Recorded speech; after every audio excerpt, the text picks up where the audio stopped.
Shall we play a game? How about global thermonuclear war? Hey there, HackerFrogs. It's me, the Shy Hat, and we're going to be doing HackerFrogs AfterSchool today. We're going to be doing HackerFrogs free hacking.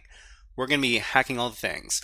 So everybody, so today I am recovering from a cold, and I'm going to be a little bit low energy today, and I'm also going to be taking some breaks to have some water and maybe take a few more breaks to go and use the washroom and stuff like that. So it's going to be a little bit more of a low-key and subdued kind of stream today, but what are we going to be doing today? Let's talk about our schedule.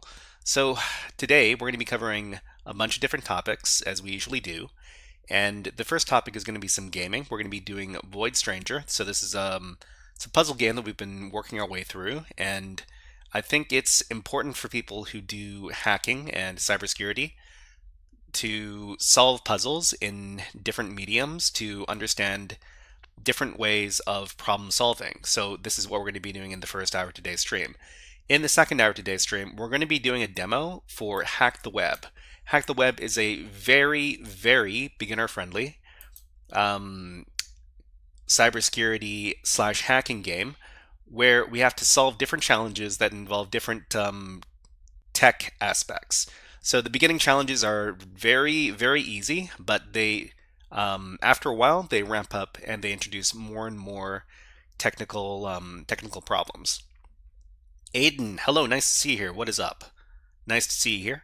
And yeah, so that's going to be the second hour of today's stream. In the third hour of today's stream, we're going to be doing our HackerFrogs AfterSchool topic. And our after-school topic is going to be talking about Linux OS operations. So we're going to be continuing on and learning more about the Linux operating system and some commands that you can use to interact with it. And Dalibor says ZD-Rav.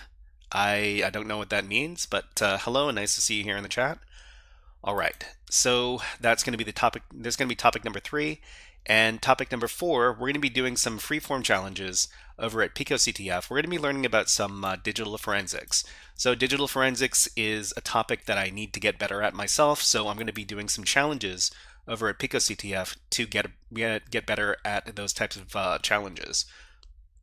And the last challenge we're going to be doing today is going to be Vulnyx Policy. This is a Windows machine that we're going to be doing hacking against. And we're going to be going over some basic Windows hacking techniques, and hopefully we can solve the box in the 2 or so hours that we're going to be going for this topic. CyberSec Wiz, hello, nice to see you here. And Muted, hello, nice to see you here as well. I'm not too sure what language you guys are speaking. If you could let me know, that would be appreciated. Thank you. Okay, CyberSec Wiz says, we're a little sick. I hope you feel better soon. Thank you very much. So yeah, I'm going to be trying to take it a little bit more, I'm going to try to take it easy in today's stream because, well, I've been sick for the last 5 days or so.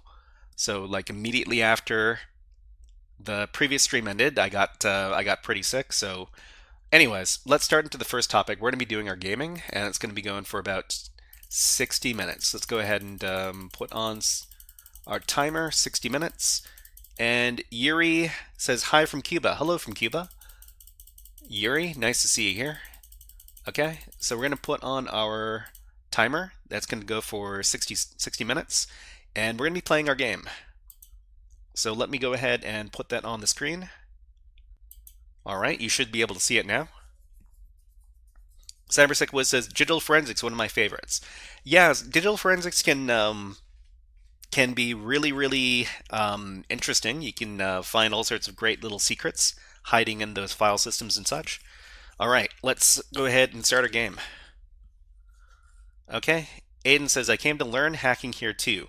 Yeah, so we're going to be starting into our hacking topics in about 60, I'd say about 60 minutes.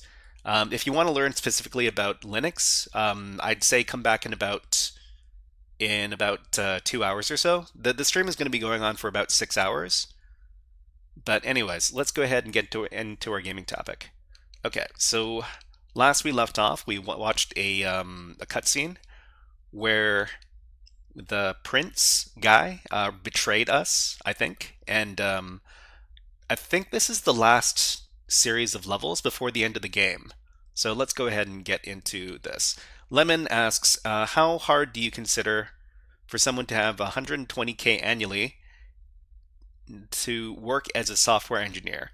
So 120K annually as a software engineer, I'm assuming that you're talking about American currency. And Ima says, evening all from Scotland. Hello, Ima, nice to see you. Okay, so software engineer 120K. I mean, that sounds like some senior software engineer kind of salary. So I'd say that you'd have to be working as a software engineer for at least 4 or 5 years before you're earning that kind of money as a software engineer. But if anybody, I mean, that's just a guess of mine because I don't really work as a software engineer. If anybody has better insight as to how long you'd have to work as a software engineer to get that kind of money, please let us know in the chat. Okay, so these are the Void Lords. I think there are 8 of these Void Lord guys. I'm not too sure which one this one. I'm not too sure which one this one is, but let's continue on. Okay, so Nightcree says, yeah, with experience in assuming that you work to secure your software. So we've got this new symbol over here. I'm not too sure what this symbol does. I'm assuming it's some sort of trap. So in this game, you can pick up tiles and you can put them down. And I mean, if I really didn't want to step on this tile, I could just put it over here, but I don't know what this does, whether or not it kills you or not, so we should probably step on it. Okay, we stepped on the tile, and then... Oh. I've got this shadow guy following me now. Okay, Sorcerer says YOE is about as useful a metric as LOC. YOE and LOC, can you explain what those terms mean? Okay, Morningstar says, hey Shy Hat, are company corporations hiring junior cybersecurity anymore? Junior cybersecurity. I mean, junior cybersecurity is kind of like a nebulous term.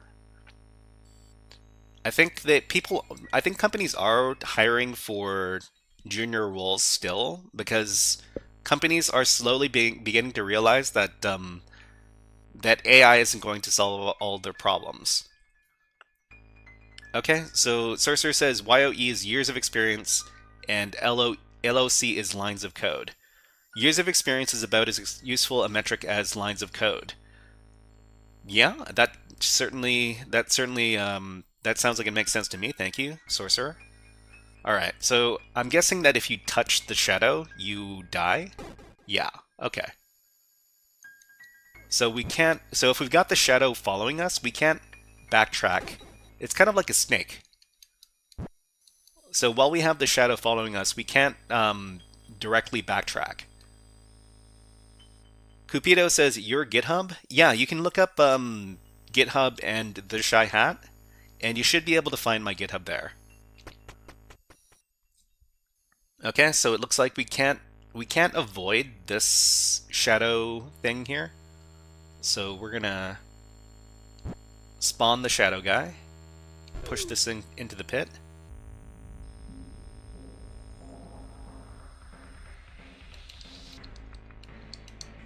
And so the shadow guy means that we can't go anywhere where we can't move around in a circle.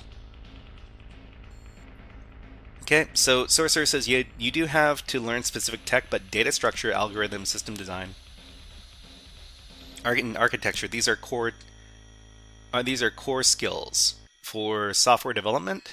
That sounds accurate. So let's push this statue into the pit. We can grab this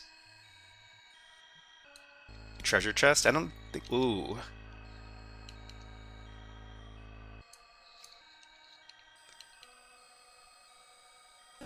Okay, so we can go here, we can put this down, and then we can get to the exit.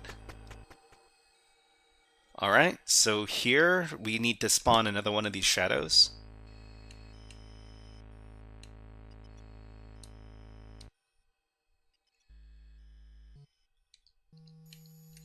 So we gotta be...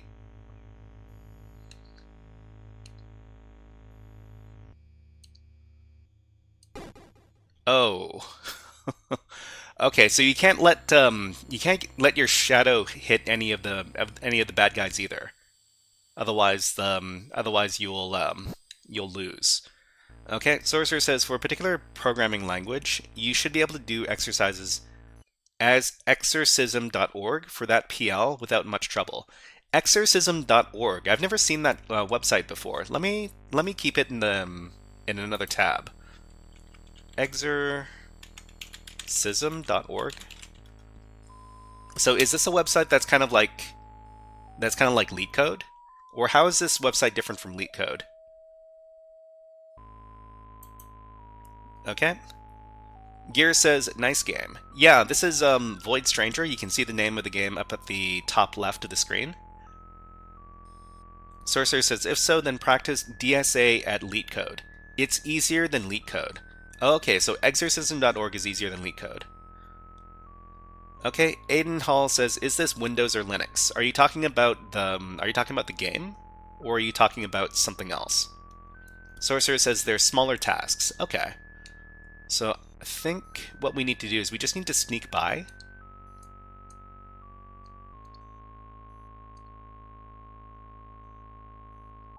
Sneak by these worm guys.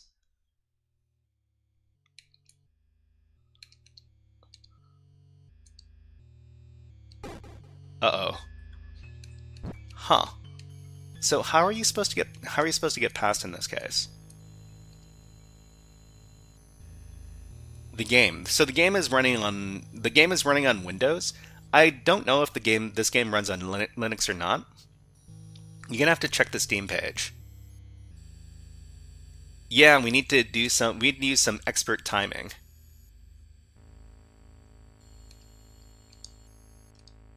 So yeah, okay, this works. All right, over to the exit. All right, so we need to...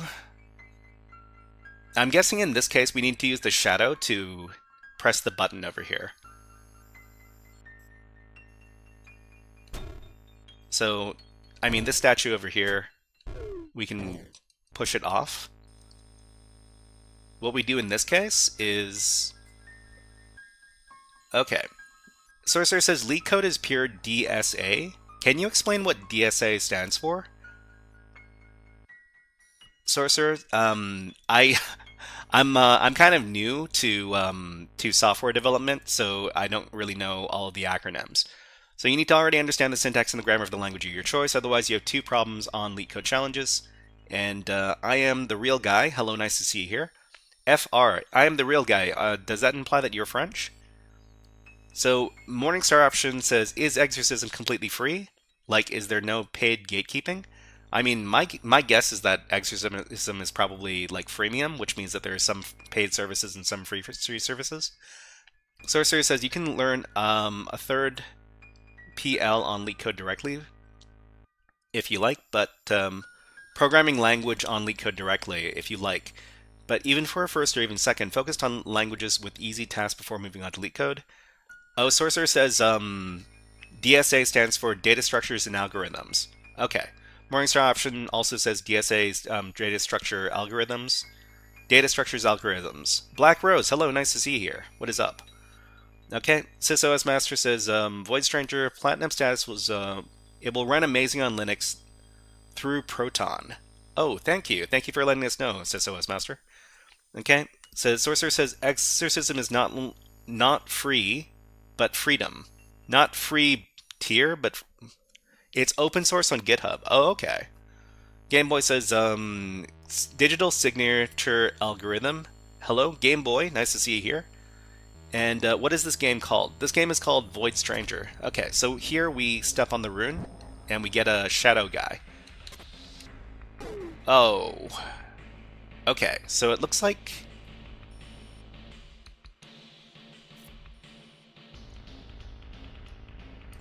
So it looks like I need to pick up one of these tiles here. Because the shadow can't... Oh, no. Because the shadow can't pass over the glass. Because after I pass over the glass, it breaks. So we need to set up an environment here. So put one of these here.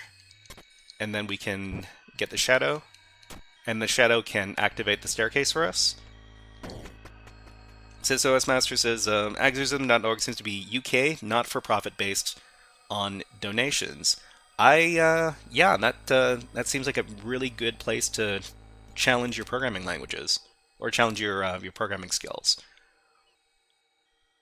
Gameboy says, you need to join to illuminate. Join to illuminate? You mean you need to sign into the website?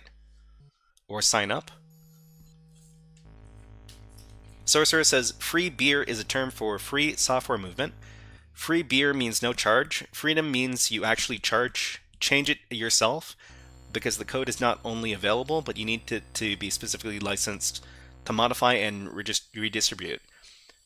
So Morningstar Option says, where does the beer come from? I think the beer probably comes from free beer means it's free, but they appreciate donations. Okay, so Gameboy says, I mean the symbol illuminate in the game. Oh, okay. So we got some extra complications now, because we got these statues. So these statues limit the number of times we can pick up tiles.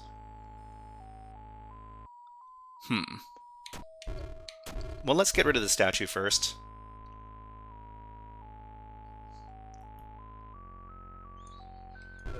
Because I think what we want to do is we want to set it up so that the staircase is right by the button, just like the previous case. Although, you know what we can do? I think there was something I saw...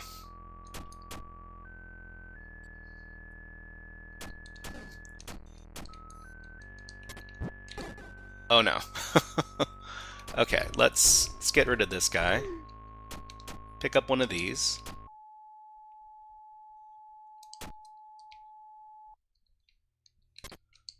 We break the glass over here, and then we put down one of these. So we can go around in a circle. And then every time we step on this glyph, we get a new shadow guy. So eventually we'll have enough shadow guys to be pushing the button when we get to the staircase. Okay, so let's see. Okay, Sorcerer says some software is free beers and they can give you the binaries for free, no charge, but you can't change it yourself. So the term was invented to distinguish it from actual freedom. Huh, what does the beer represent in this case? So Aiden says, what does this room look like at the end? Richard Stallman from GNU, he did a talk ages ago about what floss is. Foss and floss. Can you explain what the term foss and floss what it stands for, SysOS? Oh, it's just an analogy, okay. So we just need to eventually get enough of these shadow guys following us so that when we touch the staircase... Did the shadow guys not activate the staircase? Oh, you need... If there are two buttons, you need both of the buttons to be pressed. Okay, so let's see. Like free fish, instead of showing you how to make your own fishing pool. Oh, okay. Okay, so... we need to have a lot of these guys following us then.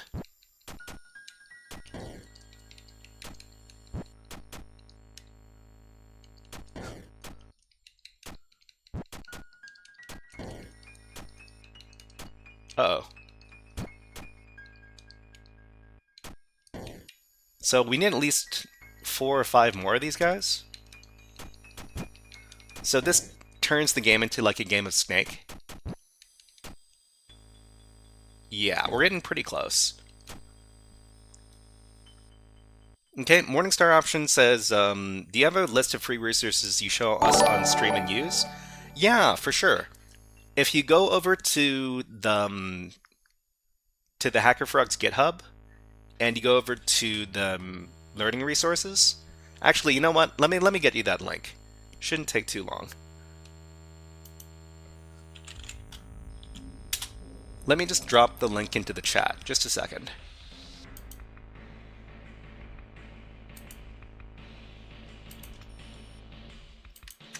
So you can find most of the websites that I use in these resources over here.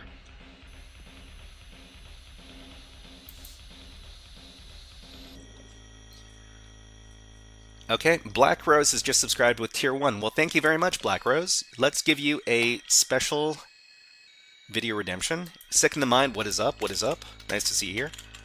Thank you very much for the subscription on Twitch, Black Rose. Let's give you some... Ooh, how about some Nyan Cat?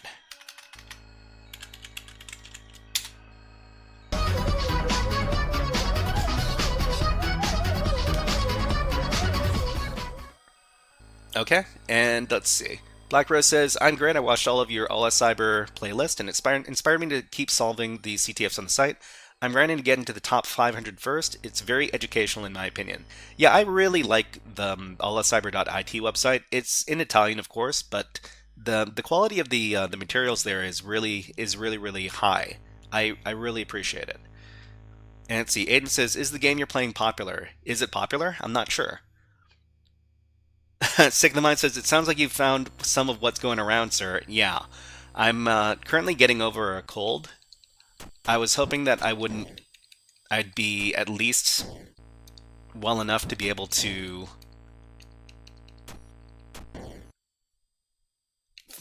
stream today, but huh. Oh, is this a limit?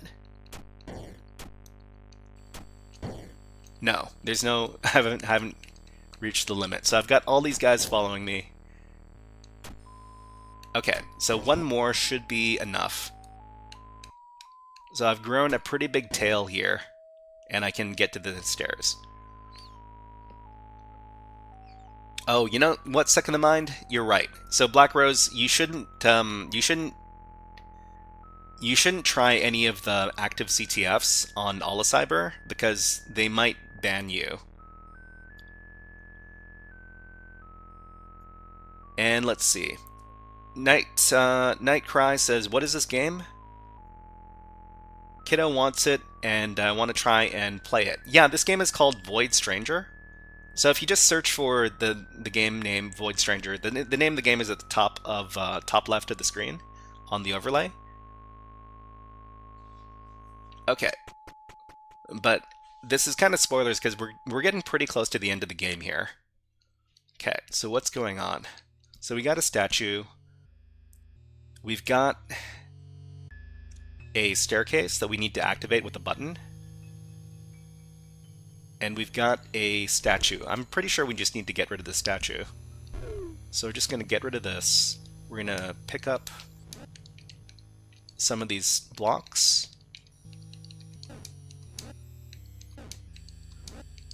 So we can go over here and grab the button.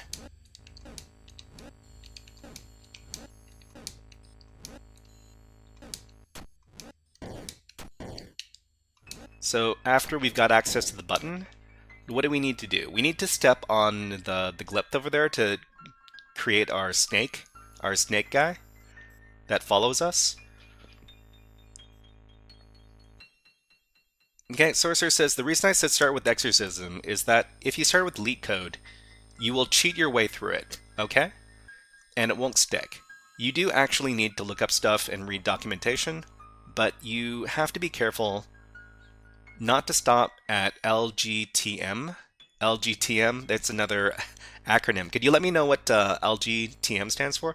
And you know what? I forgot to look up what FOSS and FLOSS was. I think... Yeah, SysOS looked it up for us. So FLOSS is free, libre, and open source software. And FOSS is free, and open source software. Free Libre. So what's the difference between free Libre and free and open source software? So what is the what difference does the L make when you're talking about this stuff? Okay, so let's see. Black Rose says, why would they ban someone?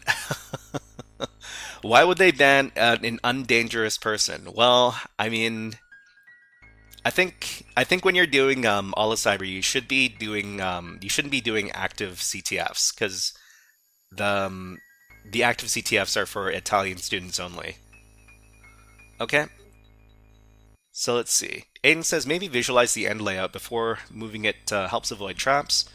Let's see. Sorcerer says there's two layers to that: how you express yourself syntactically in the programming language at hand, and how you organize your solution conceptually.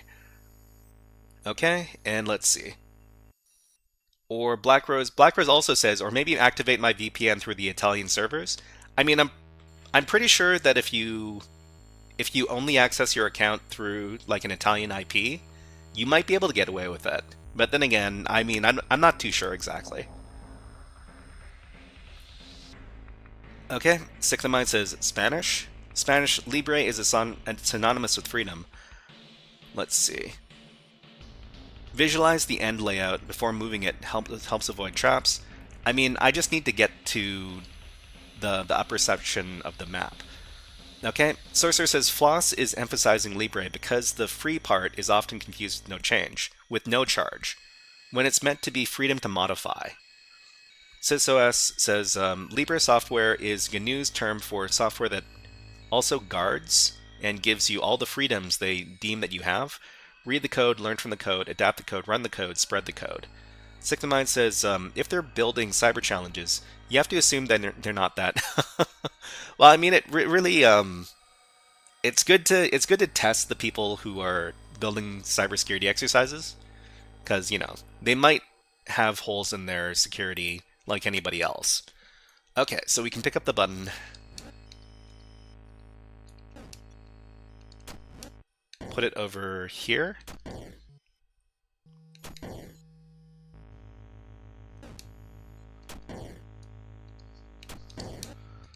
So I assume that the solution is to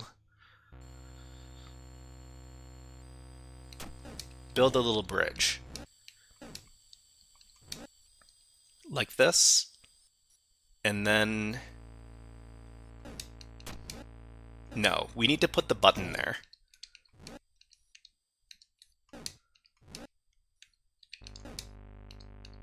So if we need to put the button there, then we need to do this. Okay, so all we need to do is activate the snake guy here. So activate the snake, and then exit. Done.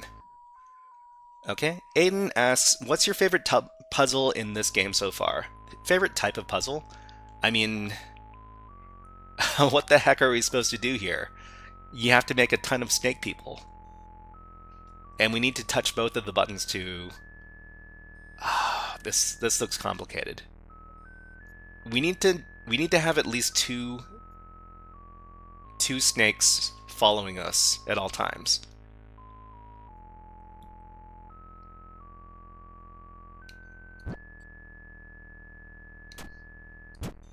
So we got two snakes.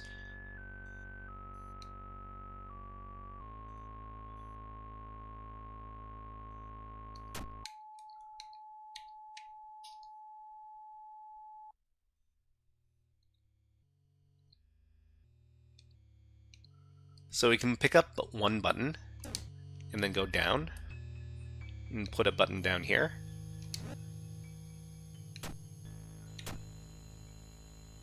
And then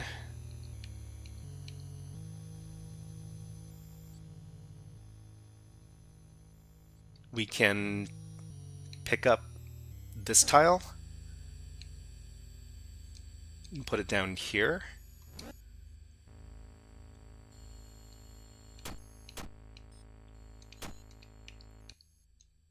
Pick up this button and then put it down beside here. Okay, and then we can get both of the shadows to touch the buttons, and exit the level. Sorcerer says this aspect is also called copy left. Copy left. Aiden asks, how did you first hear about Void Stranger? I saw some live streamers playing Void Stranger, and I thought it was a really interesting game. They said it had a lot of Easter eggs, and it had a lot of interesting puzzle gameplay. So I thought it would be a good game to play on stream. Excuse me, I gotta clear my throat.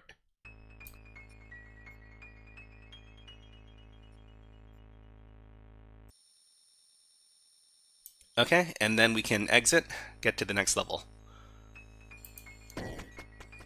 Okay, done. What is going on here? We got some snakes, and we've got some glass tiles. So we got the snakes going back and forth. We also have the statues, and we need to... I'm assuming we need to push the statues onto the buttons in order to activate the staircase.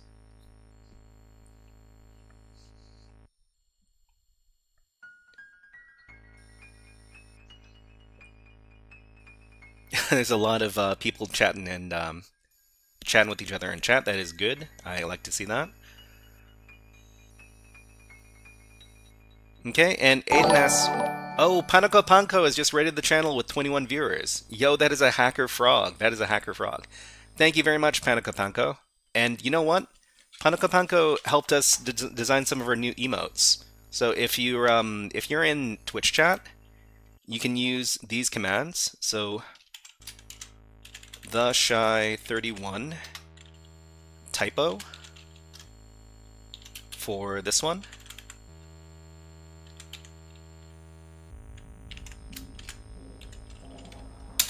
Or you can also do the shy 31 flag if you're subscribed to the channel for this one over here. And welcome in. PicoCTF designed these emotes, and PicoCTF is also a hacker live streamer. So she does hacking content. She does she also does like 3D modeling stuff. Let's give her a shout out.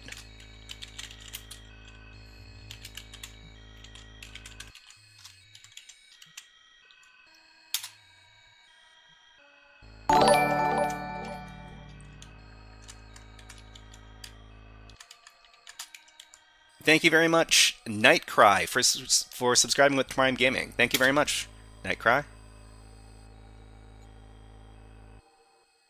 Anyways, so yeah. I'm my name is the Shy Hat. I usually do stuff like beginner-friendly hacking content.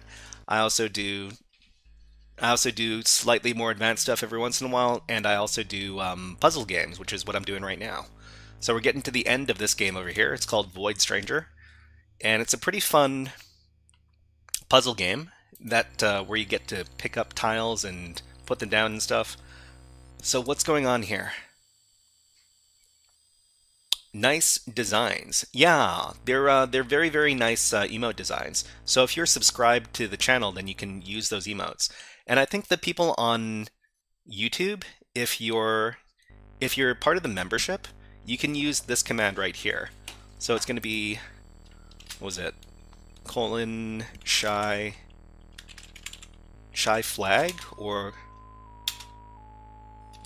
:shy typo, or :shy bird. We also have a new birdie mode. So the shy 31 bird for this guy right here. So this stuff I just talked about was this is for YouTube. Anyways. Alright, so how are we going to solve this puzzle? I think we can... So each time we step on one of these glyphs, it's going to create this snake shadow guy. So we need to push all the snake shadow guys. Like... Oh, you know what? So the problem is that there are these snakes. So the snakes get in the way. If they run into any of our shadow guys, then we lose. So we can't do this. Aiden says, I haven't been on membership on your channel before. Oh yeah, that's no worry. Nobody has to subscribe. Nobody has to become a member. It's if you really want to. But I appreciate all the people who do. Okay, so let's create these shadows. We just need to make sure that the shadows never come into contact with the snakes.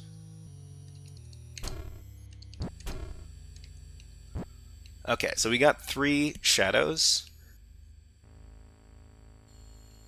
And I think we're clear.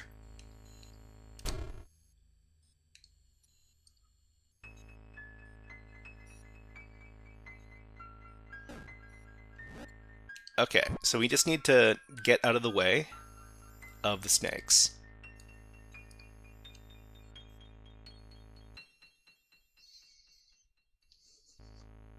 So we'll just keep on picking these up, and then we can get to the exit. Okay, done. Agent 57, let's get the Lambo. Is there a Lambo? The only thing that I did is subscribe. No worries, no worries. I appreciate all the subscriptions on YouTube as well. I really appreciate it. I think we recently just crossed over the 10,000 subscriber milestone on YouTube. Thank you very much to everybody for that. I am the real guy. That's a great clover. Thank you. Okay, so exit done. Okay, we got like a mouth man.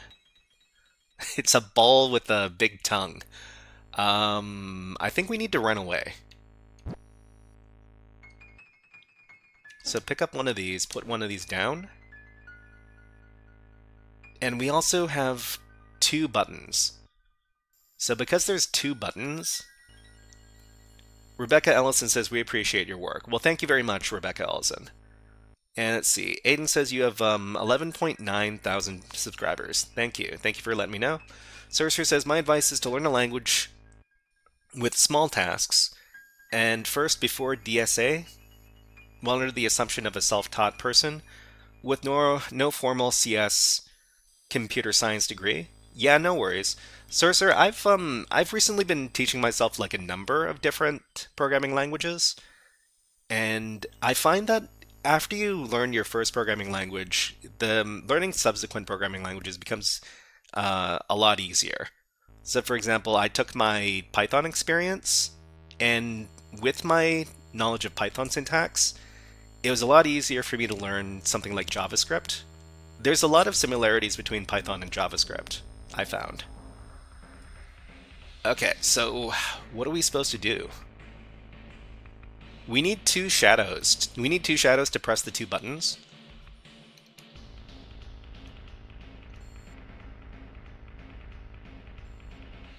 So maybe what I need to do is...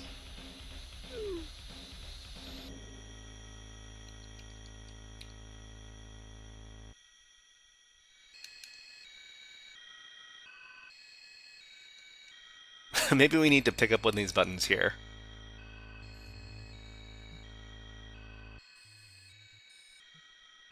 And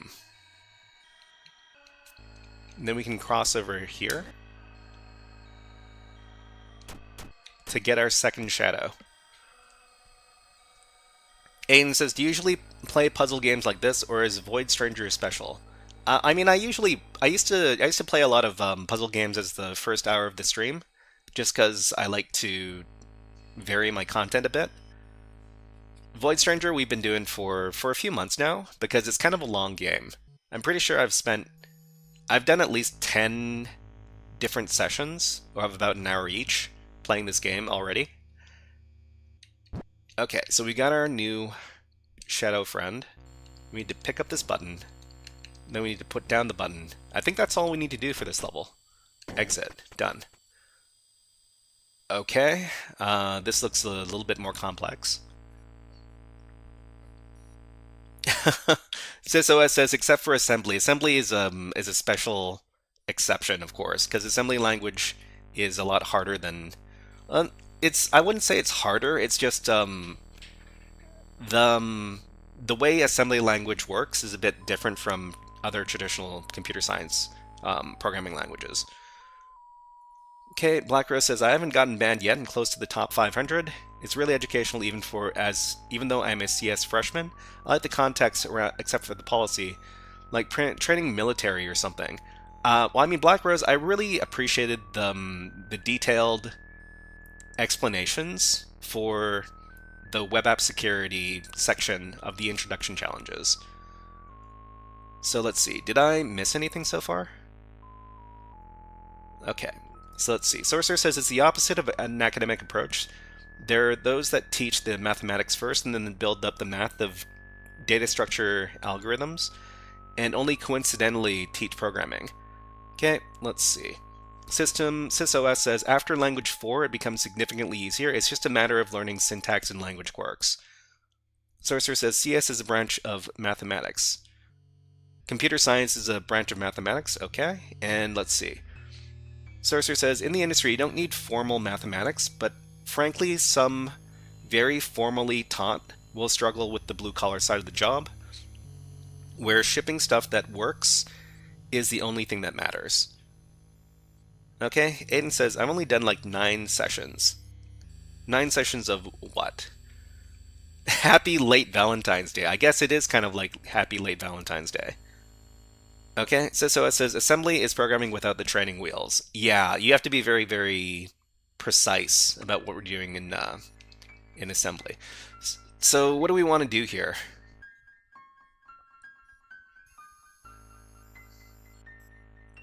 So we have the trap tiles. So if you step on the trap tiles twice, then it will drop you and you will die. Saidania Sharaf, hello, nice to see you here. I don't know what that means. Okay, Rebecca says, what about those learning hacking with the phone? I mean, you can learn certain hacking concepts only through the phone.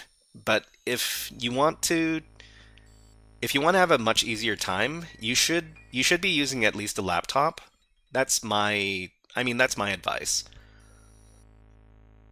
Okay, Sorcerer says, I agree that learning a third, perhaps second language in the basic family is much easier, but learning a second language of a different family is much harder than the first, especially if you're entrenched in one mindset. I mean, I'd say, yeah, I do agree that learning C from Python was a lot harder than learning JavaScript from Python, for example. Okay, so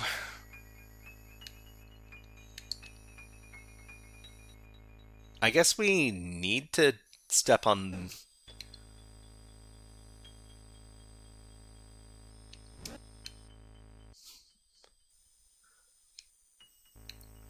I don't want to activate these shadow guys too quickly, because... So we can step on these trap squares. So the trap squares will... well, they will kill you. But I've got nowhere to put them, really.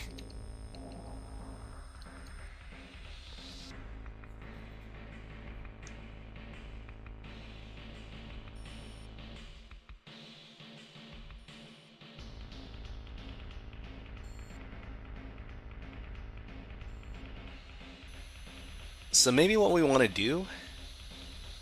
Okay, let's reset the level.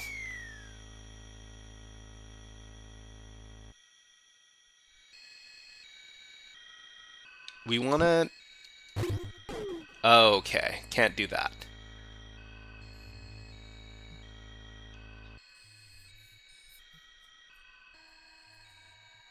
So Aiden asks, are you going to be playing through this for the whole live stream? No, we're only going to be playing through this for the next 20 minutes or so, and then we're going to be switching over to another topic. So each hour, we move on to another topic. Yeah, there's a timer at the top that keeps track of how much time is left in the topic. Sorcerer says, Lisp, ML, APL, Forth, Prolog, Erlang, all these require different mindsets from those usual suspects of the industry I just named. Okay. So let's see. Sorcerer says, so learn C, C++, Perl, Python, Java, JavaScript. Those are all part of the C syntax family. Predominantly imperative, somewhat object-oriented languages. So they're going to be more similar than different if you really zoom out. I mean, I agree with that.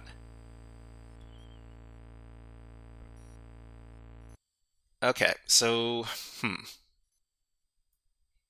maybe just go and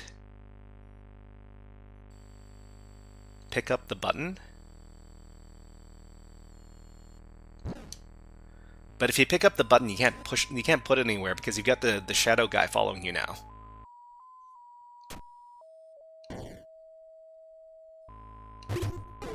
Yeah. Okay. So how are we supposed to approach this?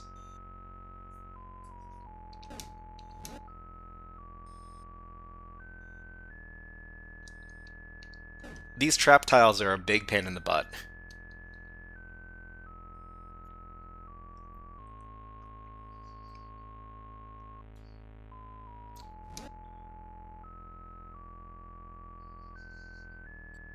Okay, so we're going to be making a shadow after this.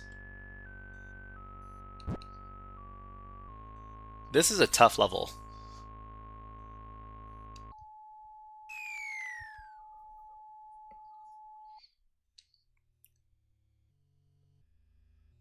Because as soon as you make one of these shadow guys, you can't step on any of these trap tiles. If you step on a trap tile, the next when the shadow steps on the trap tile, it'll drop the shadow, and if the shadow dies, you die. Aiden asks, which programming languages are you learning? So I've got a working understanding of Python, but I'm trying to learn Java and JavaScript and C all at the same time. It's kind of a big work in progress.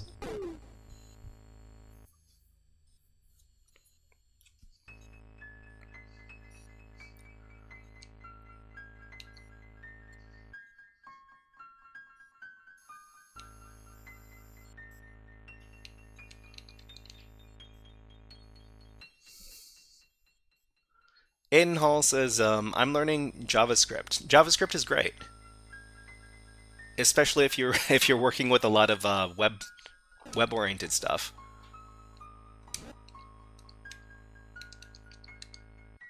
Okay.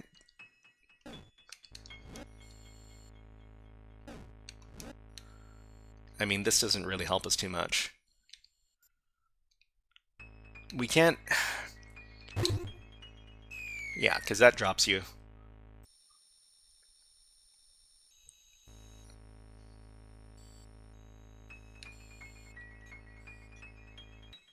I'm seriously stumped as to how you're supposed to solve this level.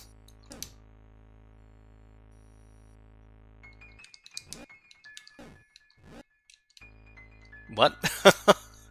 Are you supposed to solve it like this?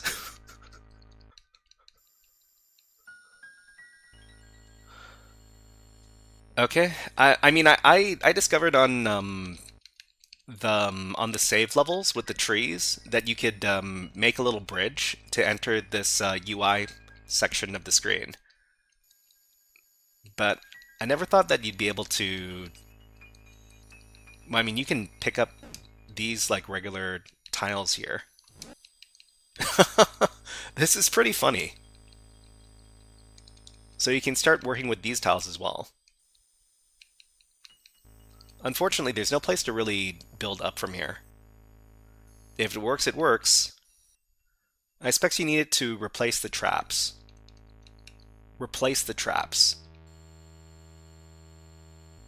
Oh, you know what? Yeah. Hold on.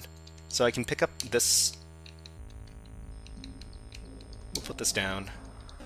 We'll pick this up. We'll put it down here. And then... This is hilarious. Okay, and then we can pick up some of these other blank tiles. Alright. Pick this up. Put this down here. Okay. Okay, Aiden says I'm not learning about cybersecurity, but I'm watching this for fun. This is kind of like hacking. There are some really fun aspects to this game. So I think what we need to do is we just need to put the button down beside the exit, like this. And then we need to make our shadow, and then... So make the shadow, and then exit. Okay, done. Hack the planet. I guess we did kind of hack that level. All right. Sorcerer says one can learn that way and would at least get, least of all, discourage it. But generally speaking, if one is asking me for advice, then probably not the best answer for them. Sorcerer. So I'm not too sure if I'm following the conversation very well here. Okay. So these statues right here, these statues mean that you need to kill all the monsters to eliminate them. But if we eliminate all the monsters, then we can't push... Well, we can still push the button because we got the statue on the left-hand side over there. I'd like to get rid of these while we're working our way through, because they kind of get in the way. So if we move the statue here, that gets rid of all the statues and we can get to the chest. The next thing we need to do is we need to find a way to... Well, I mean, activating the staircase is not going to be super difficult, I don't think. We just need to put the button.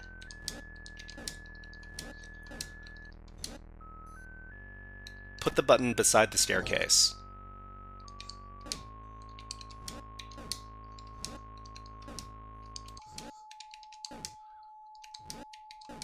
And then summon one of our shadow guys. So shadow guy, exit. Okay, so Saidania asks, "Are you a student?" I'm not a student. I'm trying to teach basic cybersecurity concepts on YouTube and on Twitch and stuff like that. Of course, I'm not always teaching on the live stream. Sometimes I'm playing games, and sometimes I'm doing other stuff. All right, so what do we got here?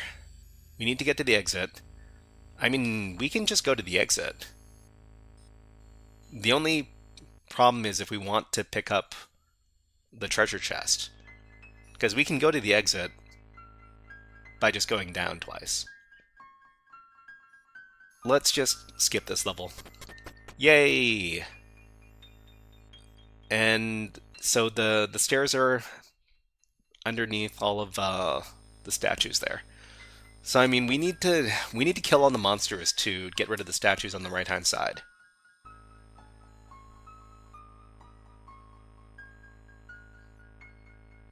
So let's do this systematically. Get rid of that guy. Get rid of...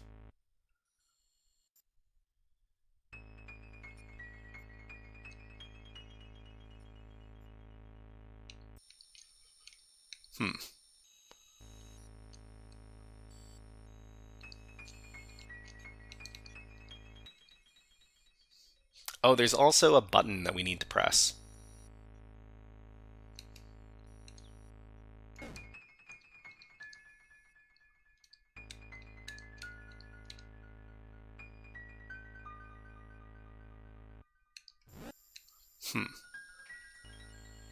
Okay, so if we...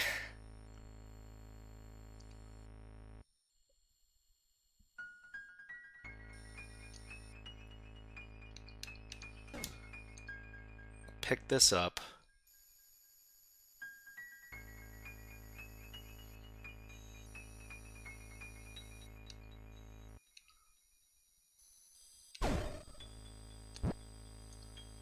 Okay, so we got one shadow. We got rid of this Mouthman. Okay, just try something. You can do this one. Yeah, we've got about 10 minutes. Hopefully we can solve the this level at least. Okay, lure Mouthman this way.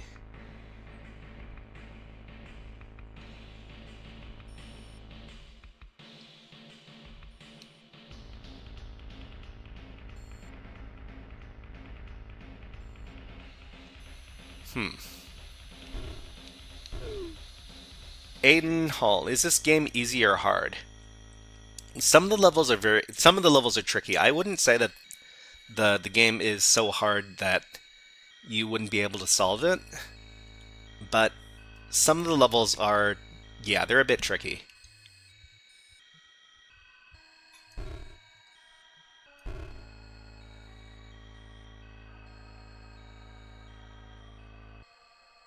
Maybe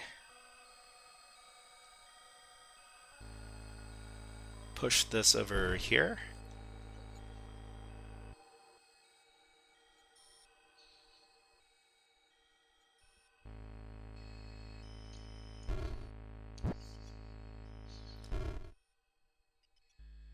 Uh-oh.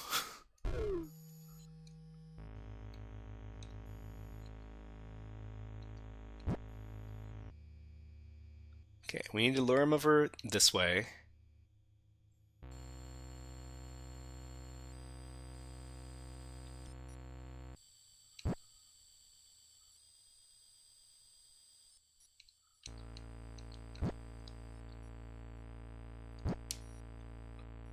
Uh-oh. Okay, we need to reset. Okay. Sorcerer says, let's see. The way I see programming is very analogous to natural language literacy. It'd be great if everybody could read and write, but not everybody is a novelist or even a journalist. But for the love of code, at least be able to write a decent email or text message. Okay, so we can get rid of that guy. We can...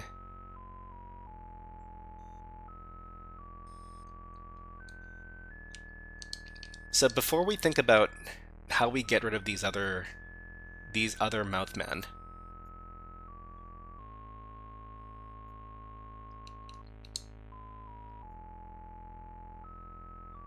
maybe pick up this.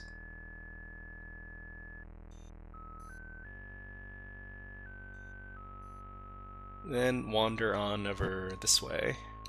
Crush this guy.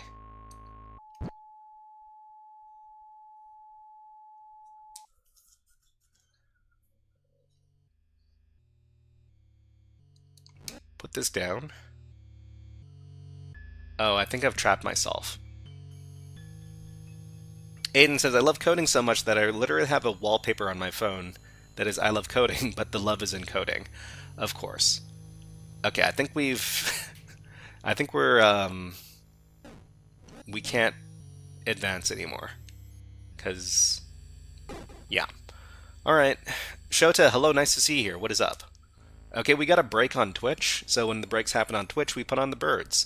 So if you are on Twitch, put on the birds. If you could use the bird emote, I'd really appreciate it. We're going to be taking a break for about 30 seconds while I have a little water break. Okay?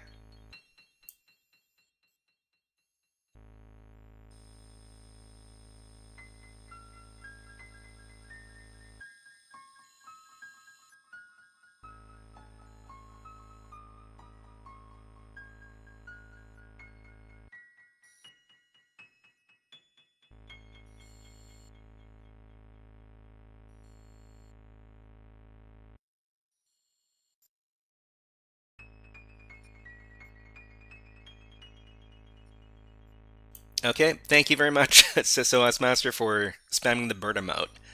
Okay, let's get back to the hacking. Or, sorry, let's get back to the puzzle gaming. So how do we solve this? So we can get rid of one. We can get rid of...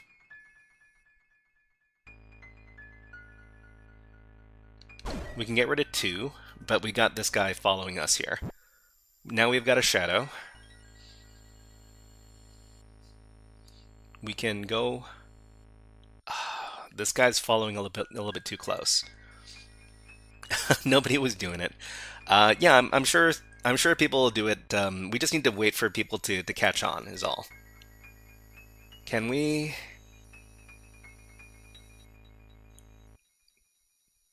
We can move off the block. We can pick this up. The problem is we can't go anywhere. We're kind of stuck. Kill this guy.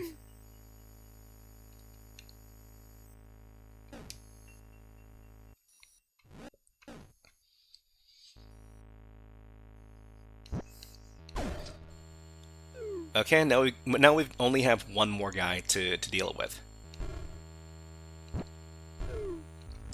Put this down. Uh-oh. I think we're stuck already. Oh, no, never mind. Okay. So Aiden says, what are we going to be doing for the next topic? So for the next topic, we're going to be doing some extremely beginner-friendly hacking content. Okay, so we got 3 of these. We take this away. We killed... Oh, you know what? We can't solve this level unless we kill all of the shadows. Because the shadows count as monsters, and if there are any monsters, then the statues on the left-hand side of the screen, sorry, the right, they don't disappear, and we can't get access to the staircase. So how are we going to do this?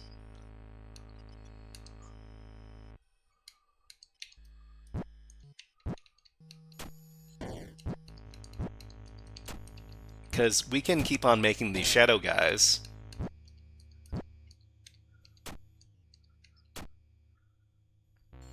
But unless we can find a way to kill them off, we can't get access to the we can't get access to the stairs. What are we planning to do as the last topic? So, if you go over to the Reddit, there's a list of topics we're going to be covering today.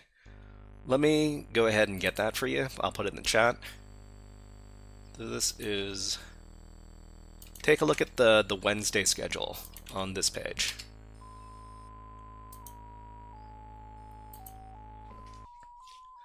So we need to get out of here.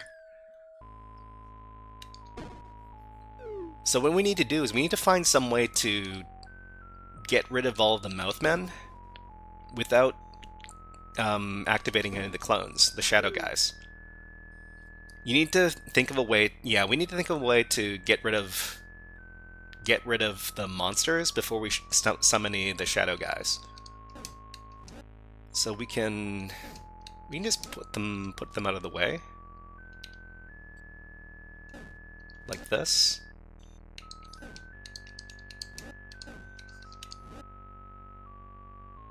And then...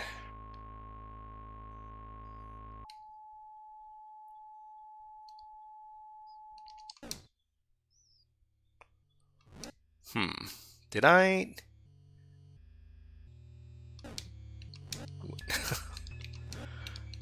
this is kind of a big... Okay. So we can get rid of this guy. Like that. We can get rid of this guy like this. And then we can get rid of this guy by pushing the statue into him. Okay, now we've got access to the staircase here.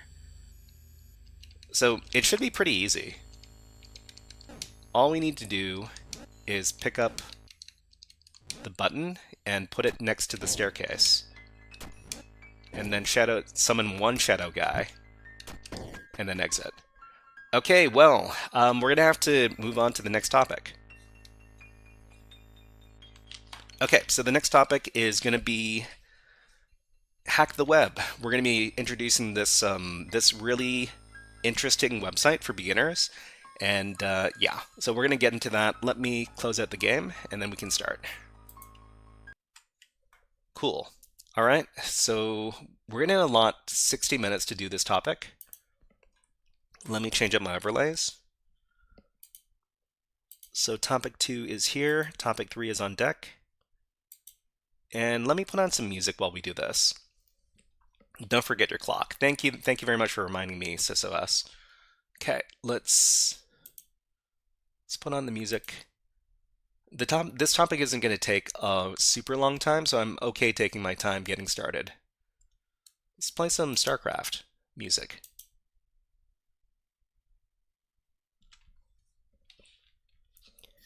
Aiden Hull asks, are you doing good hacking or bad hacking? Just here to help. I appreciate it, SysOS. Thank you. No, we're doing good hacking.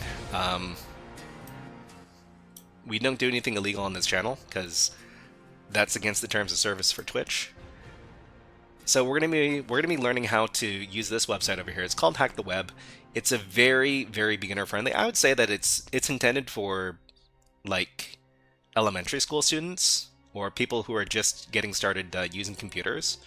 But you can find it over at this this URL over here.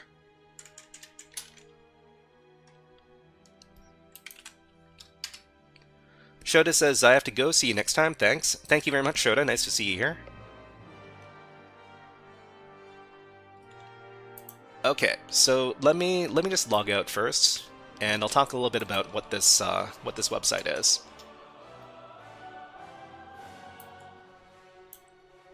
Okay. So before we get started, I've got some presentation files that go along with demonstrating the challenges here, so let me just set those up first. So Aiden asked, do you still use OffSec? Offensive security. I don't make use of offensive security stuff. Not their website anyways. I use Kali Linux, of course, and Kali Linux is maintained by Offensive Security, the company. Okay, so we're looking at Hack the Web. Here it is. Okay, let me just pull up these presentation files first. We're going to be doing start. We're going to be doing lemon juice. We're going to be doing username. And 2 more challenges. Don't blink.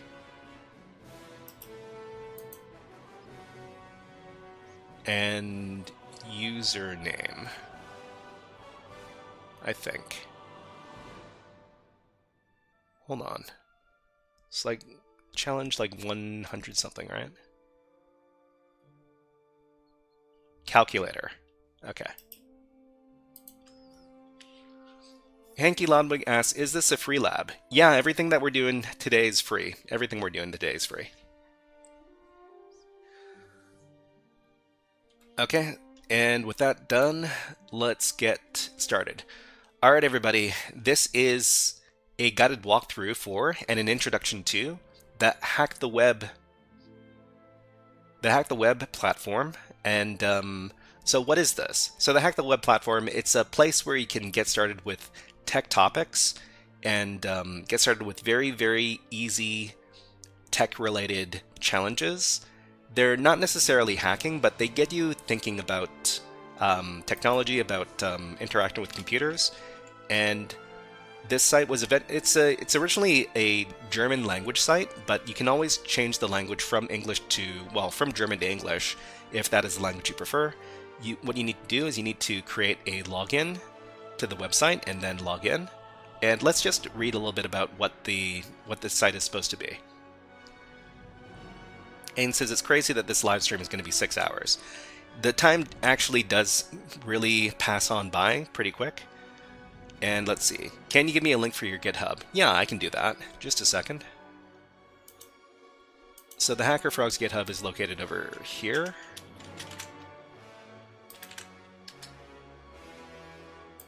Okay, so on Hack the Web, you'll find a playful introduction to the world of hacking.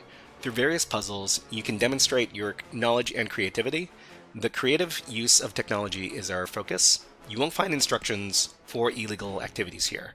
Excuse me, I need to clear my throat.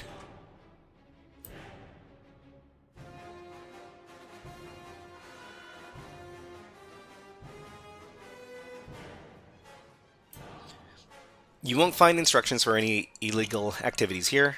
This platform is suitable for students from 7th grade onwards. We recommend setting aside 30 to 90 minutes. Register with the username and password to get started. Okay, so we're just going to log in now with our username. So it's going to be HackerFrogs login.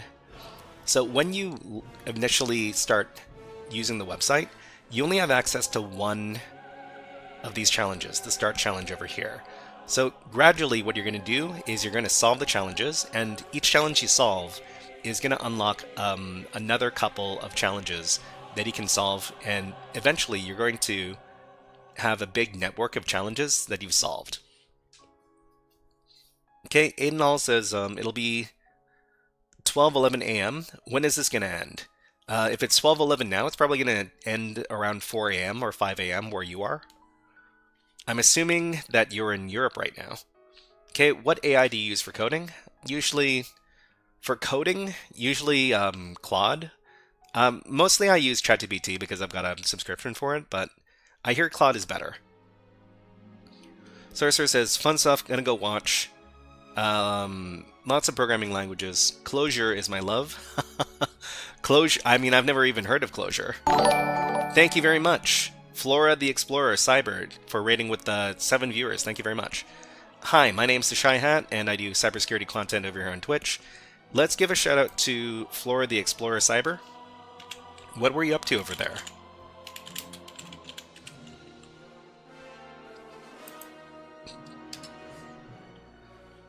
Aiden says, let's see, Clojure is JVM-based Lisp. I know JVM stands for like Java Virtual Machine. I'm not really too familiar with Lisp either. Didev, hi, nice to see you here. Flora the Explorer, what were you getting up to on your stream?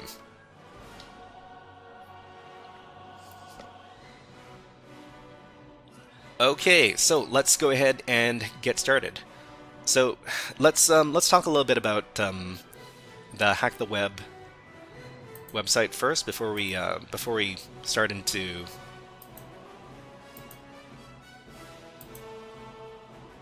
this. Okay, so Hack the Web intro.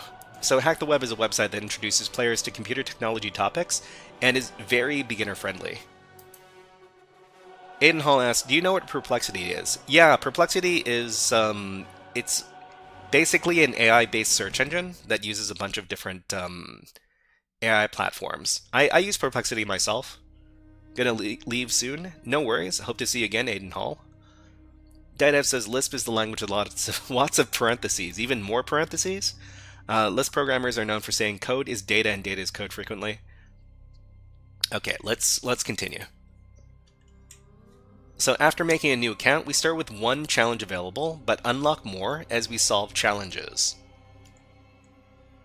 So in this first challenge, we're asked to do some basic arithmetic, and we can probably just do this simple math without the aid of calculators or computers. Let's take a look at the first challenge. So over here, we click on Start, and we see the challenge. So the challenge description says, hey HackerFrogs, so HackerFrogs your username, so cool that you're into hacking and traveling with us. This is our cabin. Pretty tiny, few. Just as cramped as Naxion. That stupid planet is my home, but damn, am I glad to get away from there. Okay, we got a cabin. So during the 2 months on the spaceship, I can teach you a few tricks. But you learn hacking best by doing it yourself. I prepared lots of challenges for you. For each one, look for an answer and type it into the input field below. Solving challenges unlocks new ones. There are no limits to the tools you can use. Do whatever is useful. So the answer to the first challenge is the result of 6 plus 4 times 9. Among Earthlings, this number is known as the answer to everything. Where are Bex and Josh with the luggage? I'd better go check. See ya. Okay, so what you want to do is you just want to solve this very simple math challenge over here. So it's 6 plus 4 times 9.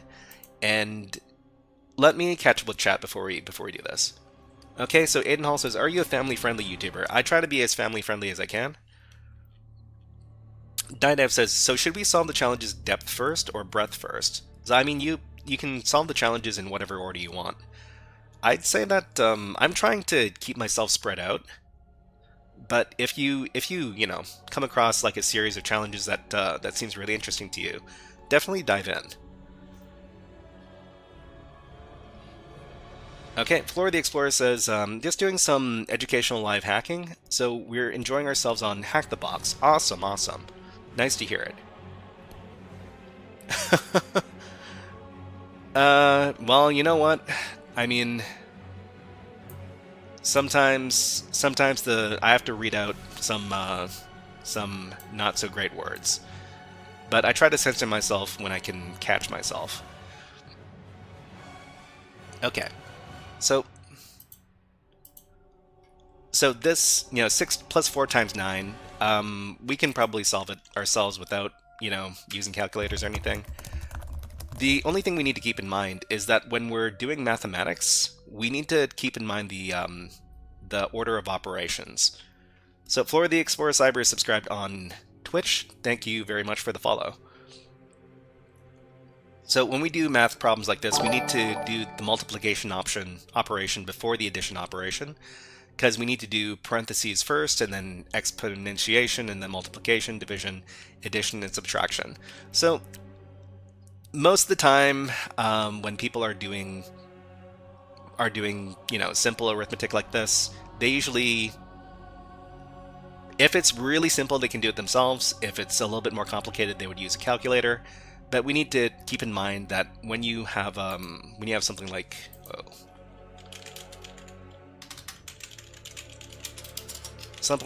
what is it? 6 plus 4 times 9. We need to do the multiplication first, otherwise we're not going to get the right result. So if we do the multiplication first, so 4 times 9 is 36, and then we add 6 to it, and we arrive at the sum of 42. So 42 is a very famous nerdy number, and it's from Douglas Adams. It's his, what was it, the Discworld series of books, where the answer to, what was it called again? The life, the universe, and everything is the number 42. So it's become kind of a meme. Okay, Aiden asks, have you seen Stack Overflow? Stack Overflow? You mean the website where people ask tech questions? Hitchhiker's Guide to the Galaxy. Hitchhiker's Guide to the Galaxy. What? Oh, it's not Discworld, right? It's Hitchhiker's Guide to the Galaxy, right? It was written by Douglas Adams, right? I just need to get that right. I don't want people to take away my nerd card. But yeah, so the answer is 42. Of course, there are a bunch of different things you can do to solve this. For example, you could use like a website like Calculator, and you can use the Google calculator to just type in the problem. So it's like, what was it, 6 plus 4 times 9, like this. It'll give you the right answer. Okay, so the answer is 42. Oh, Discworld is a different author. Yeah, I'm sorry. I really need to get my nerd card revoked. So Discworld is Terry Pratchett. Terry Pratchett and Douglas Adams are different. They're both British, right? I'm not wrong about that, am I? Anyways, okay, we can go back to the challenge, and for the answer to the challenge, type in 42, click on go, and it says 42 is correct. Okay, choose a difficulty level. You can change your selection anytime in the profile. Okay, beginner, recommended if you're new here. Advanced, challenges in the early area more challenging. Huh. This is interesting because I didn't, when I first did this website, we didn't have the choice between beginner and advanced. We'll stick with beginner because I'm trying to teach beginners. Anyways, click on beginner, continue.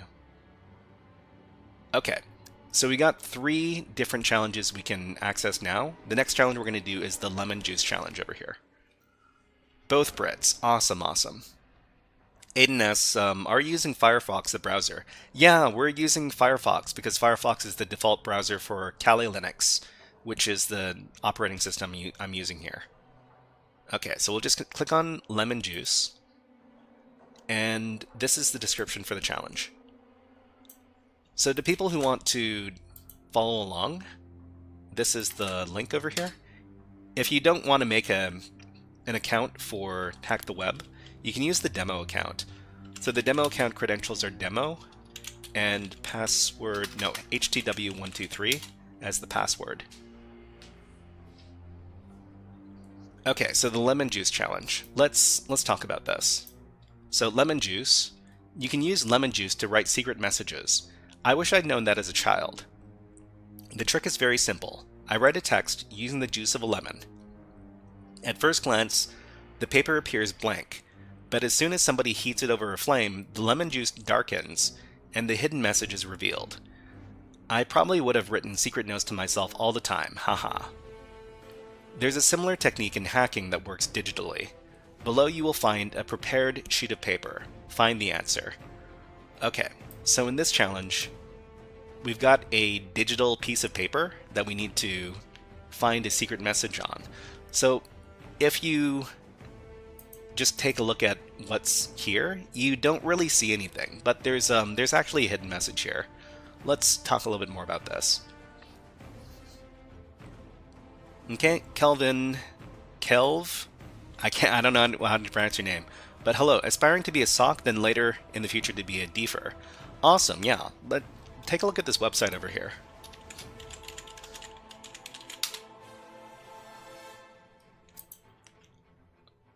Okay, so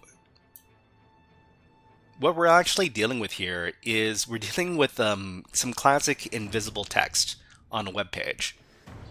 Shro TTY says, fire, we need fire. Yeah, that makes a lot of sense. Okay, so the next challenge is lemon juice. Okay, let's take a look at this. Okay, so in this challenge, we're told about a classic method for hiding messages, using lemon juice as a sort of invisible ink. Okay, Aiden Hall, be right back, see you later.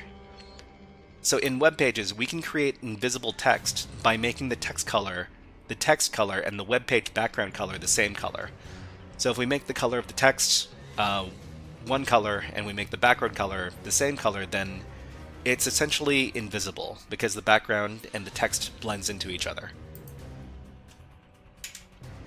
So however, the text will become visible if you highlight it with your mouse cursor or right-click and select all in your web browser. So here's the trick.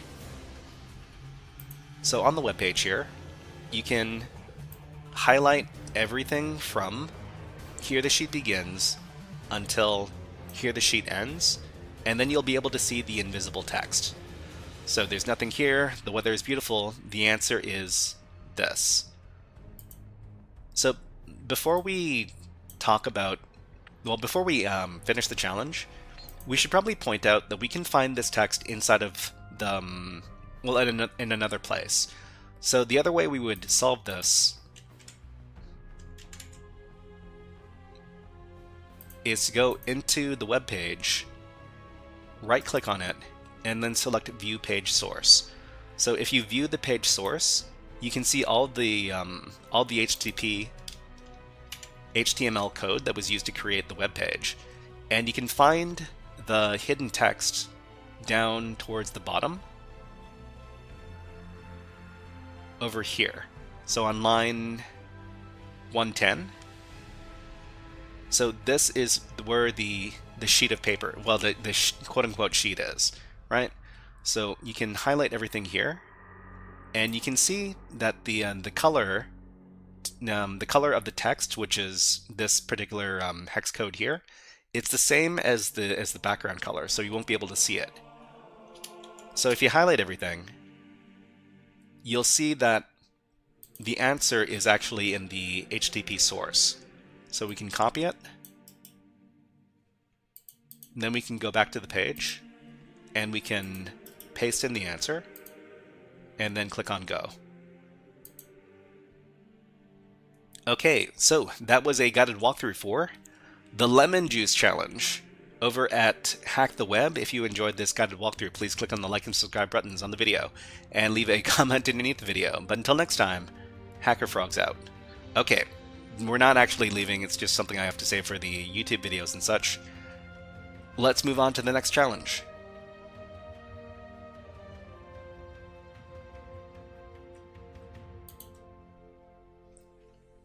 Okay, Henke says, I'm also sure that using curl would also print out the full text. I'm pretty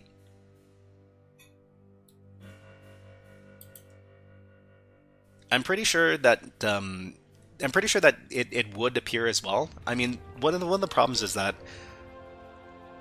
for these challenges here, I'm trying to solve them in a very beginner-friendly way, and using curl isn't super beginner-friendly because most beginners don't know how to use a terminal. They don't know how to include cookies with their curl requests. I mean, you could. So if I were to grab this, and I were to use like a terminal to do this. Hold on, I just need to set up my environment here. So we could use curl. We could access the website like this, but it's going to ask us to log in. So it redirects us to the login page. So what we need to do is we need to supply the cookies, the session cookie for our user. Of course, I'm not going to expose my cookie for the live stream because that's not very safe. OreoBite says, sorry, OreoBite, did you send some earlier messages?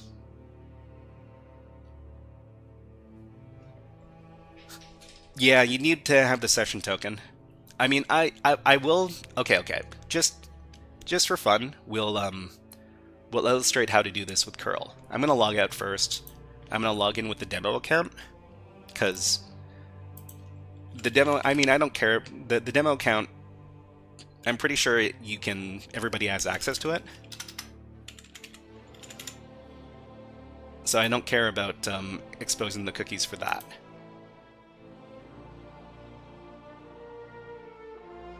Okay, so this one is lemon juice. Right? I'm just gonna grab my cookies for this, my session cookies. Let's see, it's gonna be in storage.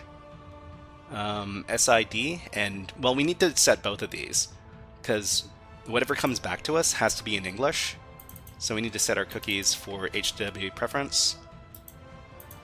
What was cookies again? Was it like B?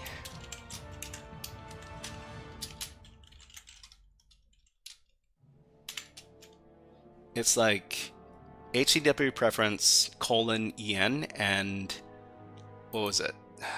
SID? SID. They have a demo account? Yeah, they've got a demo account. So you can use the demo account. It's demo and HTTP123 for the credentials.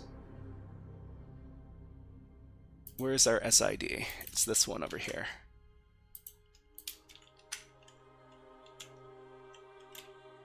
So let's see if this works.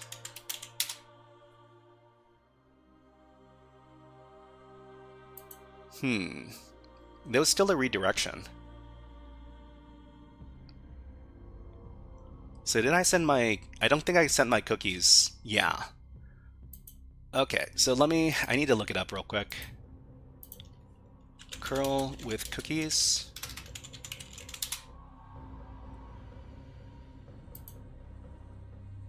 So curl send cookies, I thought it was B, right? It is B. No, it's B if you're using a text file. Aiden, hey, hello, nice to see you here. What is up?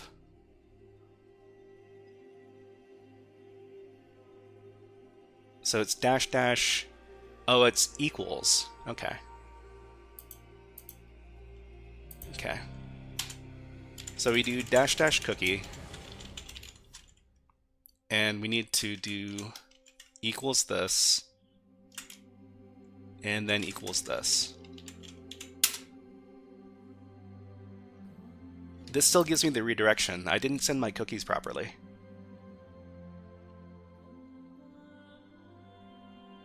Hold on. Let's set it to verbose.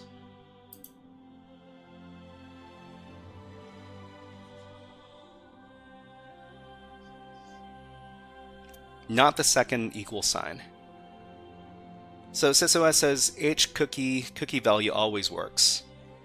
What are you getting up to? So we're just trying to do some easy challenges. Okay, so let's just do cookie. Cookie. Well, like this. Not the second equal sign. So the second equal sign, HCW language preference equals EN and SID equals this. L to redirect. And then do L to redirect.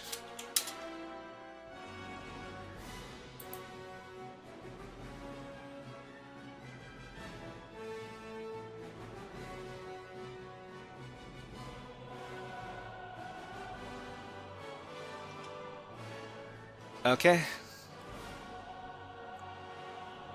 Oh, you know what? You know what would be a lot easier? You know what would be a lot easier? We could actually go into the website, and then we can get this whole thing as curl, right? So if we go in, we can get this as curl with from within the dev tools. So Aiden Hall, you need to stop. You need to stop spamming messages. Thank you. We're currently doing some challenges. So from the network panel. So network here, reload the page. And then this one, we can like save as copy value as curl.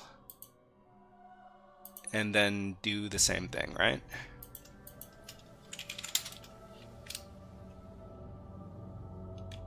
Okay, so just like this. So we send our cookies here.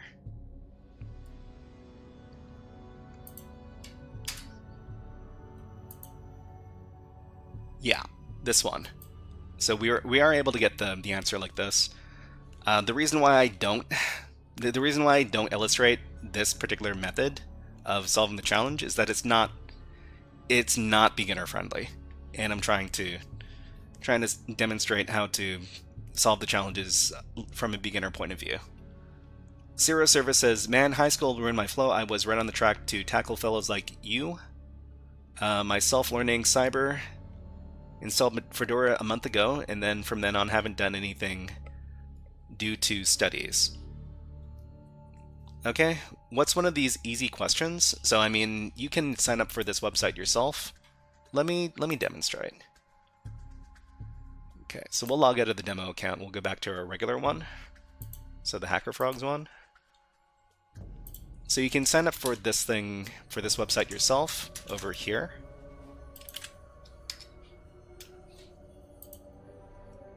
Okay, so let's do the next challenge. So the next challenge is going to be the username challenge over here. Let me do my intro. Hey everybody, this is a guided walkthrough for the username challenge from Hack the Web. So what do we need to know about this challenge? So the description of the challenge says, the system wants to know your name, enter your username as the answer, but somehow the input gets scrambled. So what's exactly happening here?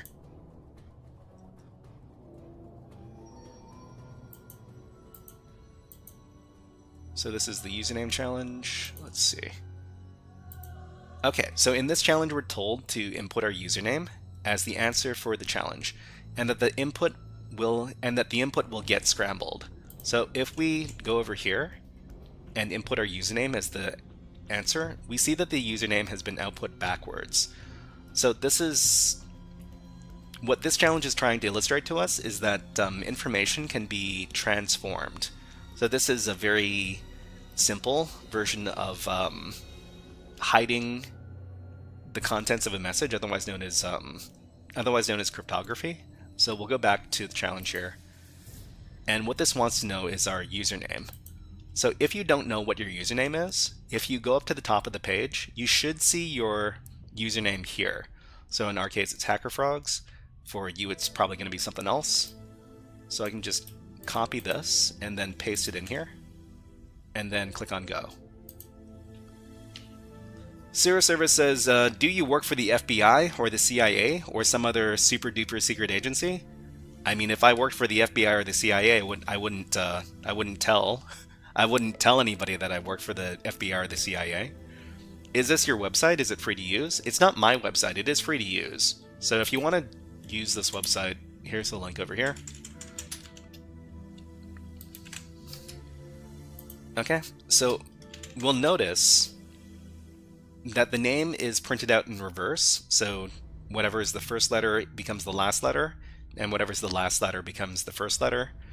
And so basically, the easy way to solve this challenge here is to give your username in reverse, and you can actually get it after you put in the correct, well, the straightforward answer. It'll give you the reverse answer. We can copy this and paste it in here, and this will be interpreted as correct, because what the system's going to do is it's going to reverse all these letters, and when you reverse the letters, you're going to get your actual username, which is the answer. And it says HackerFrogs is correct. Okay, so is there anything else to say about this? So to supply the right answer, we need to write out our username backwards. If you write it out backwards, after the system modifies it, it'll come out the right side, the right side forward again. Okay. All right, everybody. That was a guided walkthrough for the username challenge over at Hack the Web. If you enjoyed this guided walkthrough, please click on the like and subscribe buttons on the video, and leave a comment underneath the video. But until next time, HackerFrogs out. Okay, let's catch up with chat. OreoBite says, fun little site. Yeah, I think it's a very good candidate for a hacker's first website, or for people who don't know about technology and still want to try out some fun tech challenges. Okay, Nightcry says that he just doesn't know he just doesn't know he works for the CIA. I mean, do we all actually work for the CIA? Is that what we have to understand? Okay, Aiden Hall says, I'm not learning about cybersecurity, I'm learning about JavaScript. Well, I mean, if you learn about JavaScript, it's going to help you in hacking applications that are written using JavaScript. So it's a good use of your time. Netcrash says, I may be perfect for a CTF for all levels we're building. Aiden Hall says, sorry for spamming. I mean, I mean, listen, if you ask a question, wait a little bit for me to answer it. I just don't want to see the same question in the chat like 3 or 4 times, because it's a little bit annoying. Okay, let's continue. So we'll solve a couple more of these. Oh geez, what is this? Call me Josh. I'm so thankful that Chroma organizes these travel communities. It's so much nicer to travel with other allies than alone. Is this a inclusive website? It seems like it. Surtac is our only hope. Surtac is our hope, and after the rainbow ban, I gave up on Naxion. I don't understand why the government fears set a few colorful flags. They say people, oh wow, it seems like there's an ideology attached to the website. They say people here can live how they want and then take the flags away. I won't accept that. Glad you're here, that you're learning hacking with Kiwi. She's really good at getting people excited. I didn't think I'd learn so much new stuff at my age. And if it gets to too much, you can retreat to your pod and take some time for yourself. Everybody needs breaks. I'll stop rambling now. Continue.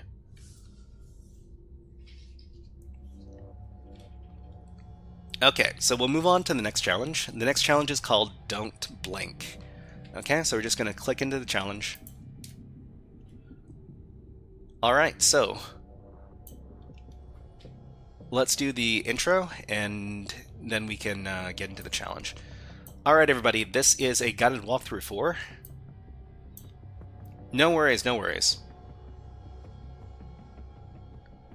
No worries, Aiden. Okay. This is a guided walkthrough for the Don't Blink challenge from Hack the Web. So in this challenge, it says, that was fast, try again. What does it actually say?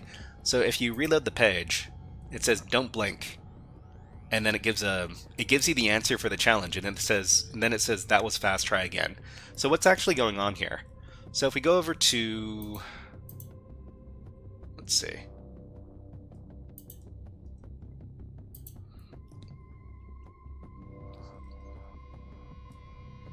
So let's talk about the challenge briefly before we solve it. So in this challenge, there's some text briefly shown on the screen that it disappears. The first and harder method to solve the challenge is to reload the web page and then read the message before it disappears. So if we go here and then we reload the page, don't blink. So if you're fast enough, you can read the word that is the answer for the challenge, but there's another method we can use as well. Okay, whenever I use Windows, it crashes. So Aiden, whenever you use Windows, it crashes, there's got to be some reason why it's crashing, right? Do you have enough resources in your Windows system? Zidania Sharaf says, inspect the page. SysOS says the browser can show all the updates to the screen. Yeah, that's true. So we'll talk about what's actually going on here. So the second and easier method to solve this challenge is to look at the web page source code by right-clicking on the page and selecting View Page Source. So this is known as taking a look at the HTTP source code. And if we go to the web page, right-click on the page, and then select View Page Source, you're going to see all of the code that was used to create the web page. So if we go down to this section over here, we've got some JavaScript. So the JavaScript that's used to make the text on the screen change is this over here. So the first message is the answer, well, the text that appears on the screen is the answer to the challenge is marvelous. So the answer that we need to supply is marvelous, but afterwards, after a number of milliseconds, it's like 300 milliseconds, it's going to change that, and then it's going to output this message here. So that was fast, and then there's a link, and it's like try again or something, or reload. Yeah, so that was fast, try again. And there's a link that lets you reload the page. Okay, so the answer is marvelous. So if we grab this and copy it, then we go back to the page, we can plug this in and click on go.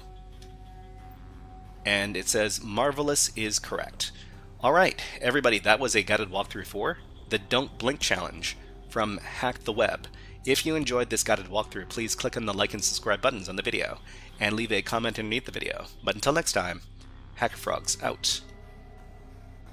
Okay, Aiden says, are you talking about CPU usage? And is that why it crashes for you? I mean, it could be CPU usage. It could also be like memory usage. Excuse me, I need to take a little water break because I got a cough.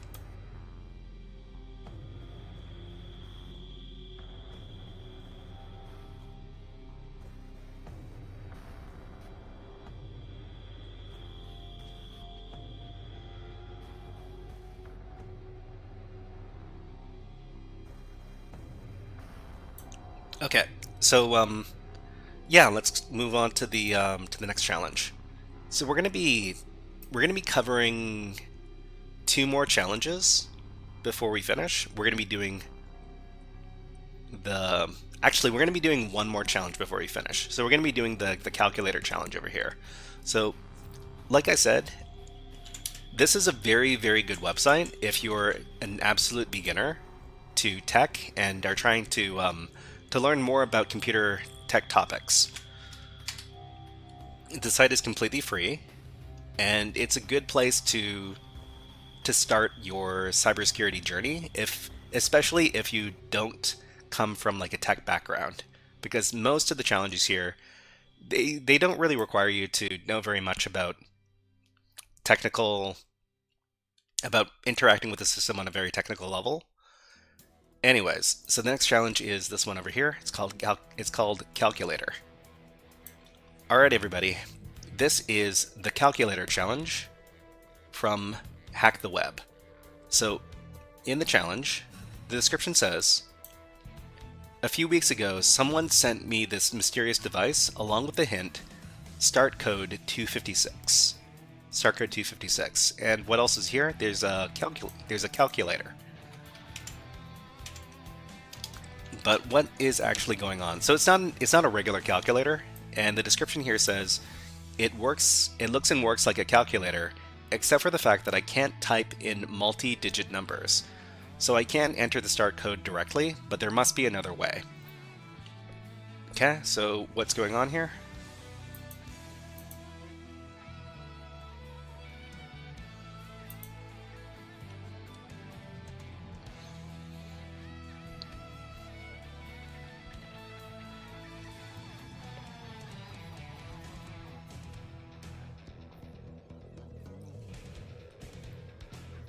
So Aiden Hall, it's I mean, I'm not too sure exactly why your Windows machine is crashing.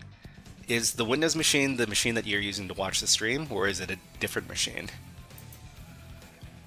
Okay, so Hack the Web Calculator. In this challenge, we're given a message about a code 256, and we're also given a calculator that can only input one-digit numbers. So what we need to do is we need to arrive at the answer 256 by doing some calculations. So we can calculate a few different ways to arrive at 256, but the fastest way is to multiply 8 times 8 times 4. So what we can do is we can just punch those in to the calculator to arrive at the answer 256 and get the answer. So if we go back to the challenge,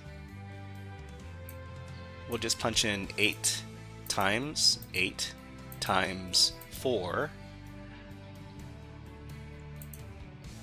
and it gives us this answer over here, parents.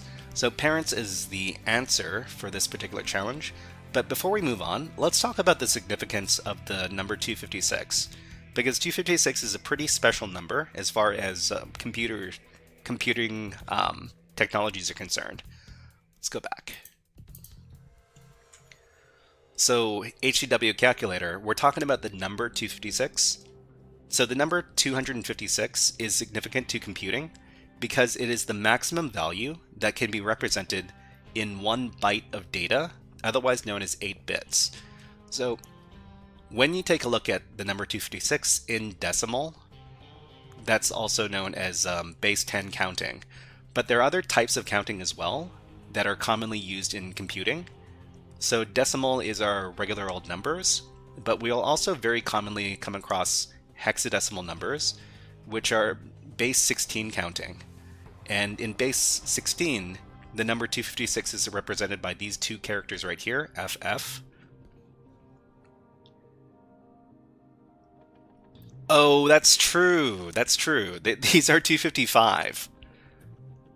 These are 255. Yeah, right. So that's true.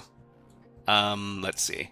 So binary is, I guess, 255. Well, I guess 256 is the maximum number of symbols, I suppose. Because if we count 0 as the symbol, then I guess in decimal that's 257. let's not think about this too closely. But anyways, 250 it is 256 symbols if you count from 0. But if you count from 1, then it's 255. But yeah, when we're talking about like binary, as in base 2, if you fill up 8-bit binary with 1s, then you get 255. And this is going to be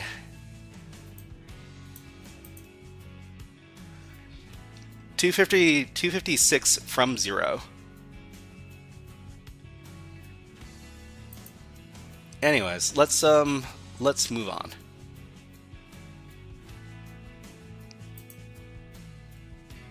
Okay, so what we need to do is we just need to take the answer here, parents, and then click on go, and that is the correct answer. All right, everybody, that was a guided walkthrough for the calculator challenge from Hack the Web. If you enjoyed this guided walkthrough, please click on the like and subscribe buttons on the video and leave a comment underneath the video. But until next time, HackerFrogs out. Not leaving, by the way. Okay, 2 to the power of, let's see, 16, 256. So yeah, hex 100 is 256. That's true. That's the full thing. I will I'll admit when I'm wrong, I'm wrong. Hold on. Let's make a separate tab here for chatting text editor over here. Let's make it a great color. Chatting.txt. So we're talking about FF is 255 in decimal. Oops. We also have like 11111111. So this is 255 in binary.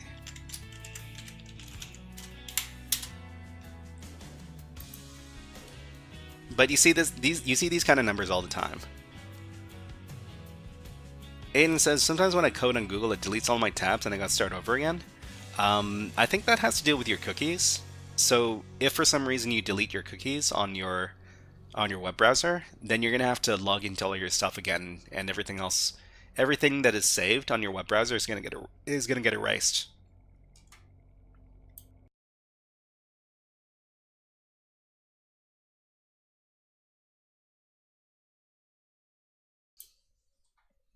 Okay. Let's go back. So I think we're pretty much finished with our Hack the Web portion of today's stream, but yeah, let's go back. So if you're interested in doing a easy CTF, if you're interested in doing some initially very easy challenges for a CTF site, it's actually, even if you're a person who has a bit of experience doing like tech-related CTF challenges, I would recommend this, because there are some challenges that get challenging later on, and if you're, well, I mean, there's a certain rush you can get by solving easy challenges, because it kind of builds your confidence.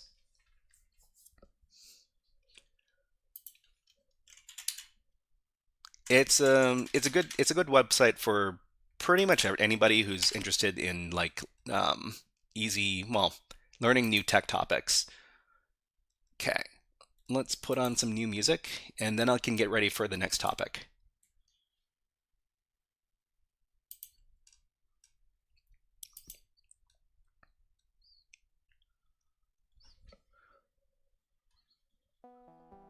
Okay, so the next topic is going to be HackerFrogs AfterSchool. We're going to be continuing to learn how to interact with the Linux OS terminal.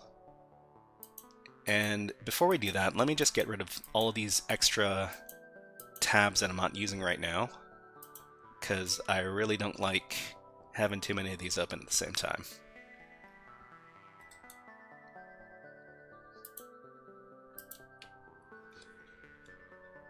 Okay, Aiden says, chilling in Canada watching this. Are you Canadian, Aiden? Because I'm also Canadian. I live around Vancouver. Anyways, batch 1, Linux.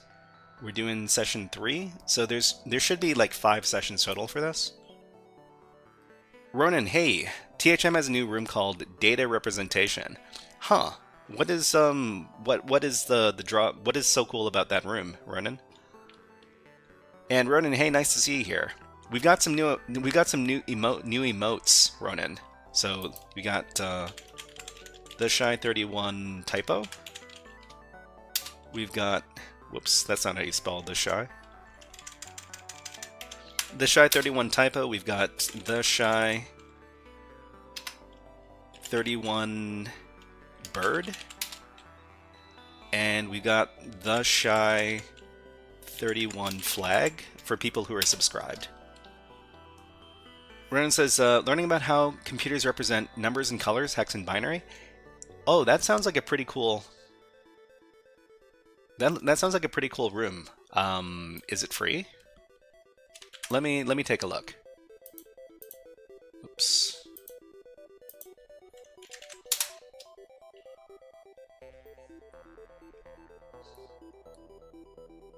Learn about how computers represent numbers and colors. I mean, I think this is a pretty cool topic. We might go over it. I mean, if it's a good room, I might go over this on the stream sometime. Thank you very much for letting me know about that, Ronan. Okay. So what are we going to be learning about today? I need to remind myself. Let's see. This is session number 3. Let me just remind myself what we're covering in today's topic. So this is PicoCTF. We're going to be covering... Let's see. What is a netcat? Plumbing. Oh, okay. We're going to be learning about piping. We're going to be learning about piping and some other stuff. Okay, that sounds like a good time. Next room is also free, data encoding. Do you know the game Minecraft? Yeah, I actually haven't played any Minecraft. I've seen people play Minecraft. I've never really played it myself. I mean, eventually I might want to give it a go, because there's a lot of educational stuff on Minecraft as well. Okay, so let's start the new topic a little bit early. So I'll just stop the timer here. I'll give it another 60 minutes, and then we'll start into our new topic. So let me...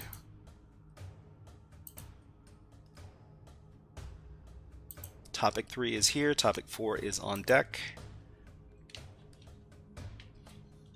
And let's get started.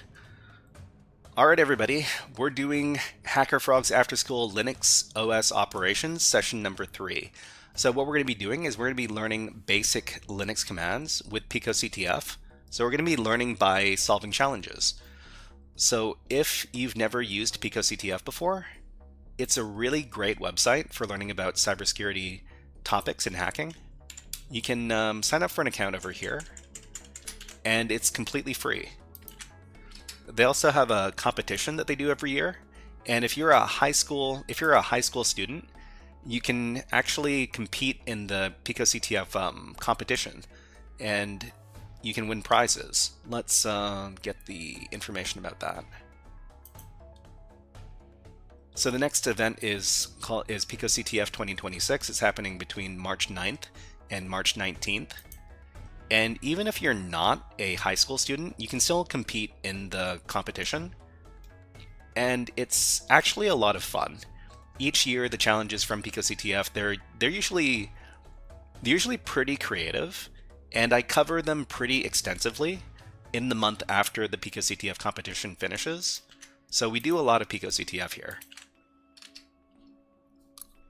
So I highly recommend for people to try this out.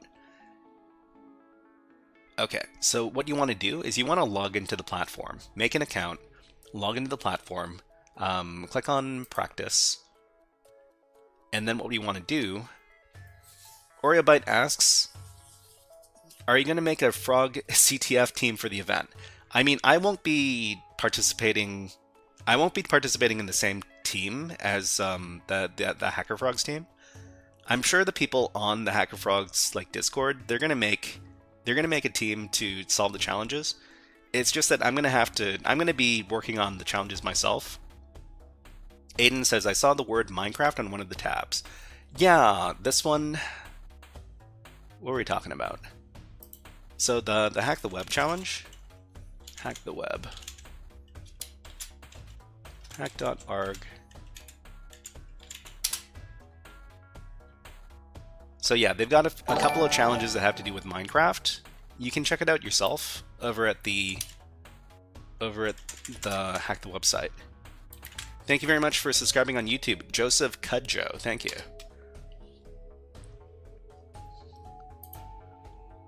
Okay, let's go back.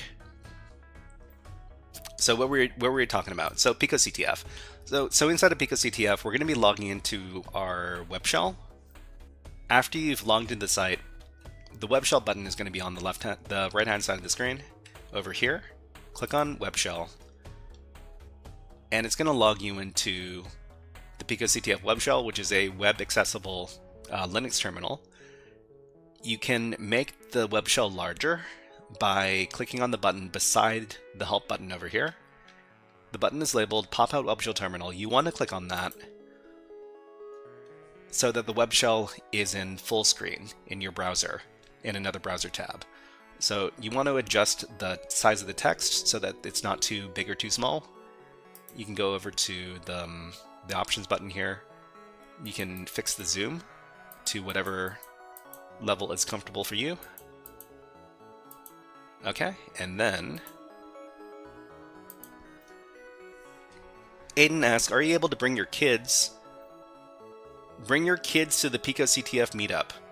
PicoCTF meetup. I mean, the PicoCTF competition is online. So I mean, if you want to create a team in your high school, you can certainly make a team of high school students who can all work on the challenges together. But the event itself is not in person, so you don't have to worry about taking kids someplace. Anyways, let's talk a little bit more about this. So we're logged into the PicoCTF web shell now. So remember, we just need to remember our standard Linux commands, so you can clear the screen with the word clear. You can also use the Control-I keyboard shortcut, Control-L. Control-L keyboard shortcut to clear the screen. We want to make sure that our file system is nice and clean. We're going to be making new directories for each one of these challenges. And let's go ahead and start our session. All right, so this is HackerFrogs AfterSchool Linux OS Operations session number 3. Hey there, HackerFrogs. This is the third intro to Linux OS Operations workshop. In the previous workshop, we learned about the following Linux commands. We learned about the find command. The find command is used to search for files on the system. It can be used with many different arguments and flags to refine the search parameters. So if we go into the web shell here, we can find, for example, everything called readme.txt. Or actually, we can just look for everything called star.txt, which is going to be all txt files. And it'll probably tell us about readme.txt over here. Okay, so that's the find command. There's also the grep command. So the grep command searches within the contents of files for specified strings. It is very commonly used to pick out specific words or phrases. So the way you use grep is it's not super complicated. So if we were to read the readme.txt file, and we wanted to get specific words from the file, so let's look for the word web shell, for example. Inside of readme.txt, we could run, actually, it would be grep readme.txt, and we look for PicoCTF like this. Okay, so this is going to output all of the lines in the file that have the word PicoCTF in them. So PicoCTF, here you go. Or we could look for all of the instances of the line web shell, like this. And these are all the lines in the file that have the word web shell in them. Okay, so that's the grep command. So the next command, we learned about the make directory command. So the make directory command is used to create new directories in the current directory. The syntax for the command is as follows: make dir space the name of the directory. So back to our web shell. Coding is life. Kinda, yeah. So we've got readme.txt in here. If we wanted to make a directory in here, we could make directory test, and now we've got a directory called test in here. If we wanted to remove it, we could do rm-r test to remove that directory. So this is how we create little, this is how we organize our file system. So if you don't organize your file system and you just have a bunch of files all in the same directory, it gets really messy really quickly. That's what we want to avoid. Okay, the rm command is used to delete files or directories. So rm is a pretty important command that you want to use if you want to keep your file system nice and tidy.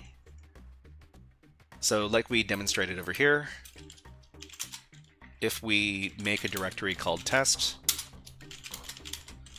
and we want to remove it, it's rm-r test. So -r is an argument to the command that you use only if you're trying to delete directories.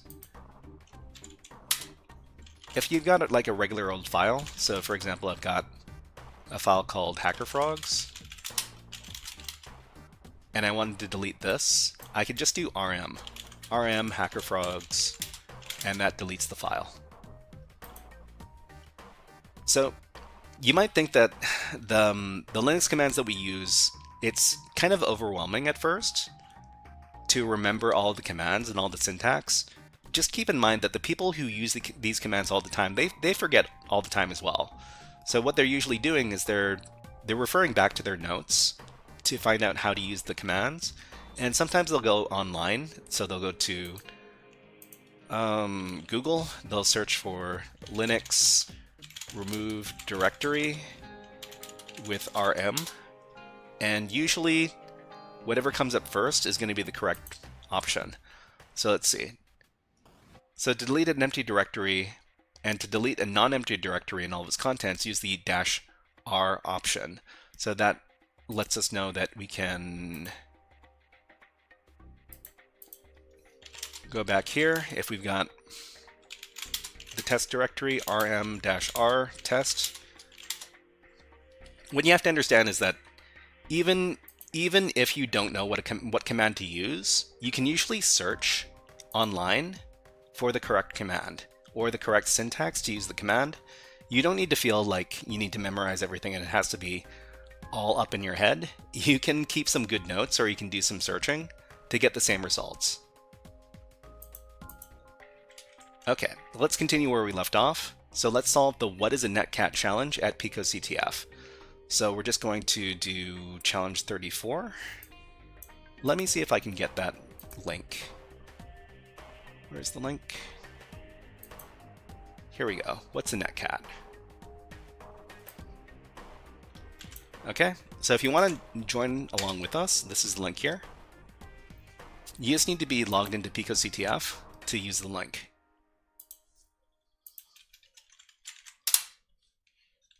Okay, so this challenge is called What's a Netcat? The description here says, additional details will be available after launching your challenge instance. So this is one of those challenges where you need to spin up a custom instance for the challenge. Click on Launch Instance. SysOS says TLDR and man are also must-have tools. Also, practice makes you develop your muscle memory. Yeah, I mean, if you're using these commands over and over again, then you will instinctively remember them because it's what SysOS says is muscle memory. But you can also use the man pages or the help as well. Let me demonstrate. So over at the web shell, Aiden says, would you be a bad coder if you can't type on a keyboard? You'd be a slow coder. You'd be a very slow coder if you can't type on a keyboard. So I think learning how to type properly on a keyboard, it's one of those essential skills if you want to do technical stuff. So we were talking about like man pages. So most of the time you can use the word man and any of your commands. So man cat. This will teach you all about the cat command. these are documentations, or the manual, basically. So to get out of any of these man pages, you can press Q to quit over here, like just what it says, Q. Or you can also type in the command and then do -- help. It'll usually give you a little bit of help on how to use the command, just like this. Second of mine says, what? Sorry, did I say something inaccurate?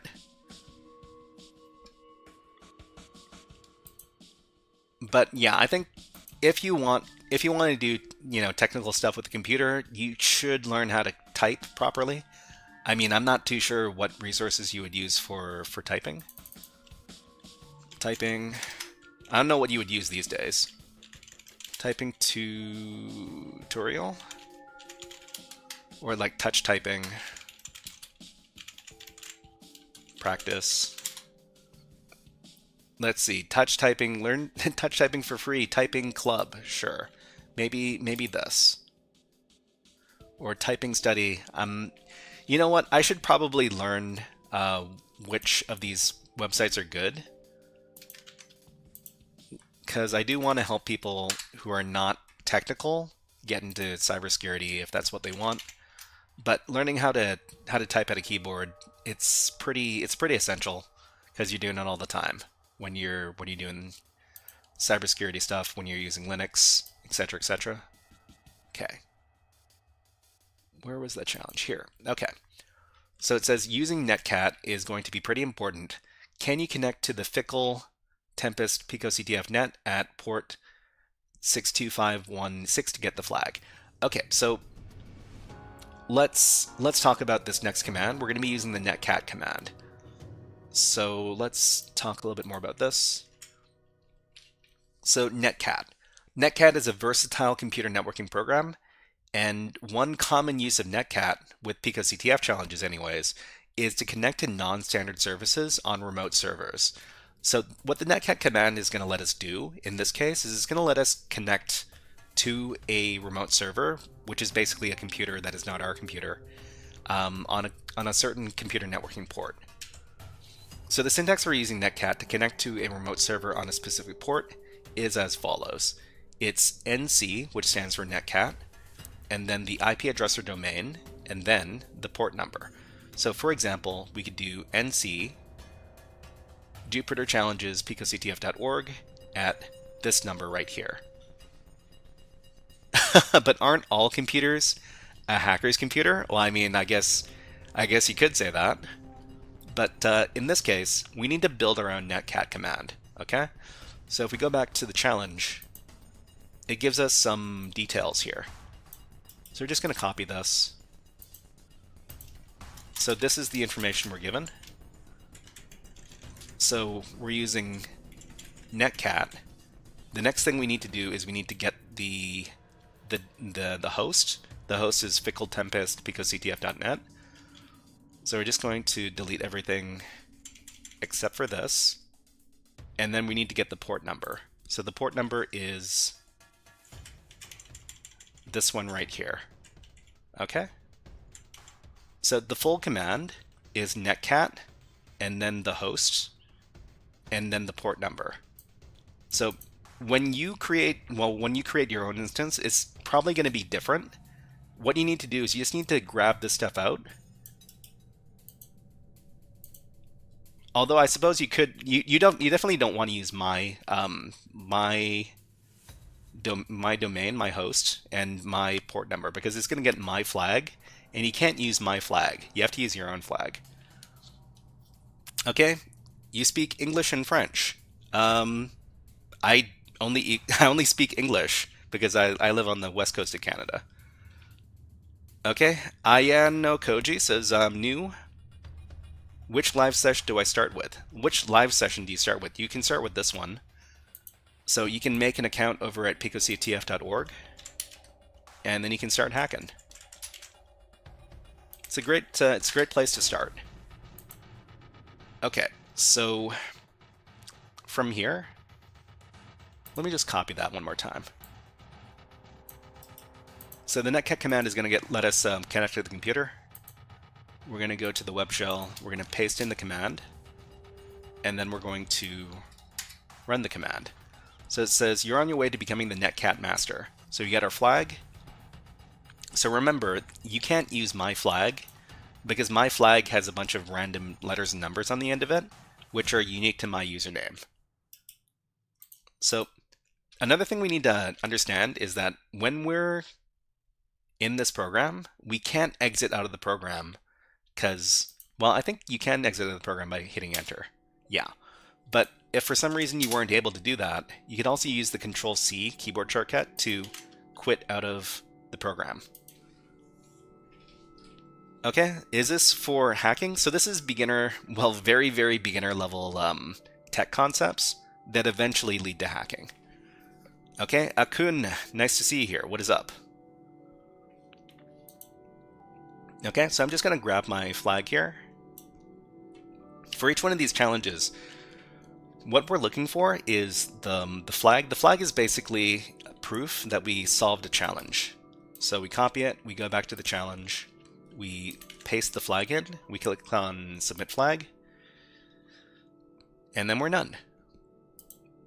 Okay, so if you had problems with that challenge, we'll try going over it again, okay? So when you click on Launch Instance, it's going to launch a random port number for you to connect to. So if we grab all this info over here, and then we go over to our web shell, say we're just working in the web shell, we'll use nano to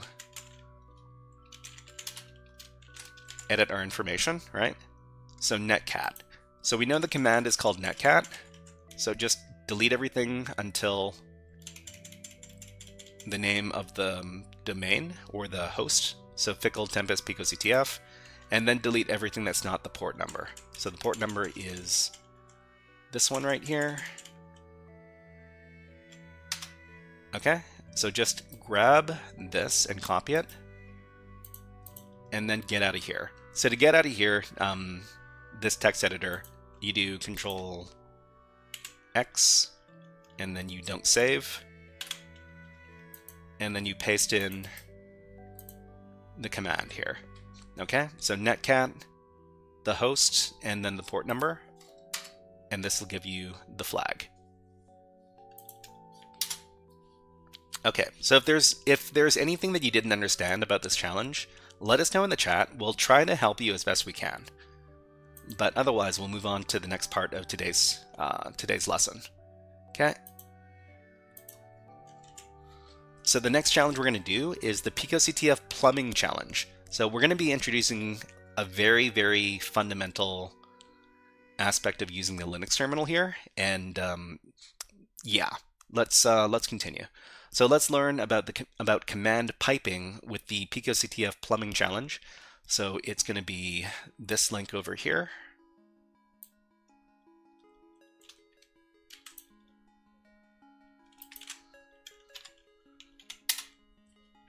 So you just need to plug in the address after you've logged into PicoCTF. Okay, Aiden, I don't speak French, so if you could type in English, that's much appreciated. Thank you. Okay, so let's go back. So the web shell, we're here. Let me paste in the challenge. Okay, plumbing. What's going on in plumbing? So this is the plumbing challenge. Sometimes you need to handle process data outside of a file. Can you find a way to keep the output from this program and search for the flag? Additional details will be available after you're launching your challenge instance. Okay, so in this challenge, you need to launch the challenge instance by clicking on the blue button over here. Ayana Koji says, sorry for interrupting. I want to learn software to hardware integration, and I have zero experience in coding, but I know electronics. How do I start? Okay, so you want to learn software to hardware integration. You have zero experience in coding, but you know electronics. I mean, I have no experience with hardware. As far as like creating software interfaces for hardware. I'm not exactly sure, but I'm pretty sure a few people in the chat know about this stuff. So if somebody could give some advice to Ionokoji at YouTube, I'd really appreciate it. Okay, so let's see. So can you find a keep the output from this program and search for the flag? So connect to Fickle Tempest at PicoCTF 50,006. Okay, so what we need to do is we just need to keep this in mind. So this is the host, and this is the port number. So we can copy it, and then we can go back to our web shell. So inside our web shell, Aiden Hall asks, what kind of coding is this? So this is Linux. So using the Linux OS on the terminal is a pretty common skill that you use inside of cybersecurity. But tech stuff in general use a lot of Linux. So we're just going to paste in our host and our port number. The only thing we need to do is we need to put netcat in front of this. So we're going to be using netcat to access this host on this port number. So if you just give this command, it gives you a bunch of not flags. What we want to do is we want to search inside of all of this output for the correct flag. Let's talk a little bit more about this.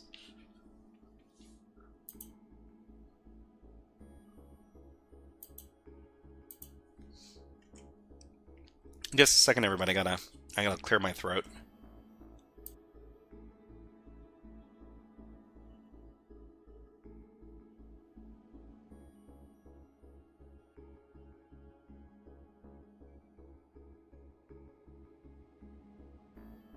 So we're going to be talking about a very, very common and important concept when you're using the Linux terminal, and this is called command piping. So in Linux, command piping is the process of passing the output of one command into the input of a second command. So in our challenge over here, we're going to be using netcat to access the server, and then everything that comes out of that output, we're going to be piping that into the grep command.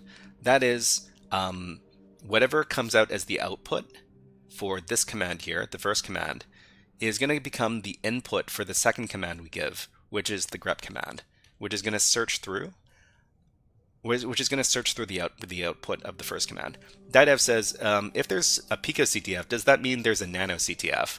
That's a good question. I mean, PicoCTF is the public version of the Carnegie Mellon CTF, and the Carnegie Mellon CTF, I don't know if it's called NanoCTF or if it's called something else, but PicoCTF is actually just one part of the Carnegie Mellon CTF environment. So Carnegie Mellon is a really famous university as far as cybersecurity and hacking is concerned, because they're home to the team that wins the DEF CON CTF the most often, I guess. It's called the PPP team, called the Plaid Parliament of Poning. There have been events called NanoCTF. Okay, so what were we talking about? Command piping. So command piping is basically take the first command, whatever comes out of this first command, use it as the input for the second command, right?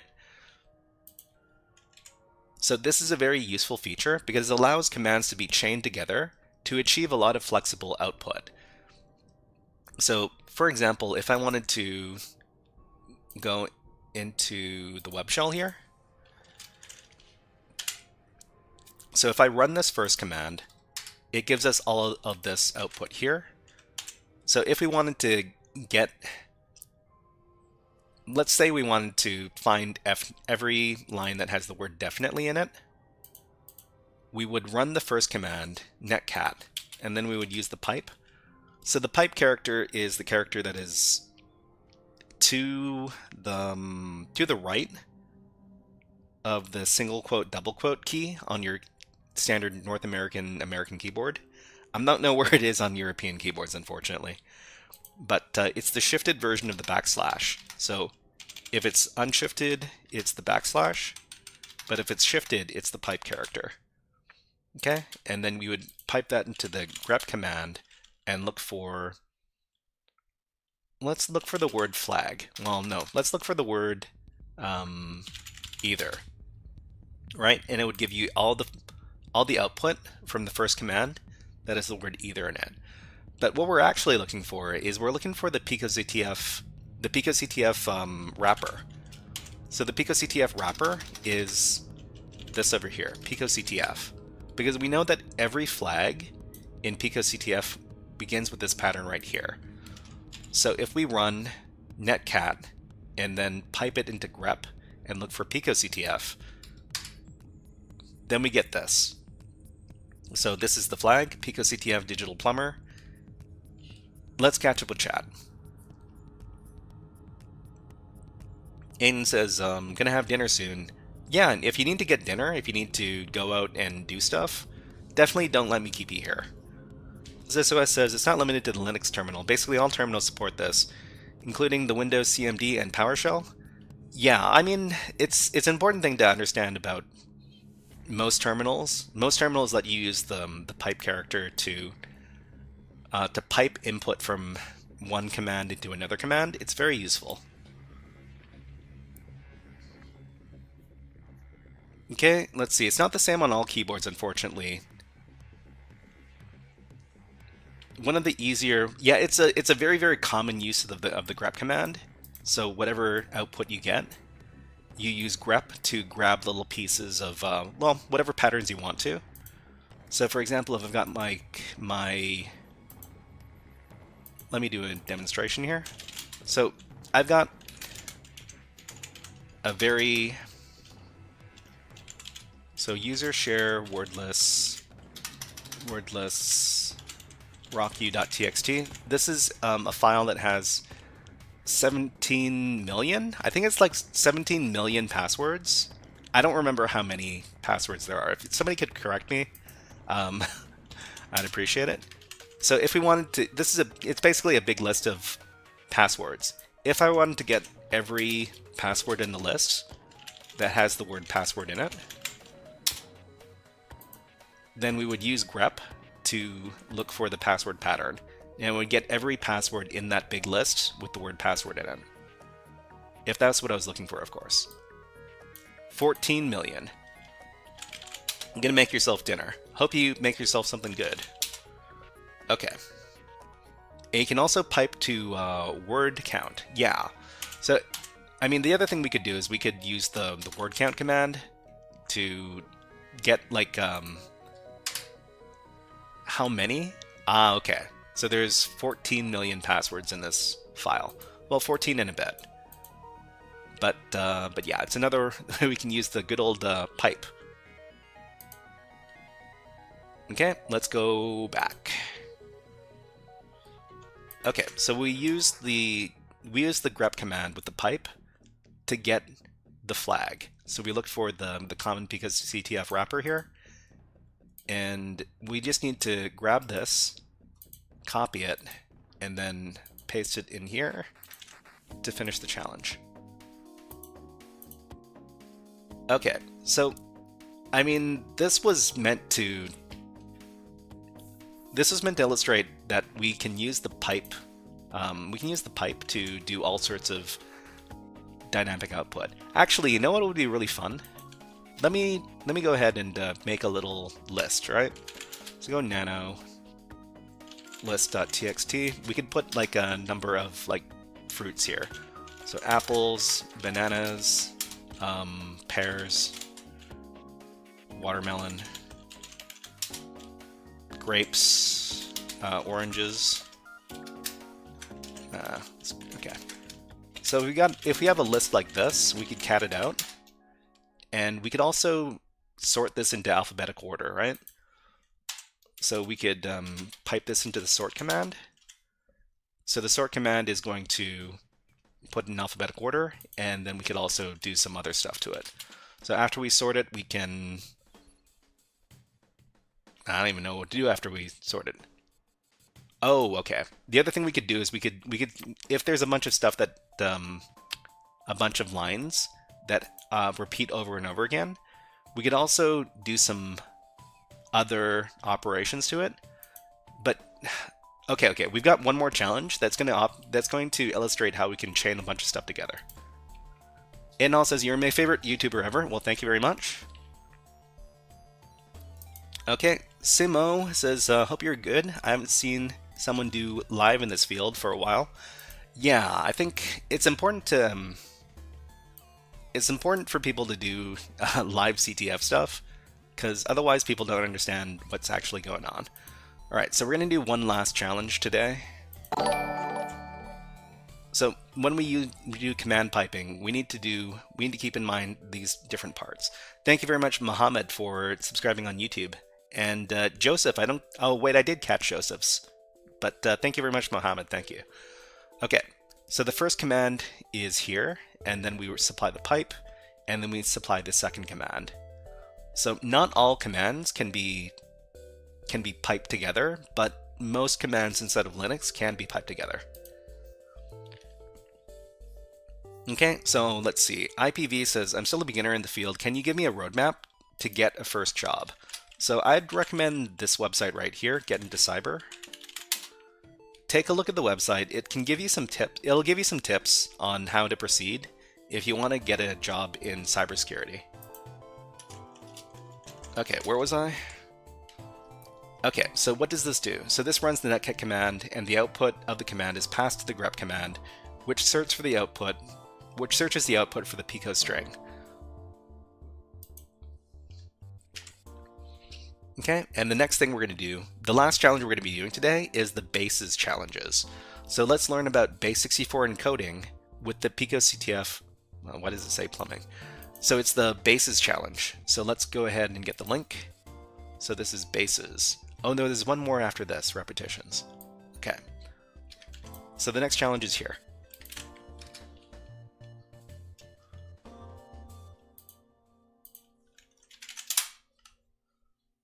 Okay, so this challenge is called bases. So what does this mean? I think it has something to do with bases. So we're going to be outlining a very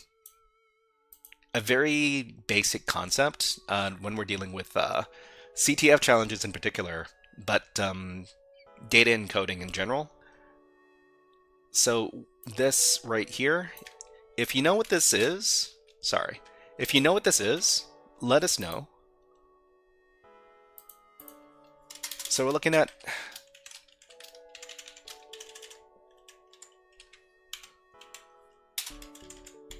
this string right here. So this string is made up of letters and numbers, but we don't see any symbols. Can you live stream this weekend? I live stream twice a week, so I live stream on Wednesdays and Fridays. Unfortunately, I don't live stream on weekends. Okay. So this is a pattern of numbers and letters. So you're going to see a lot of different encoding methods. So stuff like, encoding methods, encryption methods. After a while, you'll be able to recognize these things by sight only, or maybe you'll get you'll develop an eye for identifying something that might be encoded or encrypted. Okay, so let's talk about this over here. So we're going to be talking about the base64 encoding and the base64 command inside of Linux. So the base64 command is going to encode or decode data according to the base64 system. It's I've been informed that this is not actually called a codec. It is often used to convert data for transmission across computer networks. So if we have like a string like this, this actually represents some different information.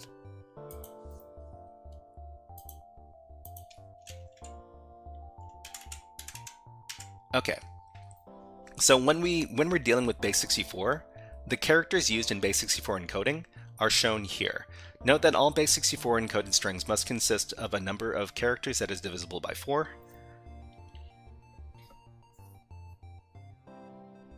Didev says, I'm not too sure what it means. I've still got to learn the ropes. What are we learning the ropes about? Okay, so if you want to learn more about base64 encoding, I think we can get like a chart.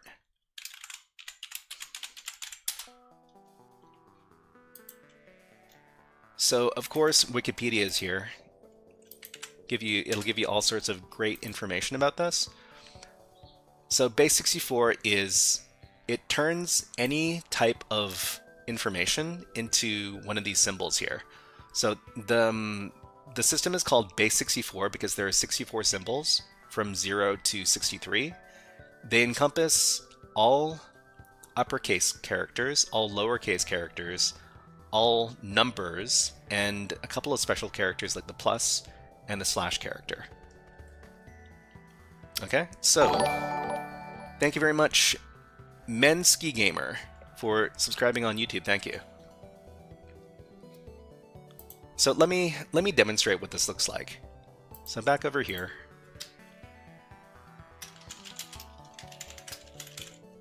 So if we echo out like HackerFrogs like and subscribe,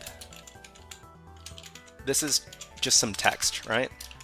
What we can do is we can pipe this into base64 to transform this information. Wow! Book Dragon has just subscribed on Twitch using the Prime membership.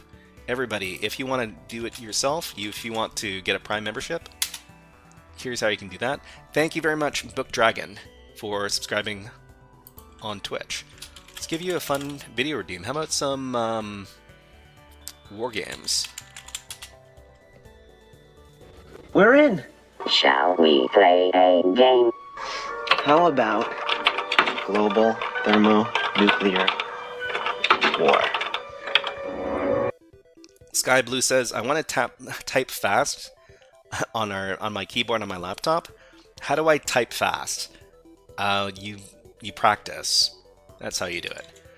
Okay, so we're gonna echo out this message, HackerFrogs like and subscribe. We're gonna base64 encode it. It becomes this. So you can think of this as a way to hide a message. It's not actually intended to hide a message, but in CTF challenges, you do see strings hidden using base64 encoding. If you actually wanted to get the same output here, and you wanted to decode this, you would grab this, you would echo this out, and then you'd pipe it into base64 with the decode command, right? And this will get you back your original message. Okay, so let's see. I've been screened out of applications for not having impossibly high typing speed. You've been screened out of applications for not having impossibly high typing speed? That seems kind of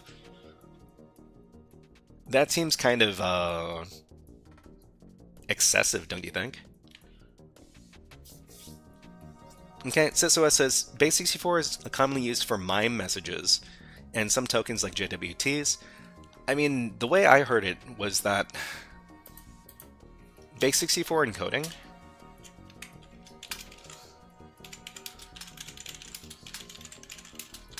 the original use of base64 encoding was to transform binary data into a form that can be used for network transmission.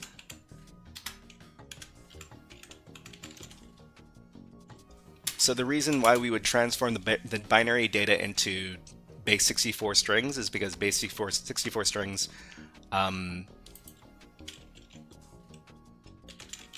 won't adversely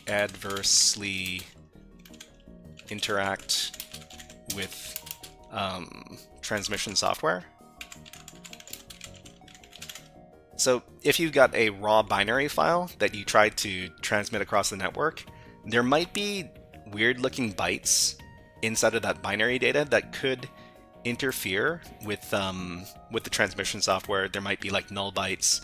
There might be all sorts of wacky wacky binary data. This is why we have to turn binary files into safe strings that can be transmitted across the networks. That's what I heard base64 was originally used for. But yeah. Anyways, let's go back. So over here, we can transform strings into base64 strings, and we can transform them back. And this is how we solve the challenge. So back at the challenge, we've got this right here. So we're going to copy this. We could use a few different places. If we know this is base64, there are a couple of different places we could go to. So there's like a web app that's called like base64 decode. Over here, you can paste it in. You can decode it. And then it says learn the ropes. Okay, so this is actually the flag that we're looking for, but we need to put it in between some the flag wrapper. But of course, because we're learning about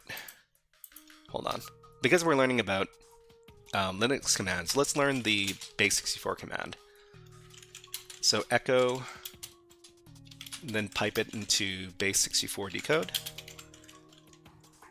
So what you want to do is you just want to grab this string and then paste it in here. And this will decode the message. So the message is this over here, learn the ropes. Okay. How was your joke? Your joke about, sorry, let me, type racer? Was it the type racer joke? Was it learning the ropes? Oh, okay. Yeah, you've done this challenge before. Not a peasant. No. No one would accuse you of being a peasant, SOS Master. But anyways, we got the flag. So what happens when you get the flag? You type this in. The shy. Like that. There you go. Add echo ... for the new line. Oh. Yeah, I guess we could do that.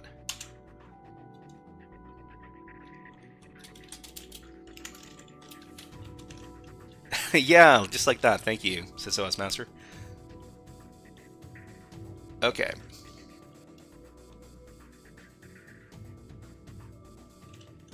Can we just do it like this? No, we can't do it like that. Let's see. It's echo D, echo like this. Ah, yeah. Okay, like that. Learn the ropes. Okay. I didn't do the challenge before. I just typed out the secret message into base64 when I was on the screen. I don't even have a PicoCTF account. Well, I mean, fair enough. Fair enough. I mean, I highly recommend to people to do PicoCTF. It is a lot of fun. Okay, so do we just paste in learn the ropes? Submit the flag? Nope, that flag is incorrect. The hint here is submit the answer in the flag format. If your answer is hello, you have to use the flag format. Yeah, okay. So let's just grab this. We'll go back to our chatter window. So remember that PicoCTF likes to have a standard flag format. So the flag format for PicoCTF is PicoCTF, and then some squiggly brackets, and then the actual content of the flag between the squiggly brackets. So the actual flag we're looking for is something like this.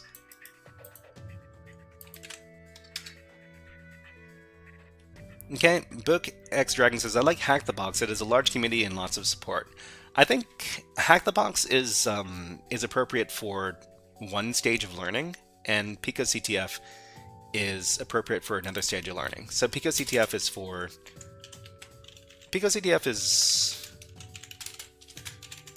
is more aimed at beginners, and Hack the Box aimed at intermediate and above. So they're both good options for learning about hacking and cybersecurity topics, but the audience is slightly different. Okay, options timeline says how to watch your channel in order from beginner to advanced.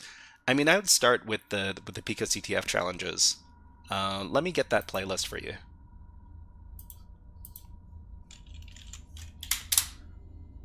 Whoops. Here we go. Okay, we've got a bunch of playlists over here. Let me get the one for PicoCTF that's appropriate for beginners.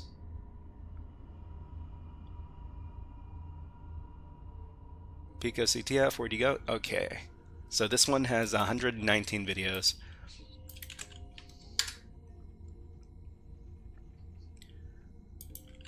But another thing is that you could try going over to this website, Get Into Cyber. It talks a little bit about deciding which part of cybersecurity to get into.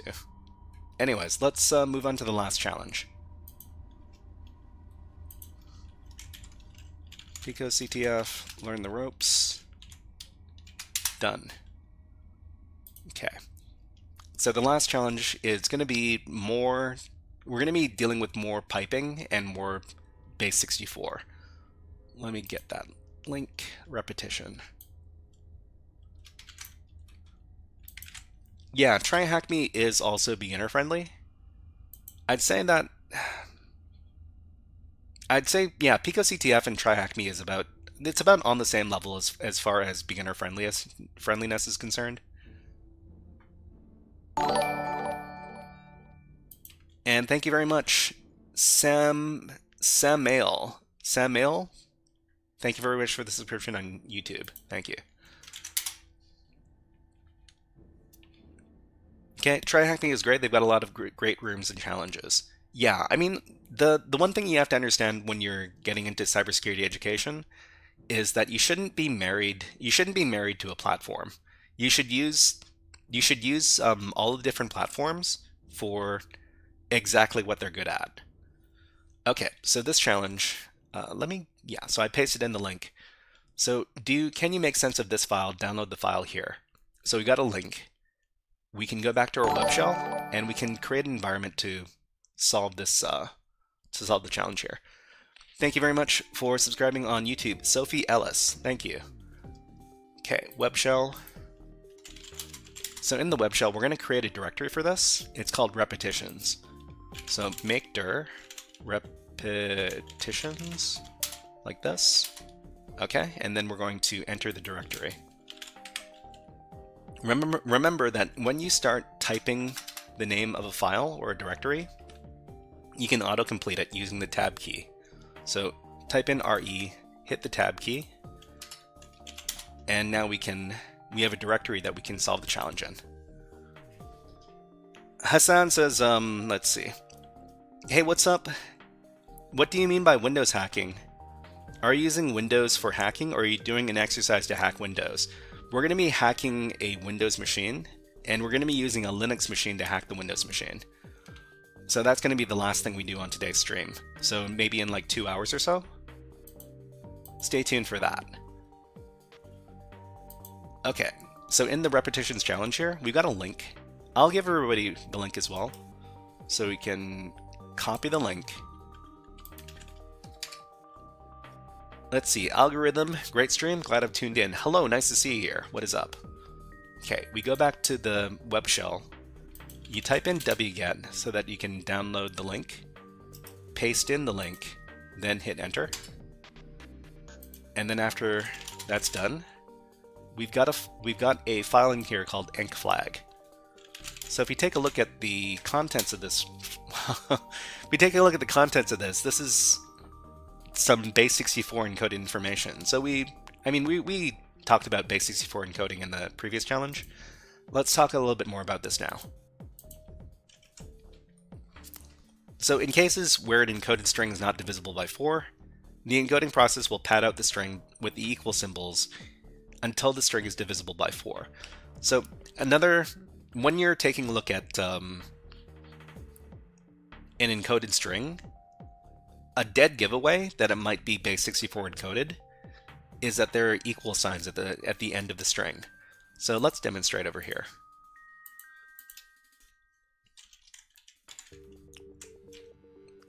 So if we wanted to encode something into base 64, let's encode the number 1.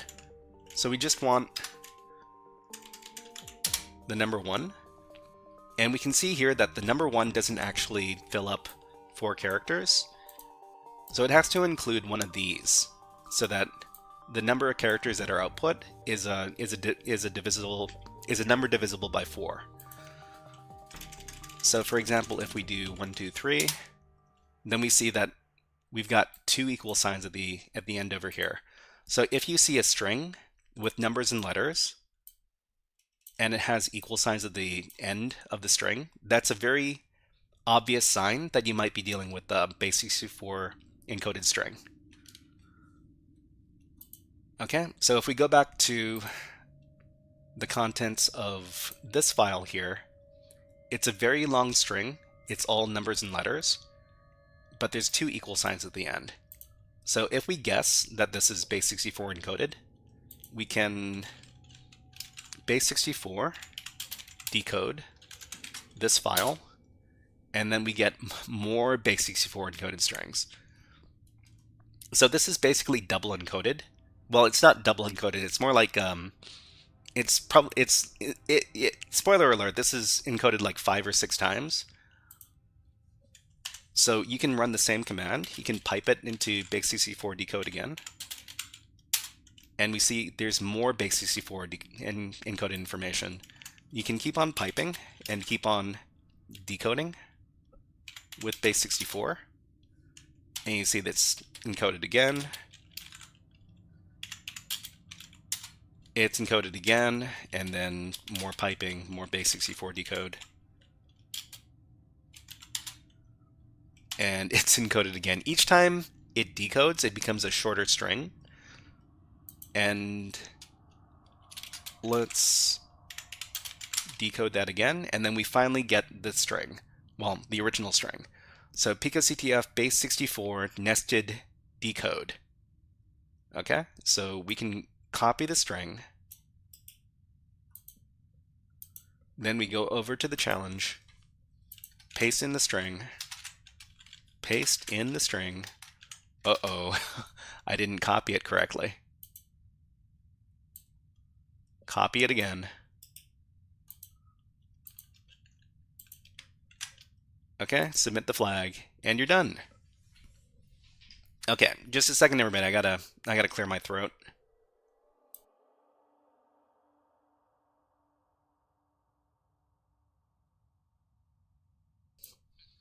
Okay, so we finished the challenge. I think we're finished with today's lesson. So when we're using the base64 command, we can also pipe it in through the echo command. The echo command is basically just going to echo out whatever we send to it, and then we can use base64 to decode. So that's what we did in the previous command, the echo command. So the echo command is used to create output equal to whatever is supplied to it. It can be used to supply input to another command through command piping. So most of the time, echo really isn't used by itself, but it's used as part of a chain with other commands through command piping. But yeah, echo is a pretty common feature to a lot of different programming languages, and the Linux terminal in this case. So for example, this is an example of the echo command that is used to supply input to the base64 command. The echo command can also be used to create files containing the echo content by combining it with output redirection. For example, echo something, redirect into output.txt. The above command creates a file called output.txt with the text content test. So this might seem that this might be new to you. So let's demonstrate this. Okay. So first of all, let's get out of here and let's clean up our file directory here. So repetitions, we're done with this directory now, so we can rm-r repetitions to get rid of it. Okay, SysOS says print and printf are the other two options to print text, which are present in basically all languages. Yeah. Printf is It's actually a command that I haven't been using too much until recently, but yeah, it's part of. It's probably intended to be a very common command to use. Okay, so now that we've got a clean file system now, we can echo something. So echo HackerFrogs like and subscribe, and we can output this into a file called sub.txt. So we take whatever content is here, and then we use this symbol right here to create a new file. So whatever command output is going to be redirected into a file called sub.txt. So after we do that, we have sub.txt. If we read the file, we see whatever we supplied to the echo command. Okay. Simo asks, hey man, where can I find these PDFs that you're reading from? Are they publicly available?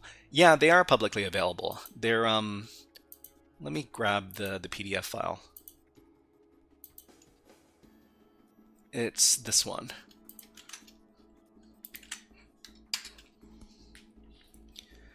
Nightcry says, just in time for Pico, had to clean the house after I worked all day. Hope you're having a good time wherever you are. Okay, so that's redirection. So we do this a lot. Sometimes we want to leave little notes for ourselves inside the Linux terminal. So I would echo out something like reminder.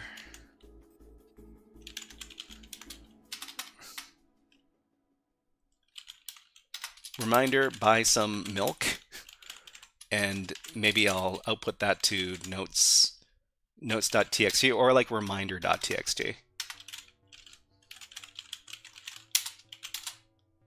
So this is it's a very quick way of creating files. We don't need to go into the text editor or anything. If we wanted to add to this, we would use 2 redirection symbols instead of 1. So if I wanted to add another reminder to reminder.txt, I would just add on another one of these. Reminder, do laundry, and then we would get multiple lines in reminder.txt. So if we just use the single one, the single redirect, it's going to overwrite whatever is already there. That's an easy way to delete your previous reminder. Comrade Soul, hello, nice to see you here. What is up? Okay, I think we're done. We just need to wrap up the lesson, and then we can move on to the next thing. Okay, output redirection. So output redirection is a feature in Linux that can be used to direct the outputs of commands and write that to the output of a file. So the previous echo command was an example of this. So the above command takes the output of the find command and redirects that into a file called jpeg-filelist.txt. So, for example, if we wanted to run the find command to find all the JPEG files on the system, we could write that to a file that keeps track of all this by using the output redirection symbol here. Thank you very much, Camille99, for subscribing on YouTube. Thank you. So this is a useful technique that can be used to save the output of commands for later use. So anytime you're running like a really big command, so for example, you've got like an nmap command that you're going to be using to keep track of all the open ports on the system, you might want to redirect that into a text file that you can look at later, instead of just letting everything disappear after you clear the screen. Okay, going back. So the repetitions challenge, we just did this one. Let's review the commands we learned today. The netcat command. So netcat is a versatile computer networking program, and one common use of netcat with PicoCTF challenges is to connect to non-standard services on remote servers. So non-standard services meaning like services that are running on not so well-known ports. We also learned about command piping. Command piping is the process of passing the output of one command into the input of a second command via the use of the Linux pipe character. So command piping exists on all sorts of other systems too, but it also exists as a very core part of the Linux terminal. We learned about the base64 command, which encodes and decodes data according to the base64 system. It is often used to convert data for transmission across computer networks. Didev says, I think Nmap has the OG, OA, and ON options, if I remember correctly. Those are for output, right? I mean, I never really learned those, so most of the time when I use Nmap and I want to output, I usually just use the redirection symbol. Okay, the echo command is used to create output equal to whatever is supplied to it. It can be used to supply input to another command through command piping. And output redirection is a feature in Linux can be used to direct the output of commands and write that output into a file. Okay, Aiden, do you remember me? Yeah, I remember you. What's next? In the next Linux OS Operations workshop, we'll keep learning about the Linux commands through the PicoCTF platform. So what are we learning about next time? Let me just take a quick look. Okay, so this is going to be session 4. Okay, we're going to be learning about help. We're going to be learning about data versus text. And we're going to be learning about user permissions. So that's going to be a lot of fun. So stay tuned. That's going to be on Friday. So today's Wednesday. We're going to be doing the next lesson for Linux OS operations on Friday. So please stay tuned for that. We're not ending the stream right now. We're just switching over to a new topic.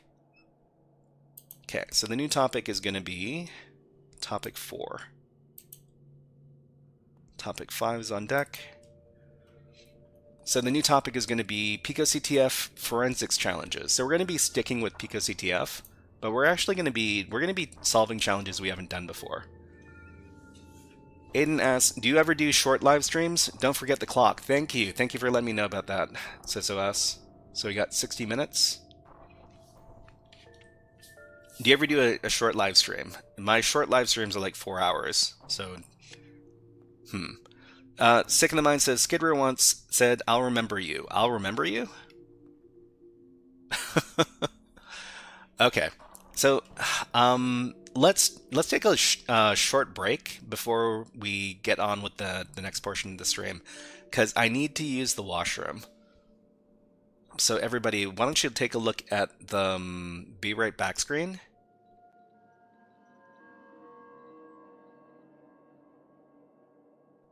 And I'll be back in a couple of minutes. I just need to use the washroom. But enjoy the music and enjoy the Be Right Back screen.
Okay, Jkun P says, don't use such a YouTube title if you mislead everyone to think this is a hacking video.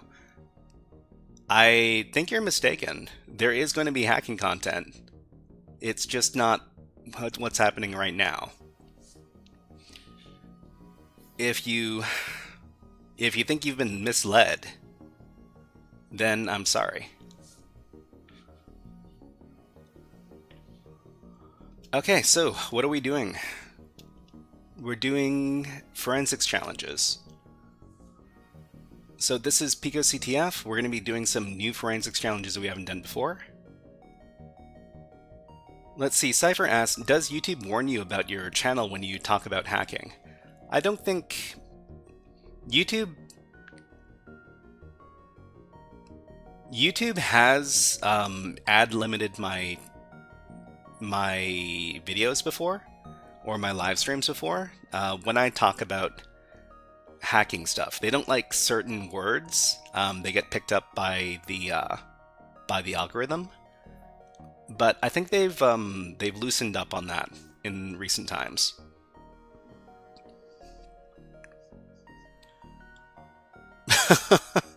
I mean, Pulsar Music, yeah, using those kind of titles might get you flagged by the YouTube system. What is your longest live stream ever? I mean, I'm pretty sure I've done like a 7-hour stream before, once or twice. Okay, we're looking at forensics challenges, and we're looking at let's see, all events. We need to make sure that the search is off. Okay, so let's see if everybody wants to, you know, join along with us. This is what you would search for in PicoCTF. So while we're working on these challenges, what we're going to do is we're going to try to make some walkthroughs. So we like to document everything we do. In cybersecurity, they say if you didn't document it, it didn't happen. So we're just going to do some documentation for whatever challenges we do. Do you get tired? Yeah, usually by the end of the stream, I'm usually pretty hungry and pretty tired. But that's okay. I only do these a couple of times a week. Okay, so hidden. We'll start with some easy challenges, and we'll see if we can talk about what's happening here. Okay, this is Pico Mini by CMU Africa. This is the event. This is the challenge we're looking at over here. And let's create a little walkthrough for this. So this is the CMU Africa event, and this is going to be for forensics. Let's make a new file. I think the name of the challenge is Hidden in Plain Sight.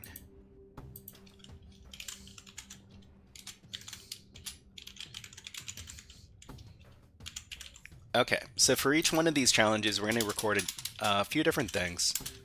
The URL of the challenge, the concept we need to understand to finish the challenge, and the method of solving the challenge.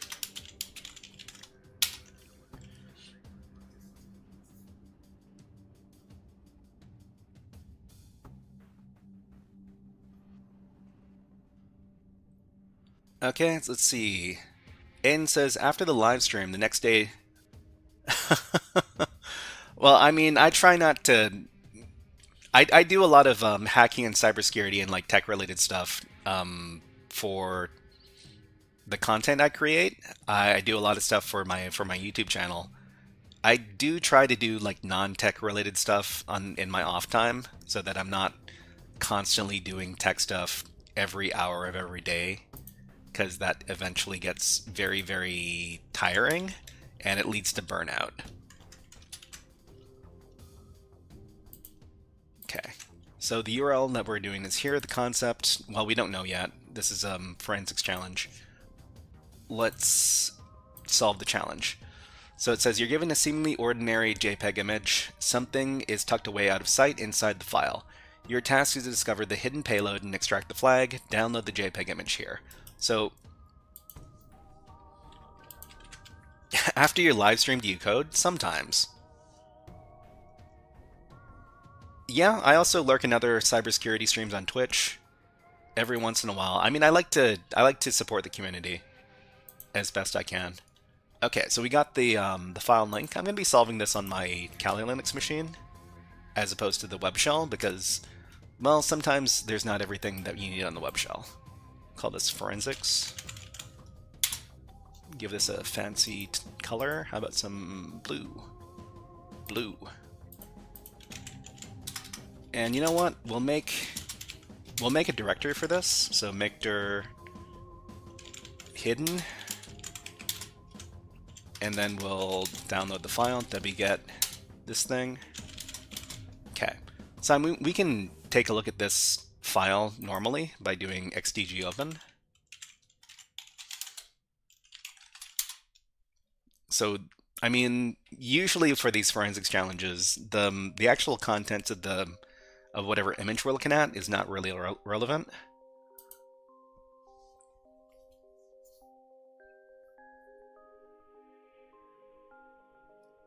Okay, Pulsar Music, I'm sorry I didn't get to your message earlier. Do you have much experience in buffer overflows or coding in Ruby to add the program to...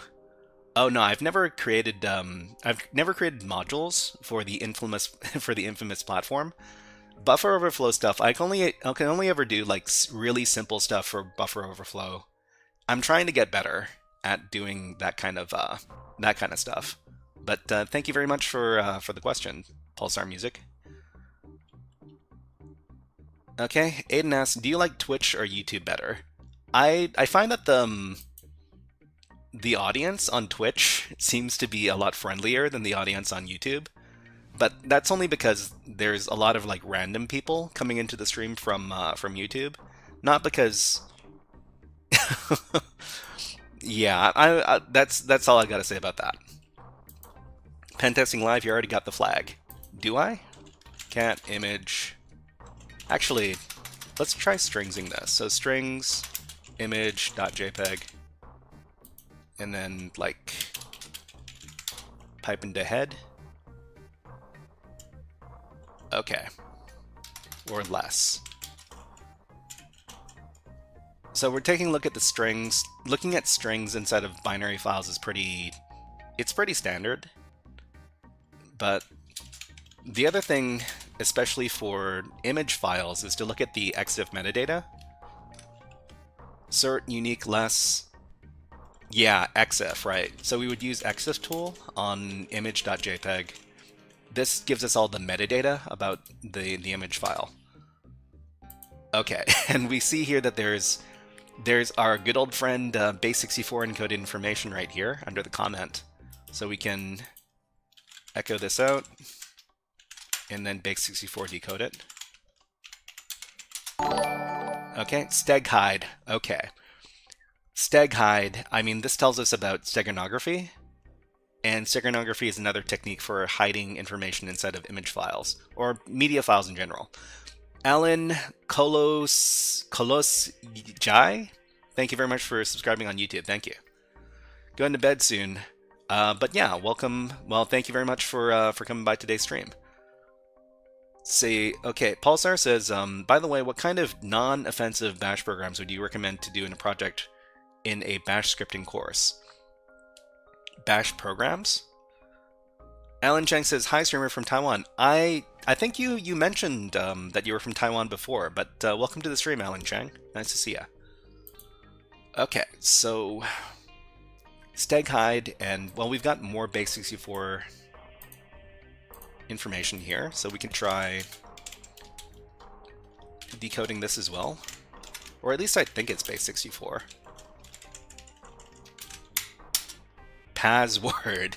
Password, okay. So what we can do is we can use you can use our steganography tools to try to extract information. So steg hide is a pretty common one. So I don't remember the syntax for using this particular command. I think it's like steg hide like extract or something. Let me look it up. Steg hide extract file.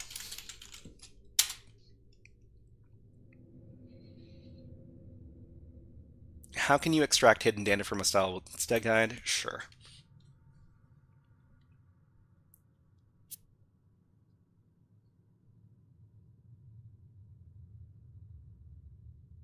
So it's like steg hide,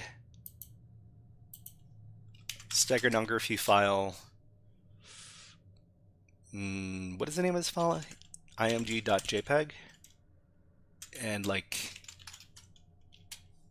extract or something like that. Or like info. Steg hide help. So stego file, passphrase, specify passphrase to extract file. So -p passphrase. So steg hide -p -sf for steganography file.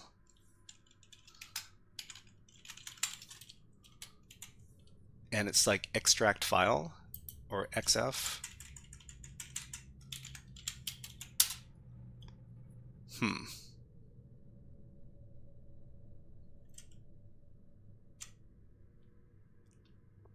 xf file for file extract. Okay, so something like this.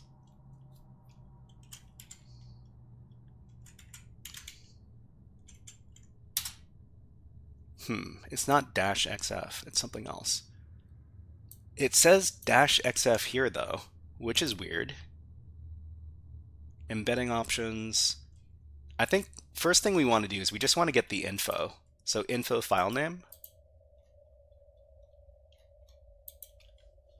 Gonna have dessert. Have a good dessert.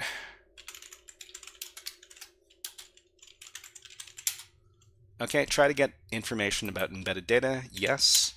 Enter passphrase. Okay, let me get that passphrase. Where is it? Password.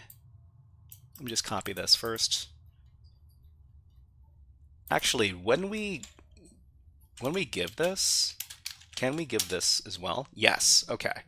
So we can actually put this in the command line. That's good. Embedded file flag.txt. So we just need to extract this. Extract SF. Extract SF. Okay. Cypher, thank you very much for letting me know about the extract. So basically, you need to use steg hide and then like a command word. So extract or info. And then we got flag.txt. Okay. PicoCTF hidden in an image. So we can finish the challenge and then we can do our little write-up. So the reason why we create write-ups is so that we can remember exactly what command syntax we used for the tools that we used.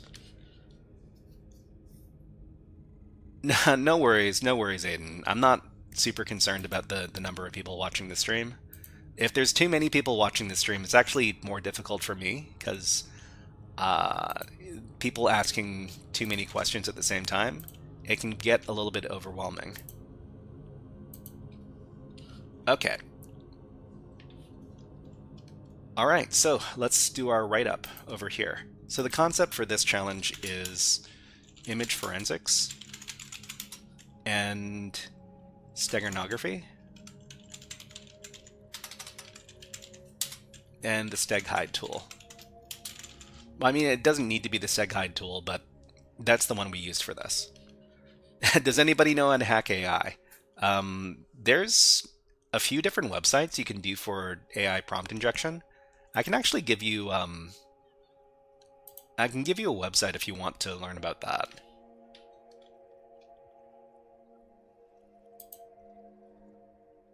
Let's see. Cloud hacking. Wait, didn't I have one for AI stuff? Could have sworn I had one. But yeah, this one is over here. I think it was like portswigger.net. Oh, we don't need to go to my account. So let's see, Research Academy. So if you want to learn about hacking AIs, you can take a look at, oh gosh, where is it?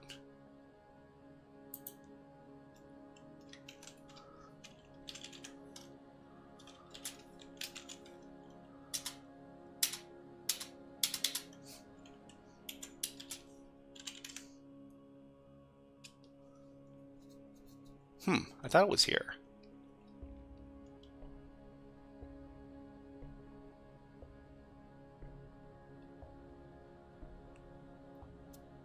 Web LLM attacks, right. Okay, yeah, you can take a look over here. Somebody else says, I bumped into the stream today and I'm actually finding the stream really helpful. Just wanted to ask, I am comfortable with Linux and networking. I'm learning SOC and how to improve. Yeah, I mean, you can try taking a look at this website as well, get into cyber. Okay, let's move on. We were doing our write-up. So the method to solve. So download the file. If we look at the metadata, there's some base64 encoded information.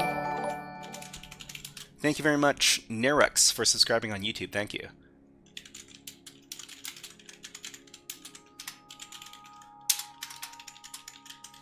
So what we do here is we record each one of them, well, each one of the key commands we use to finish the challenge. So this one is exif tool img.jpg. Okay, so the next thing we need to do to solve the challenge is, if we decode this base64 string, it gives us an important clue as to how to solve the challenge. Okay, so this next part is how we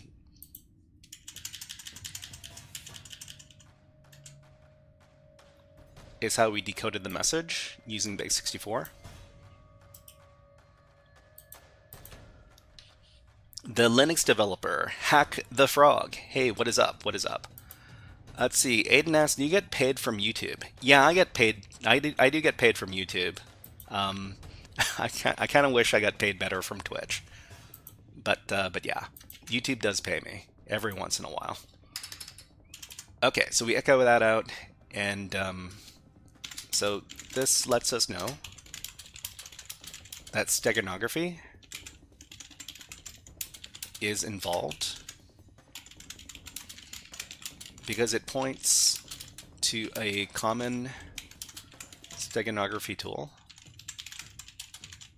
called steghide.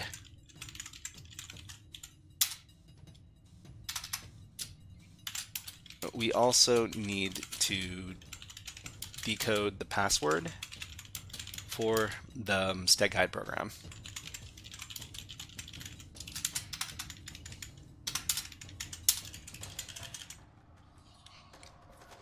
Okay, Thantis has been listening to too much Eminem. My brain is now too hyper-focused, but I'm not learning, but on the rap. Okay. Linux developer, hey, have you hacked the files or lizards yet? Or would snakes be a good next step? Keep them away from the pad? I mean, we're trying to stay friends with as many of the woodland animals as we can.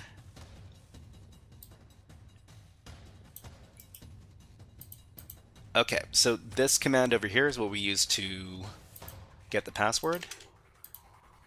And then the last step is to extract information from the JPEG file using the steghide program. Thank you very much, Alan Arias and Black Box Films, for subscribing on YouTube. Thank you. Okay. So we're just going to record. And wow, thank you very much, SysOS, for cheering 100 bits. Not getting paid enough on Twitch? That won't do. Thank you very much for cheering the bits, SOS Master. Very much appreciated. Thank you. And thank you very much for following on Twitch, DWSWF3. Thank you. Okay, let's give SysOS Master some Nyan Cat, some classic memes just for you.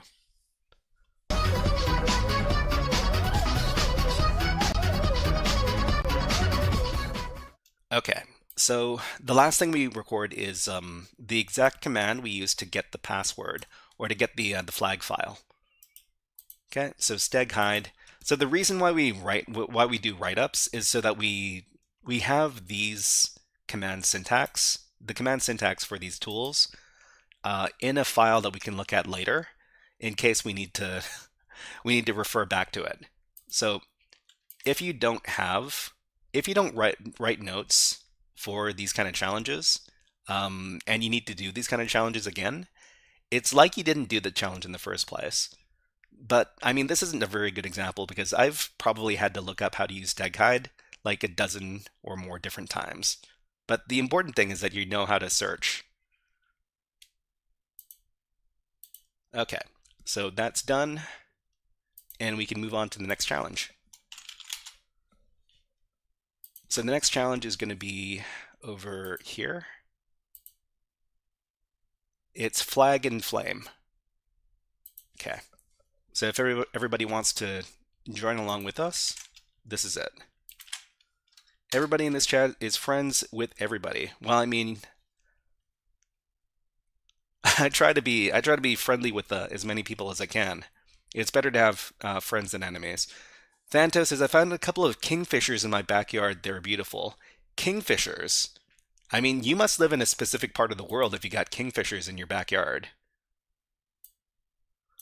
Okay, so what's this challenge? So Flag and Flame, the SOC team discovered a suspiciously large log file. After a breach, when they opened it, they found an enormous block of encoded text instead of typical logs. Could there be something hidden within? Your mission is to inspect the resulting file and reveal the purpose of it. Okay?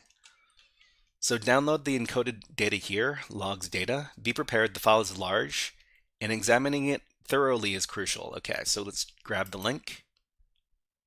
If you want to do this yourself, oh, you live near the ocean. Okay, that makes more sense. If you want to try this out yourself, there's a link there for the big log file.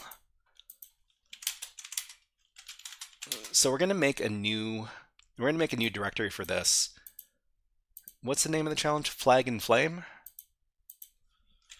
Okay, so we're just going to make a directory called FIF, and then we're going to download that file. Okay, so that's, how large is this file? So this is 1.6 megabytes of text. That's a lot of text. Thank you very much, Meow Meow, for subscribing on YouTube. Thank you very much. Okay, we got ads running on Twitch, so we're just going to take a break, and we're going to put on the birds. I love my birds, and the reason why I take these breaks and put on the birds is because I want to share the birds with you. So how about these birds? Okay, we'll be back in about 60 seconds. I just need to take a little water break. We'll be back in just a sec.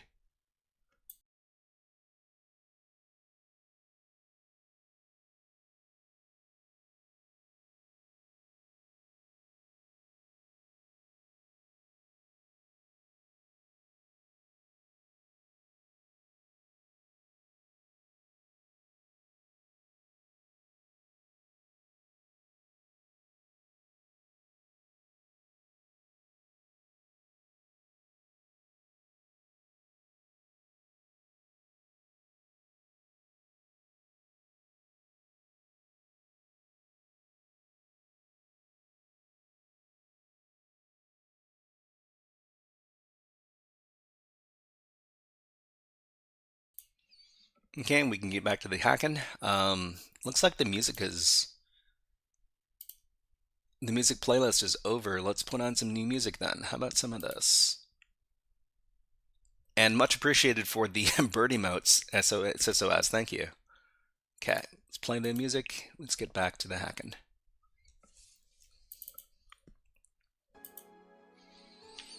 Okay, Nurek says, you show the birds every time you complete something to get back to work. I mean, I show the birds because I enjoy showing the birds. Didev says, I'm thinking of signing up to PicoCTF, but it's asking for my postal code. Is there a reason why PicoCTF requires users to enter their postal code? I mean, I think it might be to confirm that people are, whether or not people are like US citizens, because they split up their user base based on like whether people are in the US or in different countries. Because they've got like a few different categories for their competitions. Just a second, let me illustrate this.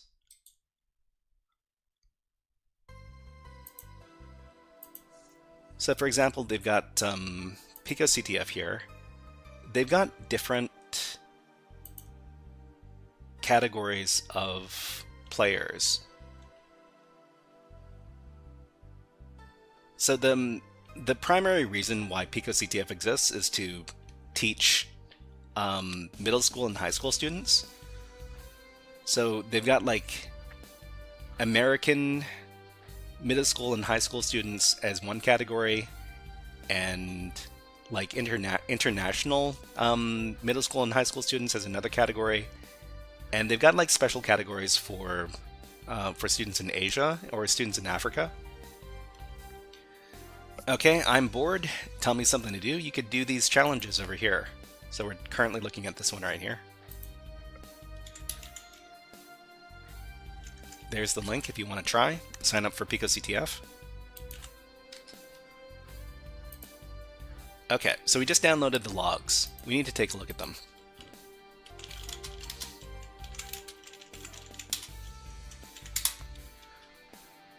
This is base64 encoded data.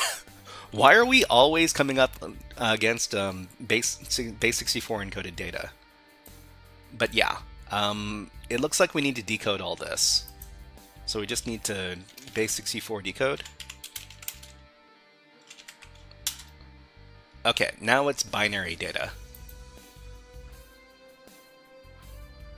So the question is this actually... Oh, you know what? This might be a different type of file. You want some base 58 encoded data? Maybe. Cypher says, got it. Well, I mean... Okay, let's redirect this into new logs. So this is PNG image data. So the logs are actually a big PNG. We can take a look at new logs. Actually, let's rename it first. So we'll move new logs to logs.png, and then we'll take a look at it. Nope.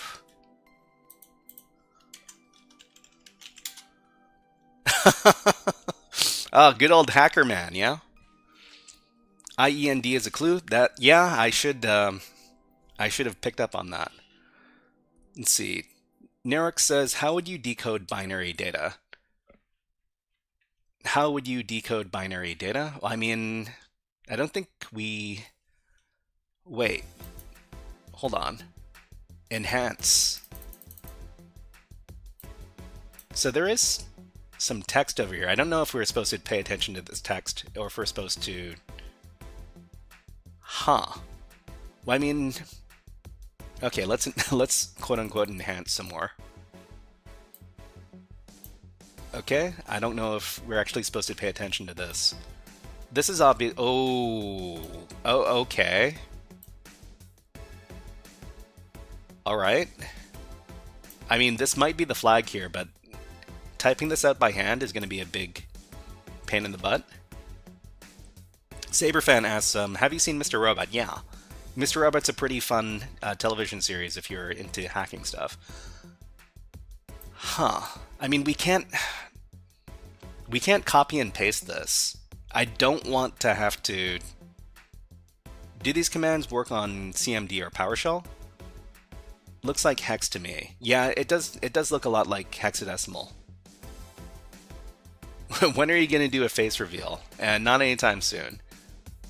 Not because I'm super private, it's just, you know, this is not how I want to do my live streams. I don't want to have to worry about people looking at my face. So we could type this out ourselves. There's got to be a better way to do this.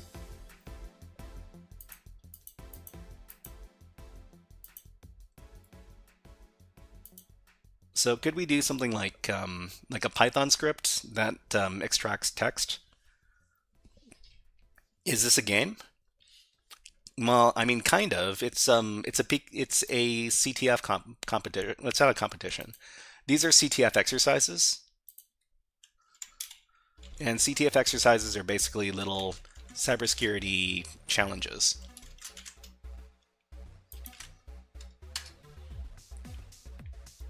Is this cryptography? This is digital forensics.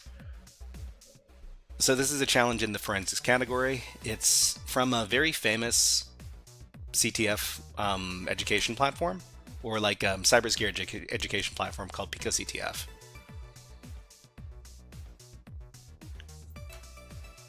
Okay, so is there a site we could use to pull out the string? Something like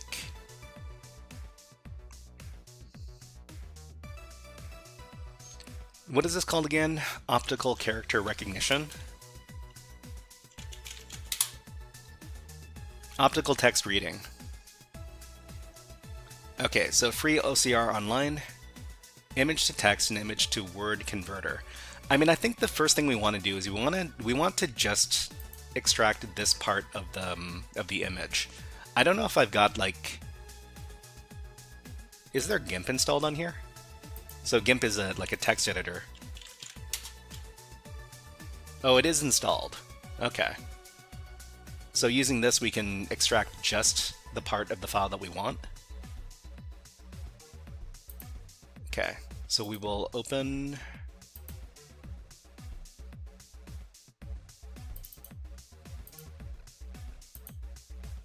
this, and then we can zoom in. Actually, we don't need to zoom in, we can just crop. So let's go and crop this.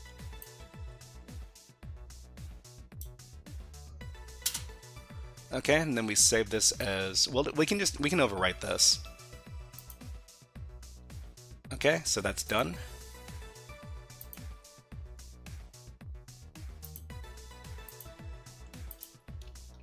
Can you live stream on Friday? Yeah, I will be live streaming on Friday at the same time. Okay, let's do the XDG again. So this is it.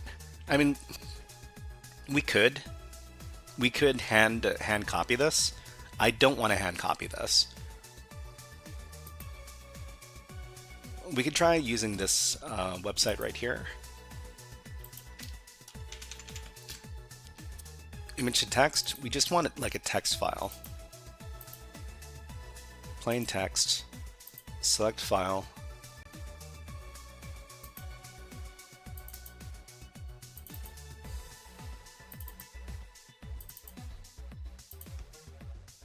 Okay, and then convert.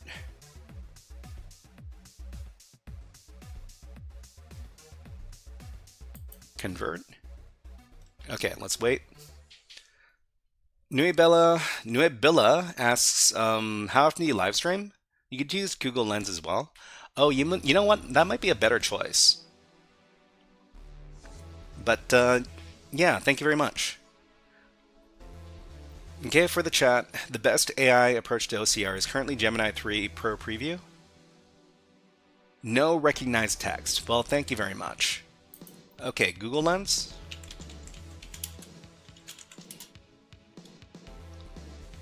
Search what you see.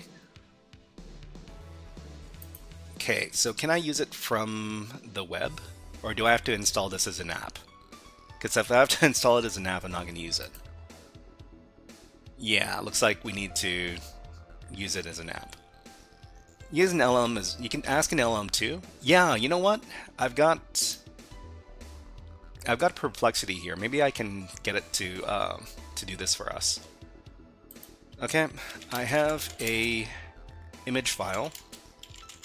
Can you extract the text from it? Okay, and we can attach.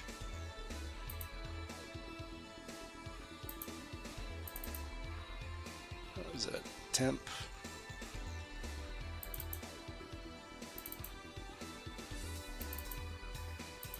Okay. Segfaults, hello, nice to see you here. What is up? Okay.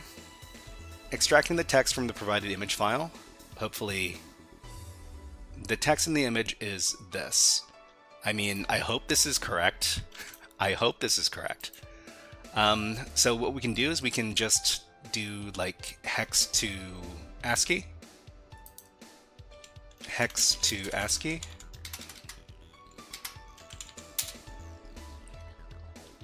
Okay. Hex to ASCII converter. Convert. PicoCTF Forensics something something. Okay, this all gets garbled up. I don't think it did the conversion completely correct. Let's take a look at this. We'll do a comparison. And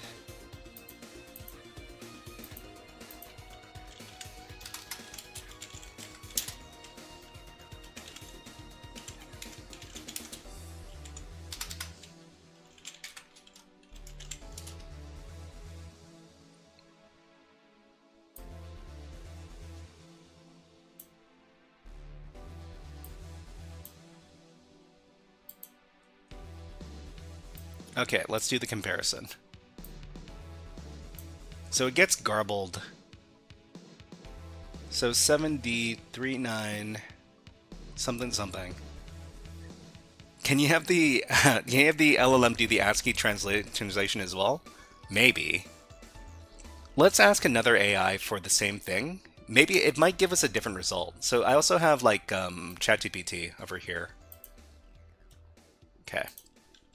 Can you extract the text from this file? And boom, give it the file. Temp. This, that, the other thing. Okay. Use CyberChef. Can we use CyberChef? We can't use CyberChef for the OCR, I'm pretty sure.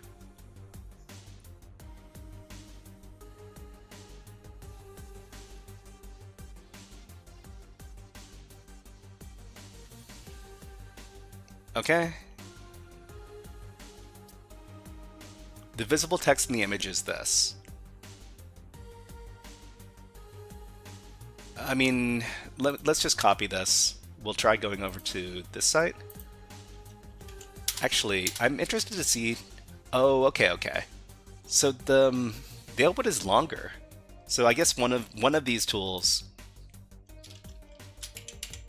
didn't give us the complete thing. Huh, this is still garbled. So ASCII encoding, is it actually ASCII encoding or is it like UTF-8 or UTF-16? No, UTF-8 doesn't work. Unicode doesn't like that either, so it's got to be just plain old ASCII. It's interesting how this is still garbled. You can try opening it with Google Docs. Google Docs. I mean, that if I use Google Docs, I need to be logged in, and if I'm logged in, I could potentially leak my Google account information. So I'm not going to do that. Let's see if there's one more tool that we can use. Try Echo Word XXD. Yeah, I can give it a try. Try to use decode. Decode.fr.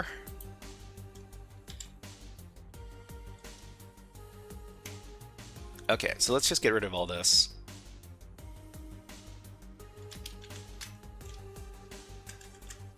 We'll get the word. The word is... Well, if we're getting it from ChatGPT, it's this one.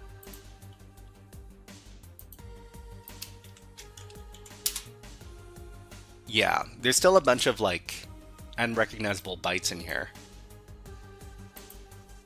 PicoCTF Forensics something something. Okay, you know what? Let's bite the bullet. Let's just do the manual translation. So the manual. Oh no, I do not want to do the. Okay. Let's at least make this nice and big first. Ugh, manual translation.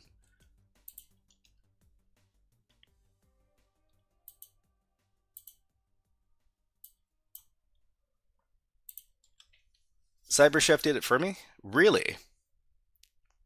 Leak all the data, let the data flow. CyberChef did it all for me. Okay. Well, I mean, if CyberChef did it all for you, let's give it a try. CyberChef. So does it have OCR? Optical character recognition. Okay, so we'll just paste it in here. We'll put the input. We need to... Can we upload a file?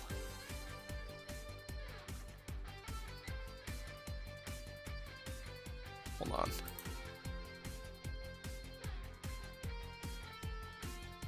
Add new lab input. Open folder as input. Was it JPEG or it was a PN? It was a PNG, I think. Okay, so can we like drag? Can we drag the file in here?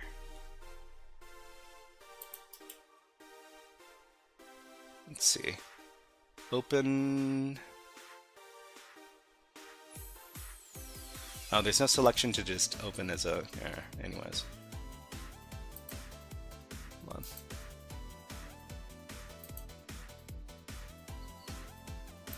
File system, temp, HF, FIF, logs.png. Okay, and then we will paste this in.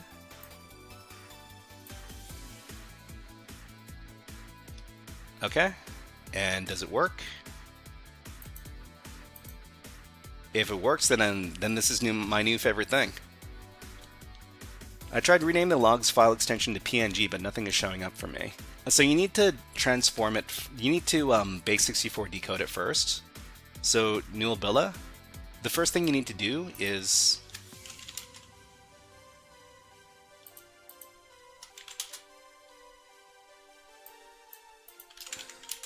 logs.txt. You need to transform this in. You need to base64 decode this,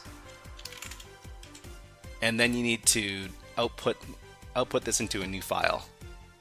This is the first step you need to do. Then you need to put the PNG file extension on it, and then you can proceed from there.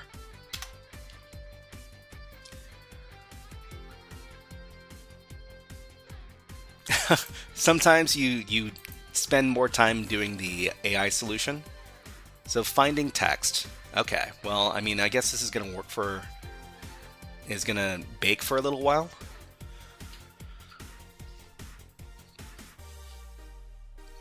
So I guess we can just leave this alone for a little bit. We can start on a write-up right now. Okay, so this one's called File in Flame.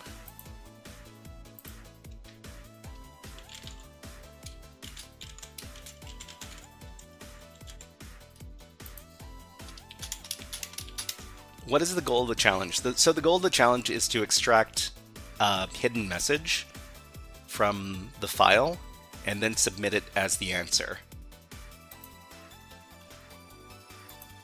So if you want to try this out yourself, you can make yourself an account at PicoCTF.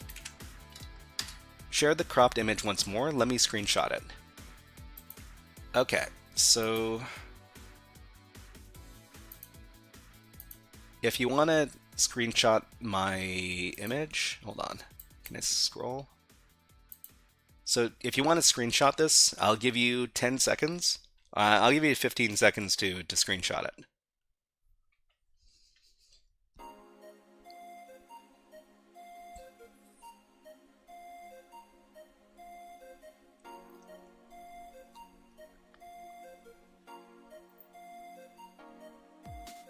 Okay, Amri, hey, that's awesome. You were able to get the flag. Forensics analysis is amazing. Okay. I mean, not everybody's flag is going to be the same. Just keep in mind that the little bit at the end with the letters and numbers, that's going to be different for each individual user. Okay, so let's go back to, let me close out some of these tabs.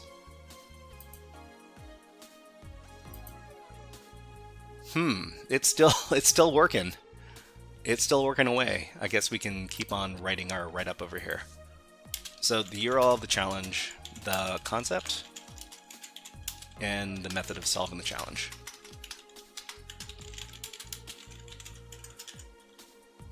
So the URL is over here. It's challenge number 523. The concept in this case is base64 encoded data. And what else? OCR.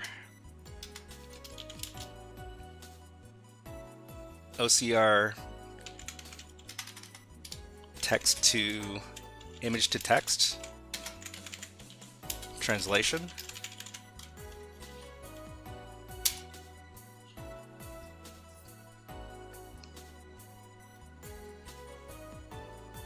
Okay, Segfault says, started a new job in cyber this week after getting laid off at the start of the year. Congratulations, Segfaults. And hey, B Theo is here. Everybody, did you know that B Theo is a cybersecurity streamer? Let's give him a shout out. There you go. What up, Shy Hat? Brouhaha, hello, what is up, what is up? Okay, so, CyberChef is still taking its sweet time. It's finding the text.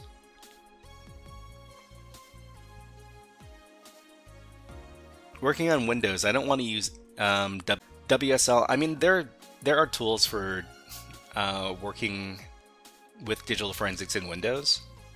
Not necessarily the same tools that we're using here. Oh, BTO, you want to do redeem hack the planet. So, exclamation point redeem space hack the planet.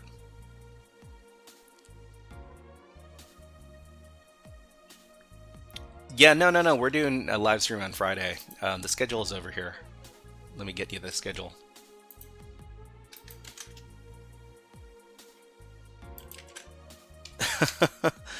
Let's see. Spartan says AI is going to replace cybersecurity nerds. HTML developer here. I mean, if AI is going to replace cybersecurity, is it also going to replace HTML development? I don't know if that's the own that you want it to be.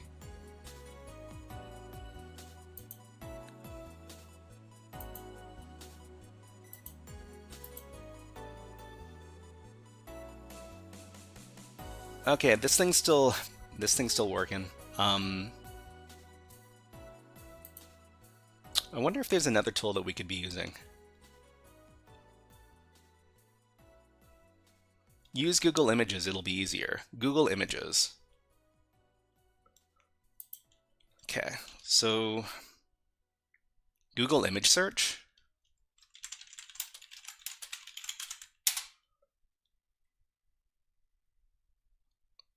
Search by image. So search by image, drag an image here, upload a file. We'll try uploading our file. Where is it? Here. Thank you very much, Srihari Brahma. Thank you very much for subscribing on YouTube. Thank you. Okay.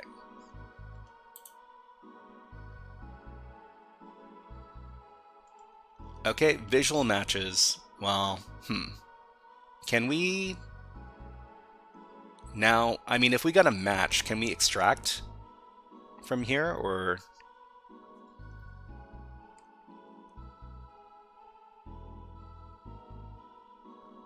So search by image. Exact matches. No exact matches found. About this image.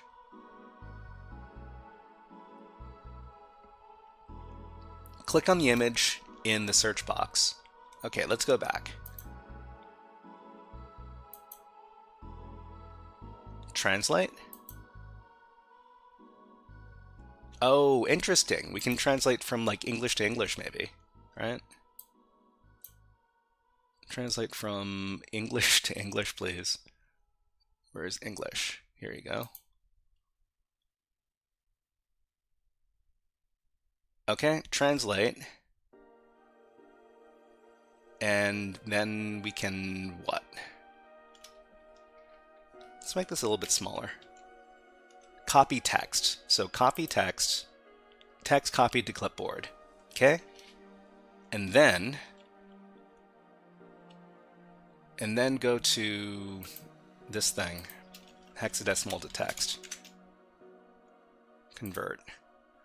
Okay, great. Wow, that finally got it done. Okay, well, the important thing is that we found a method that works consistently. No, seriously. The important thing is that we find a method that works. Okay, so Fares de Jesus. Thank you very much for suggesting that to us. So yeah. All right. Let's talk about it first. Not talk, but let's write about it first. So OCR, and so how do we solve that thing? So we download the file, then we look at the contents. AI can help, but never work alone.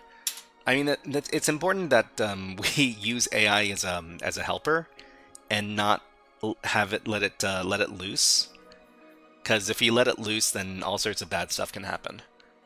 There are all sorts of people using what was it called, like Maltbot or Claude, OpenClaw or whatever it is, to do all sorts of stuff right now. It's all the rage.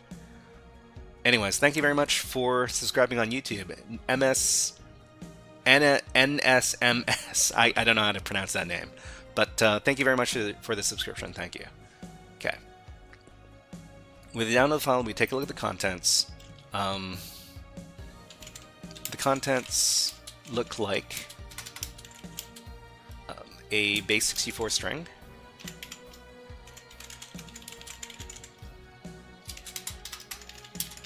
Okay, then we record the command we use to decode the string.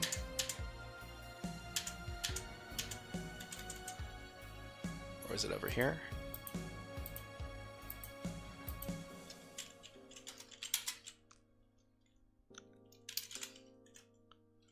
So it's base64 decode logs.txt to logs or new logs or whatever, right? So this command right here.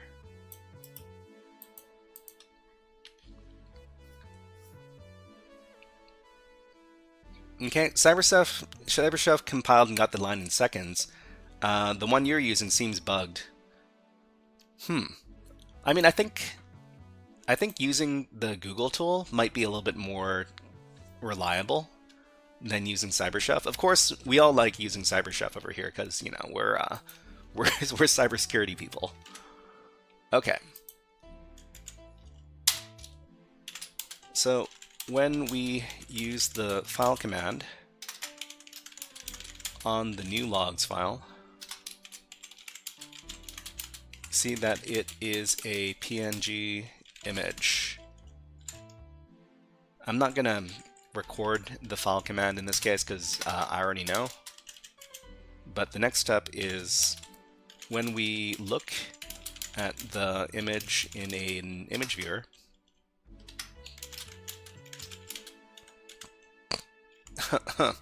sorry everybody. Sorry, I just missed a break. I need to take a little bit of a water break. So let me put on some birds. and we'll be back in about 30 seconds. I just need a little bit of a break to have some water. We'll be back in a sec.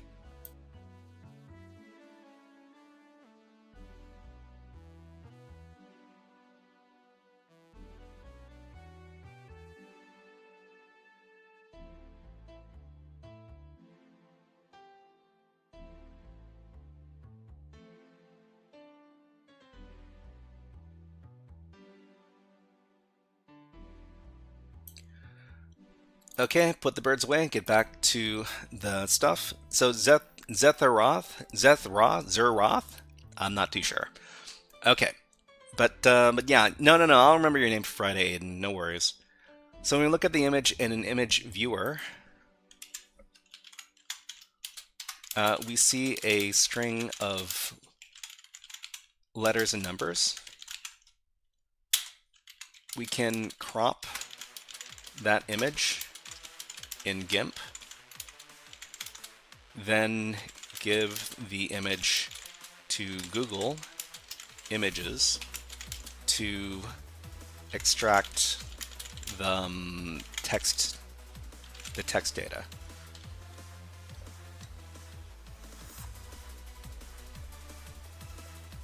Okay, so Zeroth, if you could let me know. See you Friday. Yeah, see you Friday, Aiden. No worries. Okay, so from there we can use, what was the command again? It was like xdg, right? xxd rather. Where did I record that? Over here maybe? Yeah.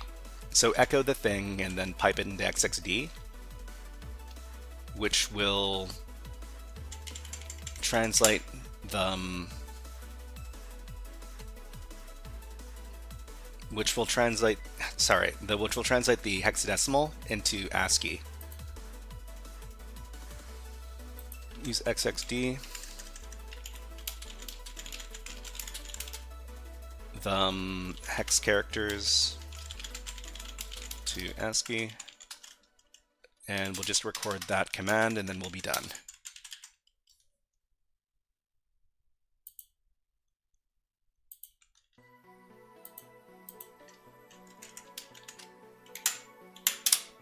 Okay. So just record this. We'll submit the flag and then we're finished with this part of the stream.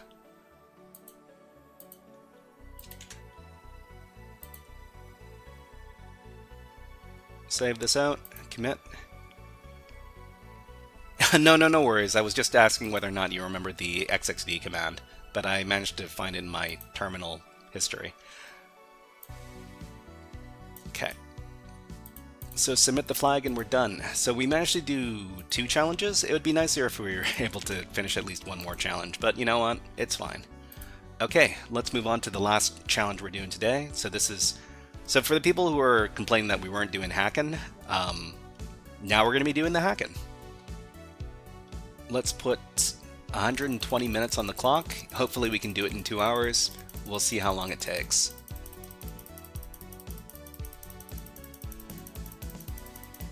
Okay, start the challenge and let me change my topics. So topic 4 is done. Topic 5 is here.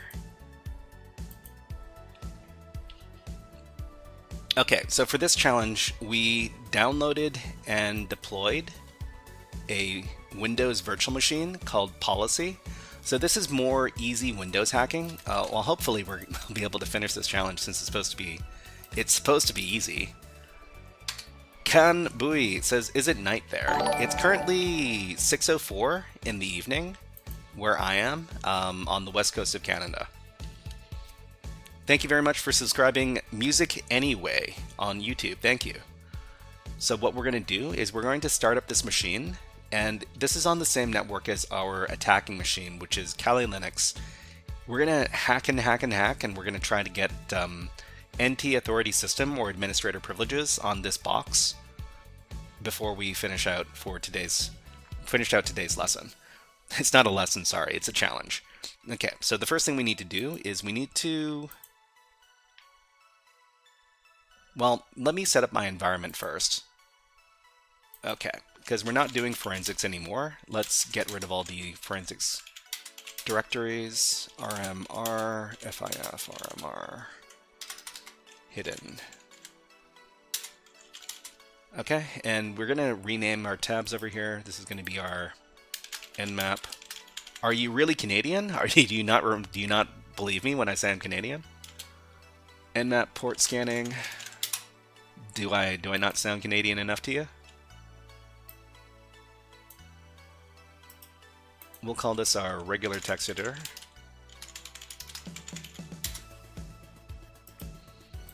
So an important part of getting stuff done, an important part of getting stuff done is being organized. I mean, I'm not the most organized person in the world.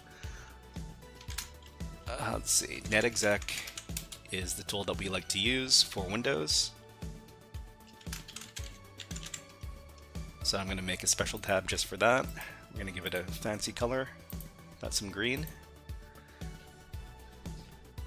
Just want to be sure? No worry. Jackson America, nice to see you here again. I'm an alien, no worries. Okay, so I think there was like a web server on this. So I'll have one for web app enumeration. I really hope this isn't another potato. All the other challenges we've been doing for Windows have been get on the box and then throw a potato. I really hope we don't throw a potato this time. Okay, so let's see, we'll do one for fuzzing.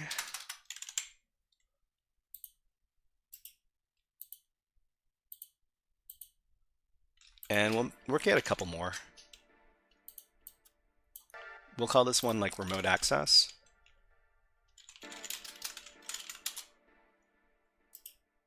Make this one red, because red is an important color. And let's see, we'll call this one local host services. Give this a fancy color too. How about some purple?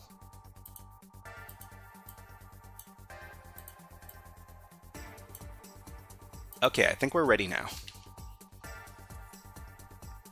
Lowering the background music wouldn't be bad. Is it too loud? Okay, so everybody in chat, if you feel like the background music is too loud and my voice is not loud enough, let me know in the chat by typing in, I don't know, music too loud or something.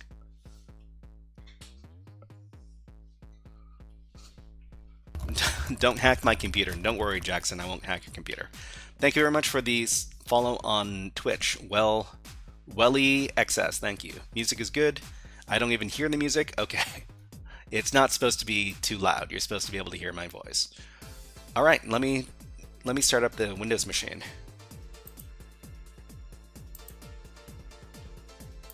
And then we can get started with the hacking.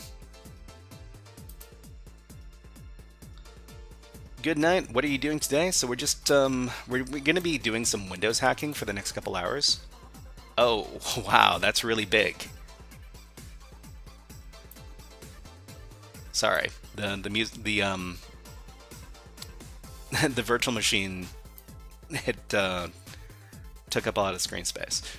Anyways, okay, so the first thing we want to do when we do one of these challenges is we want to locate the system. If we don't know what the IP address is on the system, the IP address of the system, we can't hack it. Fortunately, we've got a very handy-dandy tool called ARPScan we can use to locate machines on our network, on our particular networking interface. So in this case, it's going to be this network range, 192.168.212. When you interact with these kind of challenges, you're not going to be using public IP addresses. You're going to be using private ones. Can you hack NASA? I don't think I would want to try to hack NASA. I don't think so. Okay, so this is the IP address we're going to be hacking today. So it's going to be 192, blah blah blah 25. So it's the 25 endpoint. So we're just going to copy this. And we're going to feed this into nmap. So when we run the nmap command, it's going to tell us what open ports and services are on this particular remote host. Ethical hackers never hack NASA. Well, I mean, yeah, I mean it's not very it's not a very safe thing to hack NASA, is what I'm trying to say. Okay, let's see. Sup CS C4S. Hello, nice to see you here. I'm asking you whether you're a professional hacker or a studying student. I'm an educator. So I previously worked in cybersecurity, but I'm now trying to do education. Okay, so let's see. Since 80% of NASA's data is public, why hack them at all?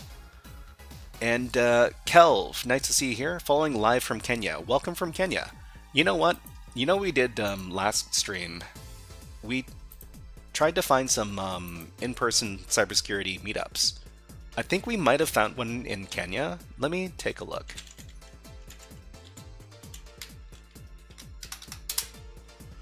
So one of the things I really encourage the people to do is to find in-person hacker meetups.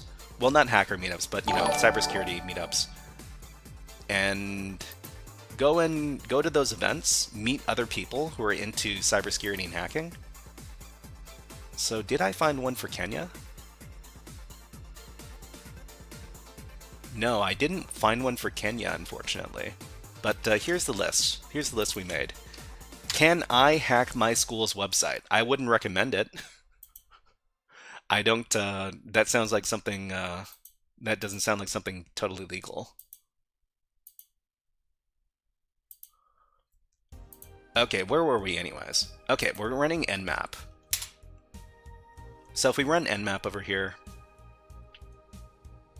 it's not going to give us any output until the scan is done. So what I'm going to do is I'm going to run a second scan in parallel that we can actually see the results of. So this will let us know what is actually on the target. So there's a bunch of different ports on the target that we can investigate. Yeah, don't hack anything that you don't have specific permission to hack. Otherwise you can get into some really big problems. Okay, Christian asks, so Base64 is the modern version of Caesar Cipher? I mean, it's about as commonly found as Caesar Cipher in CTF challenges. I wouldn't say that Base64 is a modern version of Caesar Cipher. They do very different things. Okay, DieDev says, also known as how to get the FBI on your trail. I mean, I don't want... Listen. I don't want any large organizations to come looking for me. And the easiest way to not have large organizations looking for you is to not mess with their stuff. The worst thing you can do as a hacker or as any individual person is to call out some large organization and say, come get me. Because if you taunt hackers, or if you taunt large organizations, there's a possibility that they will take you up on your offer, and you will not enjoy what happens afterwards. Okay, in which state of Canada are you? Well, I mean, I live on the west coast of Canada. I'm not hiding that. Anyways, let's check out what's going on this machine. So there's SMB, which is indicated by port 445 and port 139. So we can check this out first. So here we can do some netexec. What's the frog for? The frog is the mascot.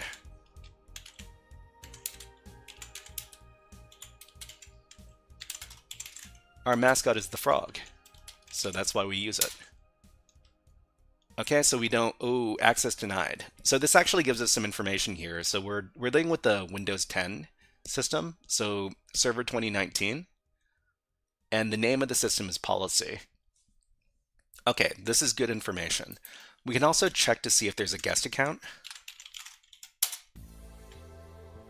There's no... Well, the account has been disabled, so we can't use it. Okay, you're in front of my house now. Open the door. Well, I want you to knock on my door really loud so that I know to get my gun.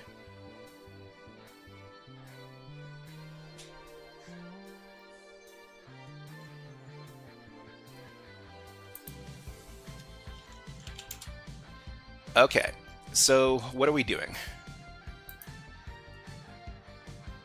So another thing that we could check out is we could check out port 80 on the system. So port 80 is unencrypted web pages.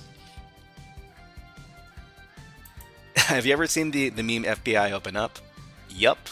Well, I mean, FBI wouldn't come to get me because I live in Canada. It would be like CSIS, I think is the organization. But anyways, let's check out port 80 on the web browser. Over here. Yeah. Let's see.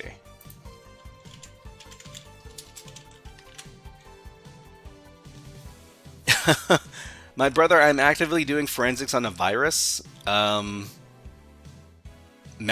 Maybe. I don't know. I don't know who would come and get me if that was the case. This is how little I know about getting got by the authorities. All right, so this is an IIS service. IIS is it is the Windows web server software. Of course, Windows web servers don't need to run IIS. They can also run, like, you know, Apache or Nginx or any other web server software, but IIS is the default one. Thank you very much for Hello Fellow Canadian. Huh. Did I click on something? I shouldn't have clicked on that. Jopa says, did Jopa ask about... I don't recognize that language. Is that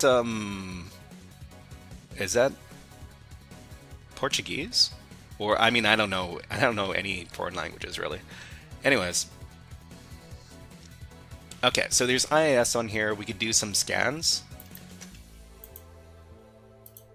of the web server over here. Web app enumeration. This is the IP address. We could just run some derb really fast. ASP.NET Client backup. Okay. ASP.NET Client System Web backup. This is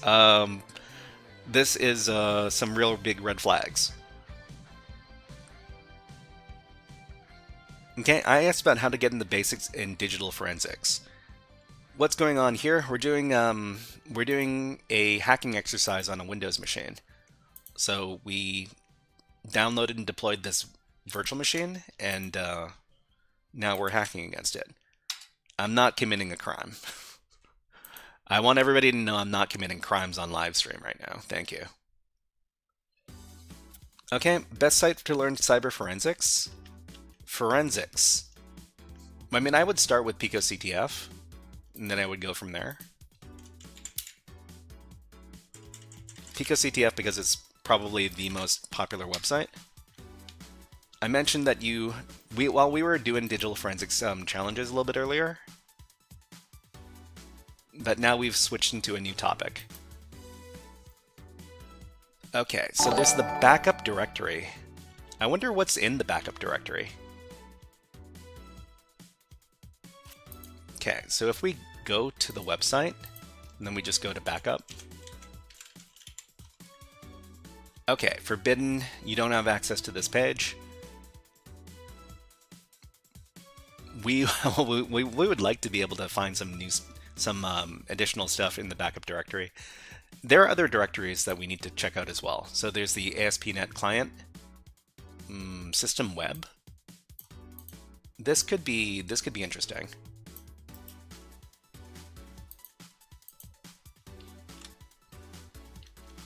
Can you refer for stream for malware? Streaming about malware? I mean, malware is not really something I talk too much about on my channel. There are other channels that access is denied, huh? So we need to do some further directory busting inside of here. So there are two directories we need to do more directory busting inside of.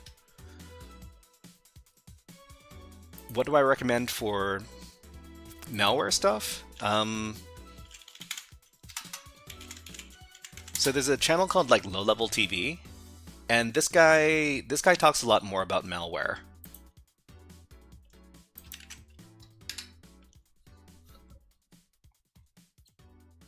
I think there was, I don't know if there was another guy, right?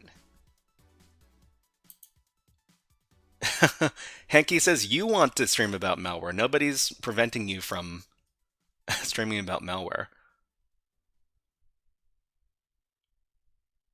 Okay, Mehmet.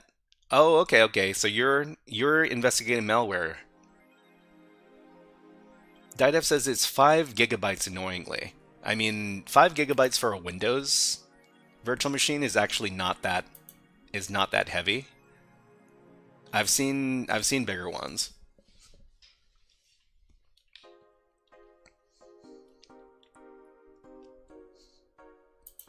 Anyways, what were you doing? So we want to investigate a couple of directories. So ASP.NET's client system web and the backup directory. So the first one here, we're going to try using GoBuster to investigate this.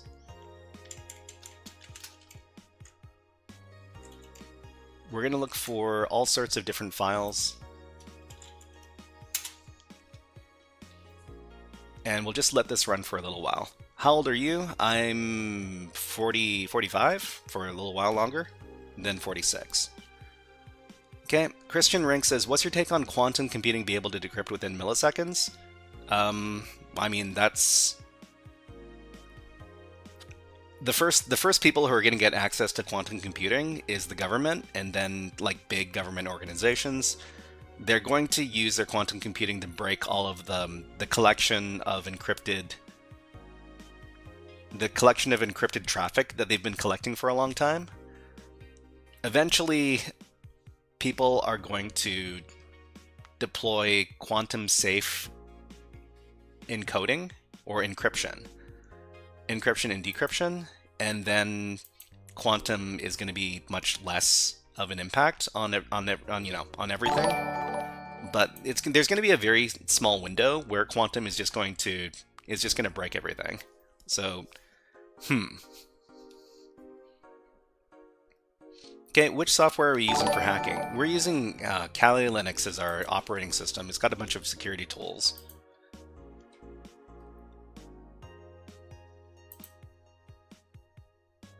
So let's see, this is all 400. I mean, it's probably coming back 400 because of these stars over here that it doesn't like.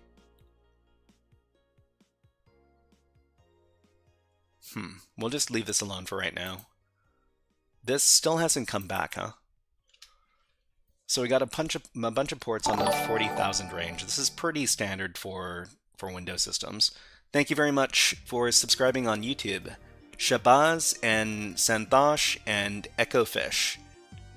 Much appreciated. Thank you very much. Torandi says, I think quantum computing is a hoax or something. I mean, quantum computing is going to be here eventually. Whether or not, I mean, whether it's sooner or later, that's hard to say. So port 445. Port 80. There's pretty much, if we can't get access on SMB without an account, there's nothing we can do there. So the only thing we can do is we can check out the web port. And you know what? Maybe we'll check out the other directory. So the other directory was the backup directory.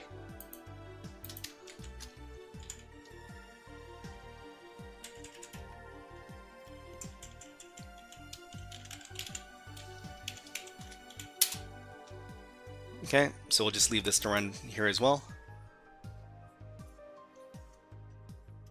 Okay, SysOS says, quantum computing is non-discrete computer based on probability. It's not magic. Well, I mean, no technology is magic.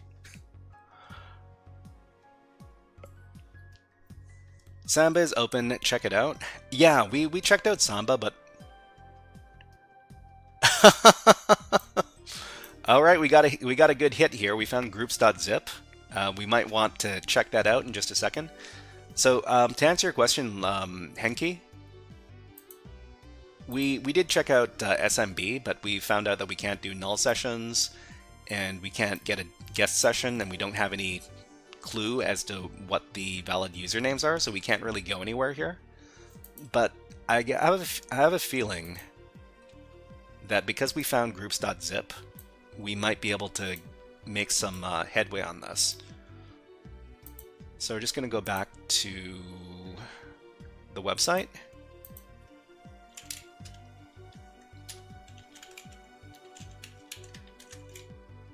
And we'll just download this file. Wait, wasn't this the 200 OK? Groups.zip in, oh, it's back up. So everybody, if you don't spell correctly, you don't get to hack.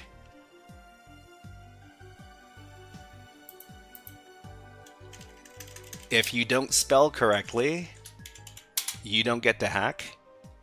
So you can use this lovely emote if you're on Twitch. The Shy 31 typo. Just like this. Yeah, so as you got it. You got it. If you make the typos, you don't get to do the hack. Okay, are you teaching at a university? I'm just teaching online. Kanbui. TryHackMe is also a good study platform if you're a complete beginner.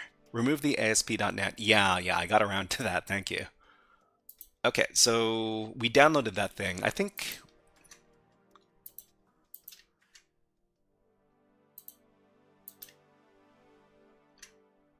Where should we do this from?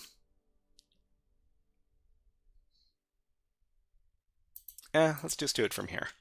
Okay, let's check this out. Actually, we'll make another tab. We'll call it Research.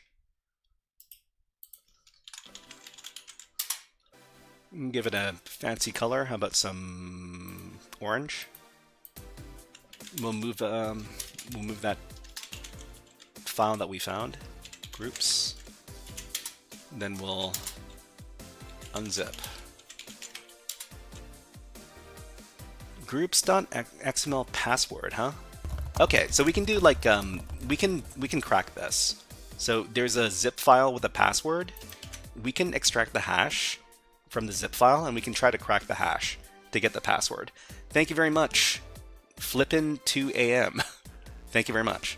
I know nothing about programming, but this seems interesting to watch. So we're not really doing any programming here. We're doing we're running tools. So the tools that we're running are going to let us do some pen testing on this Windows target. But so now what we need to do is we need to extract the hash from this zip file because it's password protected. So we would do zip to John on groups.zip. This is a tool that can extract hashes. Zip.hash. So this is the hash over here. We're going to try to crack it in order to get access to the zip file. Okay, we've got ads running on Twitch. While the ads run on Twitch, we will put on the birds. So everybody, I just wanted to introduce to you my favorite bird video. So these are the fledgling stellar jays. They're very, very cute little birds, and they're having a little drink and a little bath. We'll be back in about 60 seconds, but enjoy the birds. We'll be back in 60 seconds.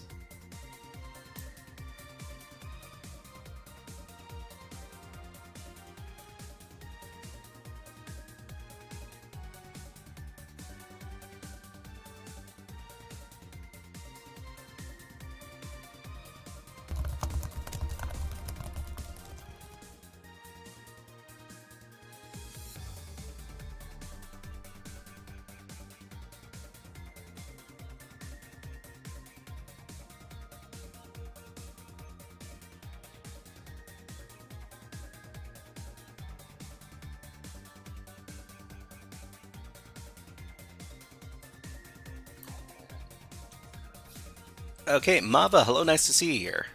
And let's see, Morton here, Kanbui. All right, you must be in Asia where you are, Kanbui.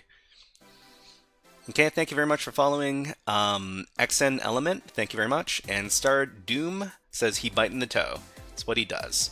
Okay, let's get the birds off the screen. Let's get back to the Windows hacking. All right, so we've got the the hash from the zip file here, we're just gonna run it with John the Ripper. If the password for the zip file is inside of the 14 million passwords in the rocku.txt list here, we'll be able to find it. No? Oh, okay. Well, we need to get rid of the format and just use the default format. Zipper. Zipper? The name of the file is Zipper? All right. Birds aren't real. Well, I mean, my birds are real. Thank you very much for subscribing, DroneBase. Thank you very much. Okay, so we've got the password for the zip file. Now we can unzip the thing. Unzip, groups.zip, zipper, zipper. Okay, so we now have groups.xml. So what Linux command can we use to read an XML file?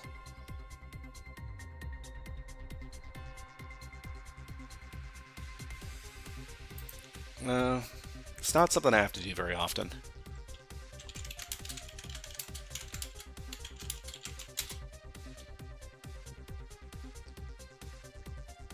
Four easy ways to run an XML file in Linux.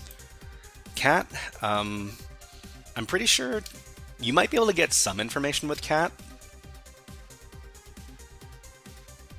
So XML, you can open XML files in any text editor such as Nano or Vim. Really?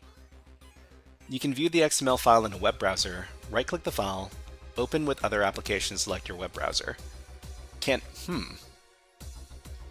You can open it on the browser. Okay, well, let me give that a try. So it's like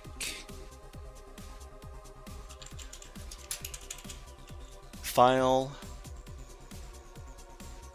Ooh.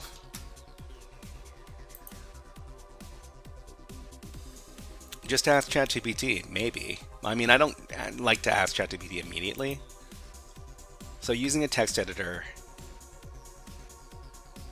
on most versions of Linux, you can just open a terminal and then look at it from a text editor. I mean, can we just nano this? Nano groups XML. Okay. Well, I mean, there's something in here. So let's see. Policy.nix. 0sec. 0sec is the name of the user in this case. And you got a password. Steffi says, why don't you like it? Well, I mean, if you jump to using the AI as your first response to trying to get anything done, people are going to think that you're dumb. And I'd rather people not think I'm dumb. Well, I mean, I might be dumb, but I want people to think I'm dumb for other reasons. So, okay, policy.nix is the name of the box. So this is one thing that we're supposed to understand. So if you've got a host name, you definitely want to associate this. You could do this thing is still running, huh? You can do sudo nano to edit your host file. People are actually losing the ability to search the web. I mean, the problem is that Google has their AI integrated into their Google search. Okay, so this is the domain. What is the IP address again? It's this.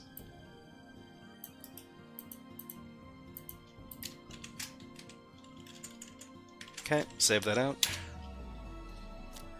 Just run your own web searcher. I mean, is there a reliable search engine that doesn't include any AI? Is it like, is DuckDuckGo? I'm pretty sure DuckDuckGo has its own AI as well. Okay, Falcon asks, what distro are you running? So this is Kali Linux, because Kali Linux has all the security tools. Okay, so we added this thing to the host file. So the other thing is we've got a name. So 0sec is the name of the user. I'm just going to copy this.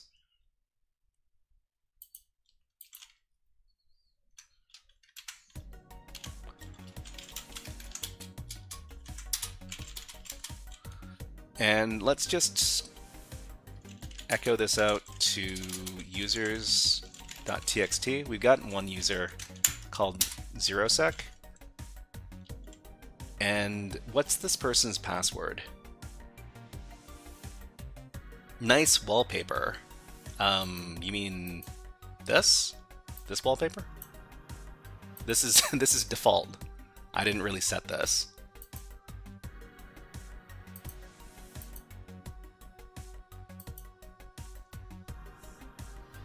Terminal tilting built into Kali by default. Well, I mean, I didn't personalize the environment too much. I did make all of the windows opaque because I hate the transparency. Love Kali, no worries. OpenSearch and Mojik seem to be AI free. OpenSearch. Would that be like opensearch.com?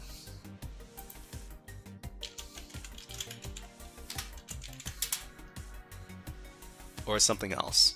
This site is under redevelopment, so it's not opensearch.com. It's probably something else. All right, but what are we looking at? We're looking at there's a password.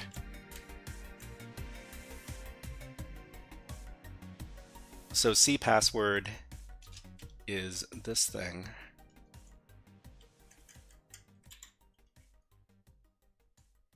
Hold on. I'm just going to copy this.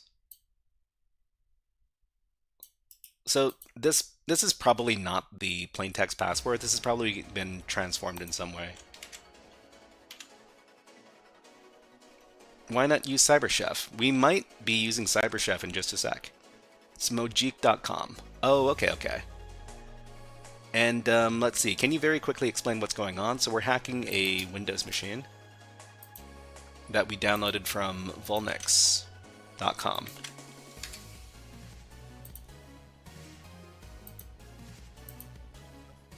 So let's just record this password.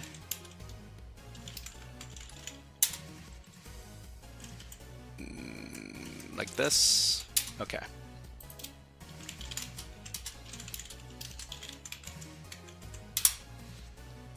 I mean, I guess it turns out we could just cat this thing. Let's see. Policy.next 0sec. We got C password here. What is a Windows C password? And how is it encrypted? Right? Let's just ask the AI about this. So is this encrypted? Is this like hashed using some sort of like standard method? Let's see. Just go back to the top.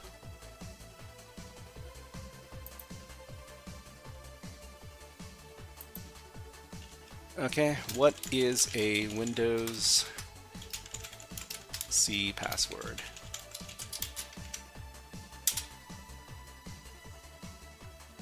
Maybe rot? I don't think so. Windows C password is an encrypted password field used by group policy preferences in Active Directory. I mean, this didn't really give us any indication that this is Active Directory box. What a CWIP password is, it's an XML-based GPO file. It contains AES 256CBC encrypted passwords, but Microsoft's published the static AES key, so any authenticated domain user can decrypt it offline. Okay, so the value showed here is exactly this kind of GPP C password blob. Have you tried HackSmarter's free machines?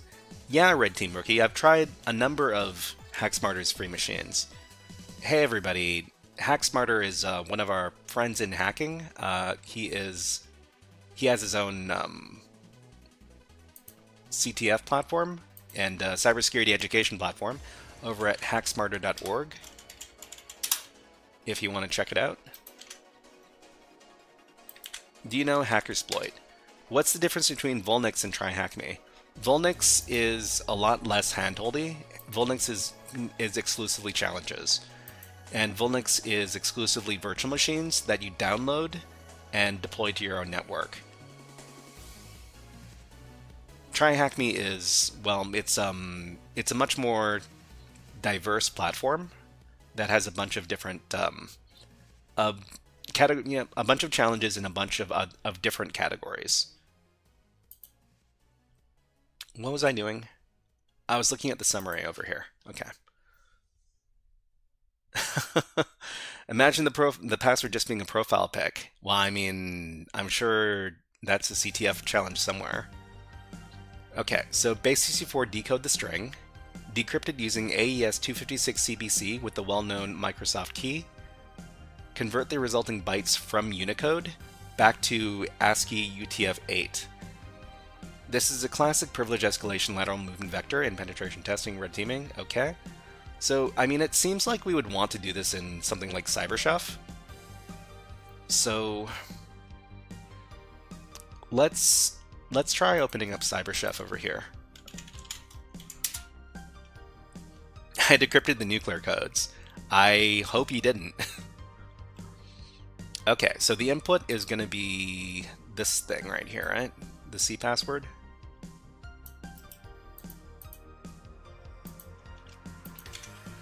Then we need to base64 decode it. So from base64. And then we need to do what?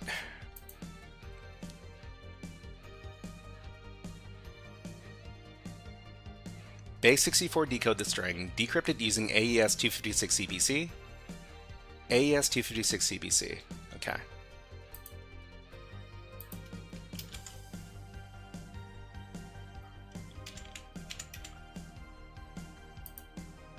So AES decrypt. So in CBC mode,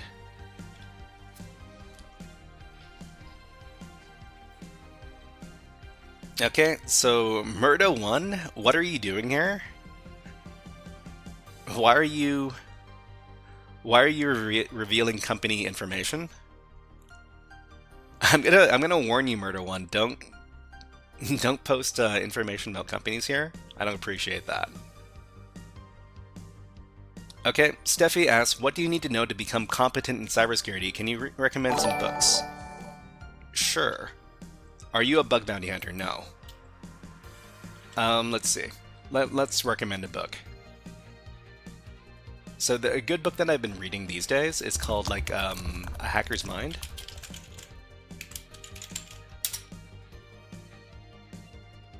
This one over here. So if you want to try introducing yourself to hacking and cybersecurity and stuff, that's a really ugly looking link. Let me get you a better one. This is the better one. Okay, let's go back. And thank you very much for subscribing on YouTube, David Carabello. Thank you. Okay, so we're just trying to get this thing decrypted from with CyberChef. So AES-256-CBC with the well-known Microsoft key. So I guess the key is a hex key. Convert the resulting bytes from Unicode to ASCII. Okay, let's go back. Thank you very much for subscribing, Larry Johnson. Thank you. Do you know Mr. Robot? Yeah, I've watched some Mr. Robot. So the key is in hex. We'll paste it in. Invalid IV length, got 0 bytes and expected 16 bytes. Okay, so the key is here. Raw, output raw, input hex, CBC. Do we put in a bunch of zeros?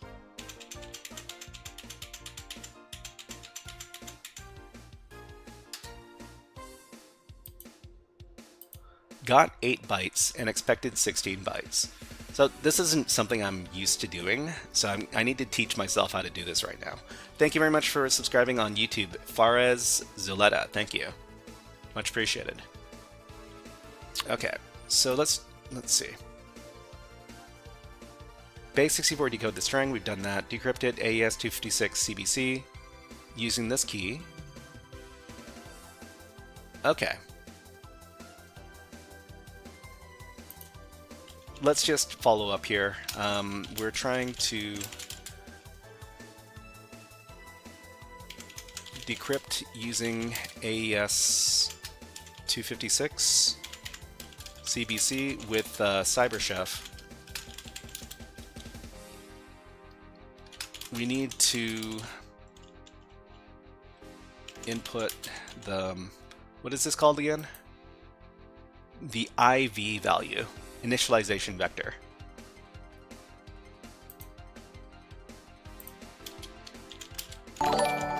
What should it be? Okay, let's see. Falcon asks, super curious about what your background is. How do you get into cybersecurity? Do you do this full time? So I mean, I do cybersecurity education now, and I'm trying to get this to work, to do it full time. And aside from that, I'm also trying to do some, what are they called? Nonprofit. I'm trying to start up a nonprofit to do cybersecurity stuff as well. Okay, so for GPPC password decryption, the IV is a 16-byte block of zeros. So 16 zeros or 32 hex characters. 0, 0, 0, 0, 0, 0. Okay. Plug it in. And able to decrypt input with these parameters. Okay, so we got our key in hex. So the thing about the key, do we need to delete the spaces? Does it care about these? Or does it know to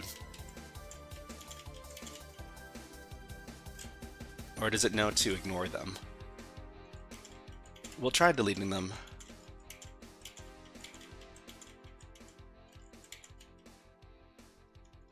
Man, the key is pretty long, huh?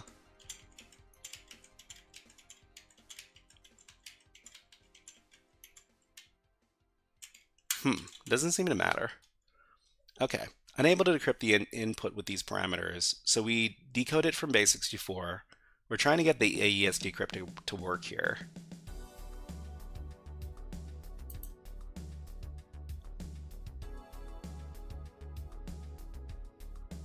Oh, wrong thing. Okay, so in CyberChef, when you configure AES 256 CBC, the key is this. Okay, so it looks like you need to delete the spaces. The IV is this.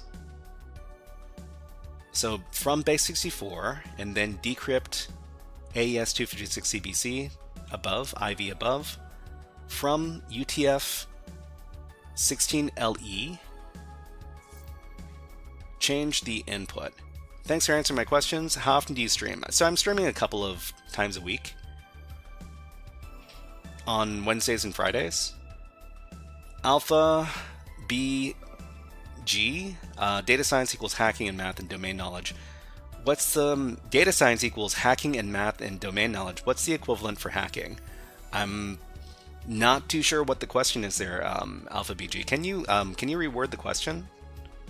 Thank you very much for subscribing on YouTube, Tash Deep, and change the input. Okay. So we had our CyberChef here. We decrypted from base64 and then input hex, input raw. Ah, okay. So input raw, then it works. So output hex, no. Output raw. So I mean the password is this, but we just need to delete the dots. So copy.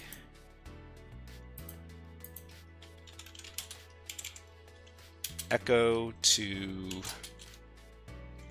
pass.txt. Why does it look like this?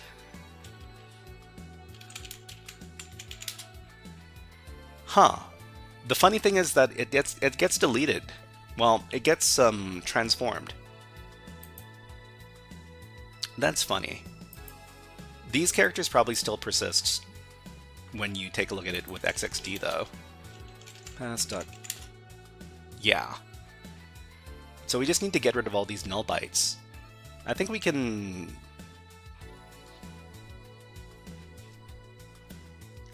add new bake to convert from UTF 16LE. Okay, let's try that. So go in here, UTF,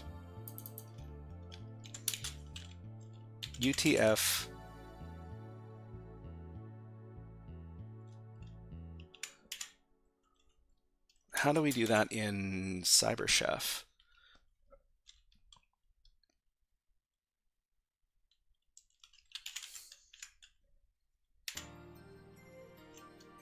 So data format maybe? Or encryption encoding? So encryption encoding we'll paste down here.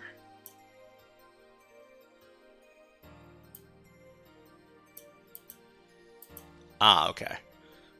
So let's see. In a nutshell, what is CyberChef? So CyberChef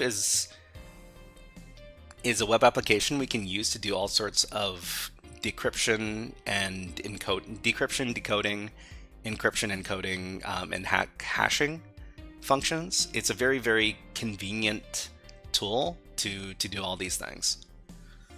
Okay, just drag the Unicode transfer format. Unicode.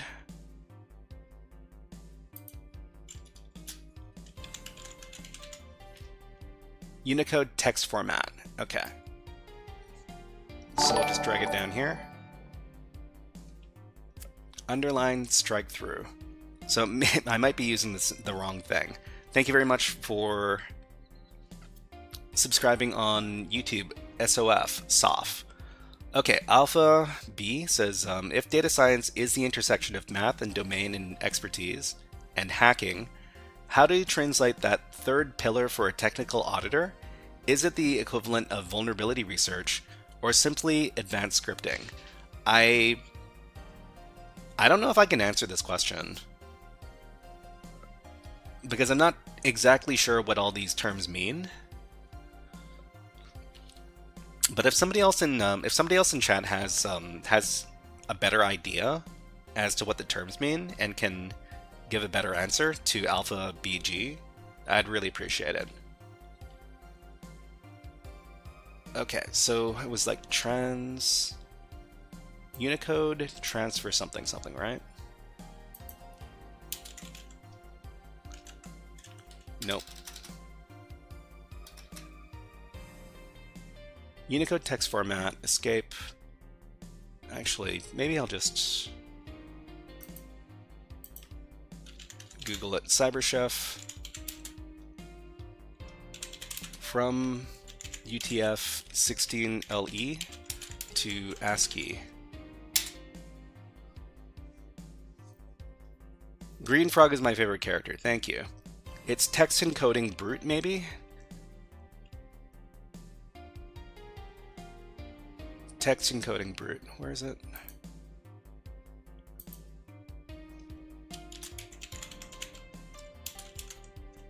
Text encoding brute force. Okay, we'll give this a try.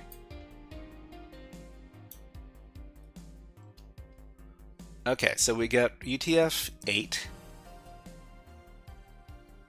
and then a bunch of stuff that doesn't make sense.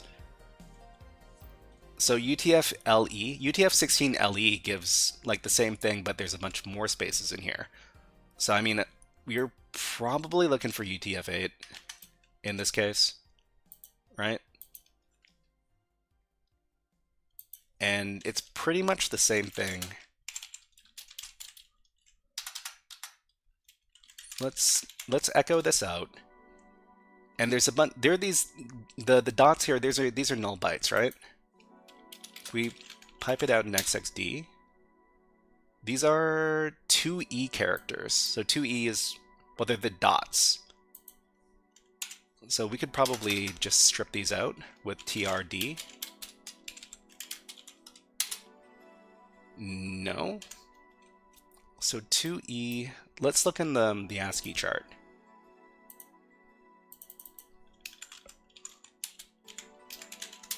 ASCII table.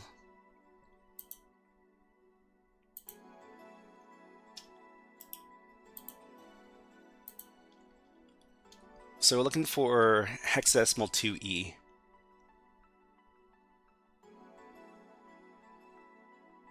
That's just the dot. Oh, it's the literal dot. Okay, so tr, get rid of the dots. Bam. Okay, so this is the actual password. Well, let's see. pass.txt. And then we've got the password and the username. So we can go back to netexec and we can see if these two combinations work. So it's going to be user.txt and guest.txt and pass.txt.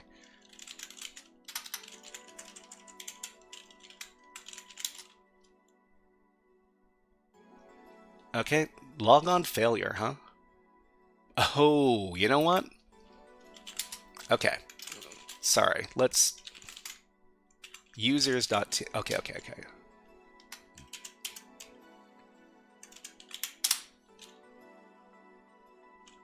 Still doesn't like that, huh? Let's just... Oh, I didn't... This is the wrong directory. Never mind, everybody. That was a big typo.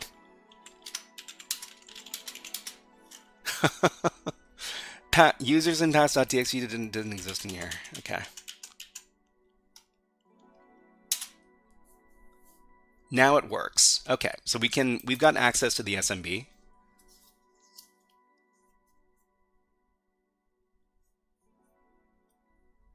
Okay, Falcon says, cool frog in Linux, 100% had to click this video. It'll definitely be back. Very cool content. Thank you very much, Falcon. I much appreciate that. Okay, so 0sec, GP2, blah, blah, blah. Let's just confirm this. So the password is going to be this. The user is going to be 0sec. And just a second, everybody, gotta put on some new music.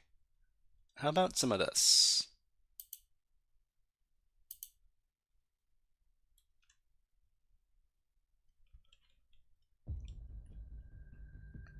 Okay, Cyberwolf says, New Year challenge, I love it, don't stop doing it. Well, thank you very much, Cyberwolf. Okay, so the password is this. So from here, we should be able to find some more information. We've got a valid username on the SMB, which means you can look for the rest of the users. Oh, okay. It doesn't want to give me the rest of the users. How about ridbrute? Okay, so now we can get the rest of the users. There's no other users. There's just 0sec and some other users. All right. What's NXC? Not sure what's going on, but you seem to be infiltrating a Samba share. Yeah, so NXC is a very common Windows security tool called netexec. And if you want to learn more about it, there's a whole wiki dedicated to it.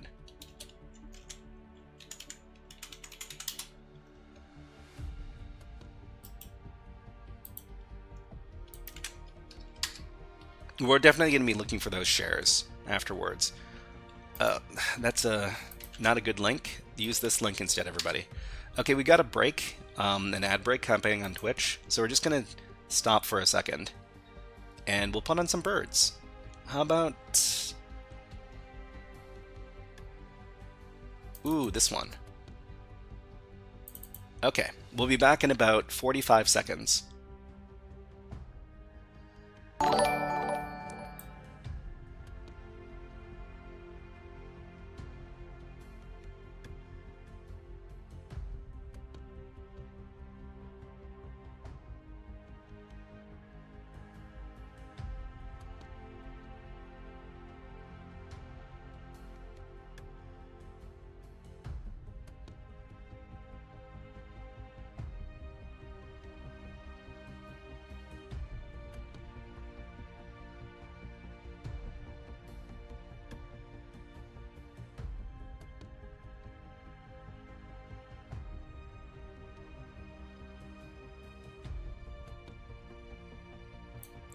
Okay, we'll put the birds away, get back to the hacking. Alright, so, let's catch up with chat. You seem comfortable with Windows machines now, I guess. I mean, I am not I'm not all that great with hacking Windows machines. There are other people you want to watch over me if you want to do Windows hacking. In fact, this is a good opportunity to introduce like InfoSec streams. So InfoSec streams is a list of people who do InfoSec related streams on Twitch and on YouTube. So there's BlazeBits. BlazeBits is he's a good person to watch as well because he also does BlazeBits is working as a pen tester, and I think he's been in the industry for a really long time. So, but the person you want to watch to get information about advanced Windows hacking, it's going to be Pebble over here. So he's got 2 channels. He's got a Twitch, and he's got a YouTube. And as far as Windows hacking is concerned, he's one of the best, especially on Twitch. But let's go back. Okay, so we want to take a look at our shares. So does this user have access to file shares on SMB? They've got read.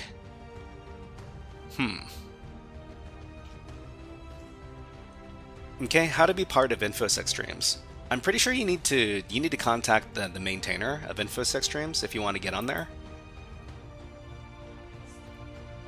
Let's see.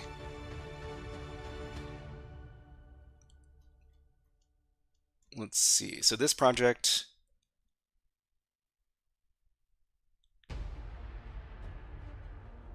it's probably in the FAQ over here. But I would take a closer look at this website, Hanky. Let's go back. Okay, so there's nothing special that we can read over here. Reading the IPC share, I mean, there's usually nothing in there, but we can take a look just for fun. So we would use like SMB client.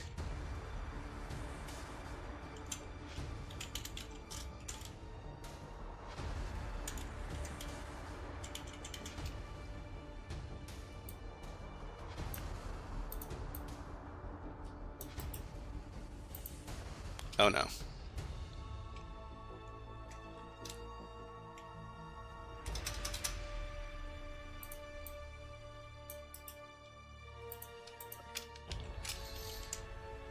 Okay, Red Team Rookie says, I watch Pebble and Tyler Ramsby. Tyler explains every step in detail, which is good for beginners. Yeah, I mean, I don't have too many opportunities to check out Tyler's streams, but he's a really good streamer for explaining concepts to beginners as well. Okay, so we want to look at the IPC share as the user 0sec.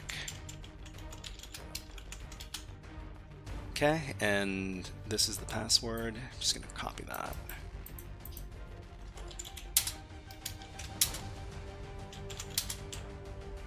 There's nothing in here. Yay! Okay, I guess we can get out of here now.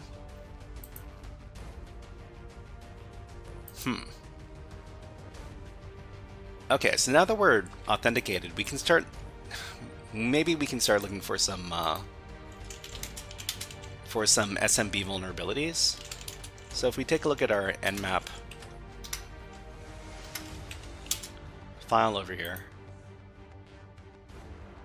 we got policy workgroup policy. Okay. Okay. We actually have another service we could check out. So there's 5985 open on the box, which is WinRM. So we can see if we have access as this user. So instead of WinRM, we look for, well, instead of SMB, we look for WinRM. Oh, like this. Okay, we've got access to the box as this user directly with the WinRM service. So WinRM means, well, it's an administrative tool. It's an administrative terminal tool, and we can get access using evil WinRM, which is Well, I guess I can warm up my voice for talking like Mr. Scary Hacker Voice Man. Okay, so let me just get this information here. We'll move over to a remote access terminal. And let's see, evil WinRM. I think we need to supply like a host. Like this? No, this is not how you use it.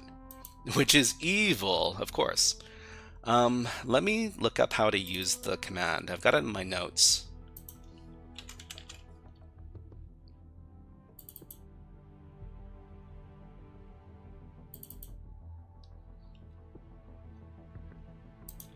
Okay, so it's I.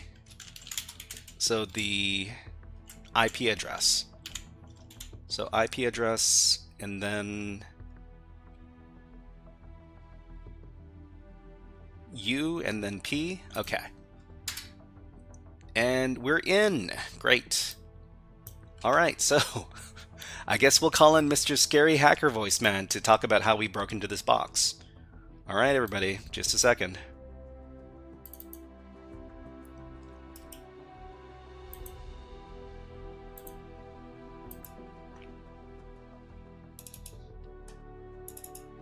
Hey there, everybody, it's me, Scary Hacker Voice Man. Scary Hacker Voice Man comes out every time we break into a server, and we just broke into this one. Well, Mr. Policy Administrator, it seems like you enjoy leaving group policy backup information on your web servers. That is a big mistake. We managed to find your group policy zip file in your web directory and downloaded it. And from there, we were able to extract the C password, which we decrypted using CyberChef.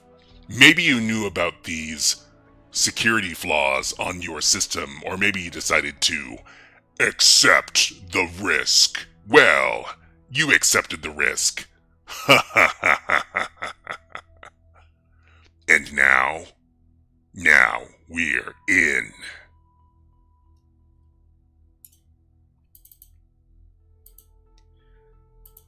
Okay, we're in. Okay, so how did we get in? Well, let's talk a little bit more about this. So on this box, this is like policy, right? Policy.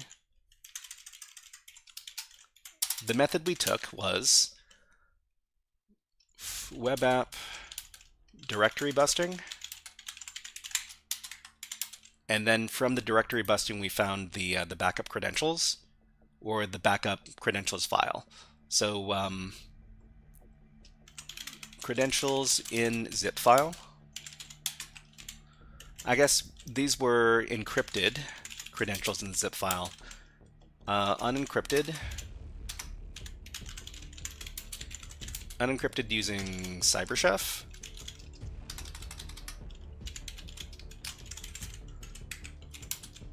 So valid SMB user, valid WinRM user, evil WinRM access. So this is where we are right now. So what we want to do from here is we want to elevate our privileges to the highest level user, which is typically, let's talk about privilege escalation for Windows. So privilege escalation for Windows, we typically want to elevate how do you spell this word? Privileges from base user to administrator or NT authority system.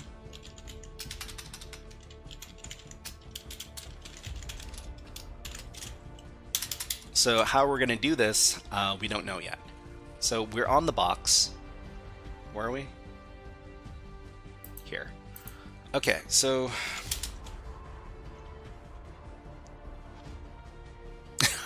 do we actually have access? I guess we'll find out in a second. Did this box shut down on me? It shut down on me. Okay, this is one of those boxes.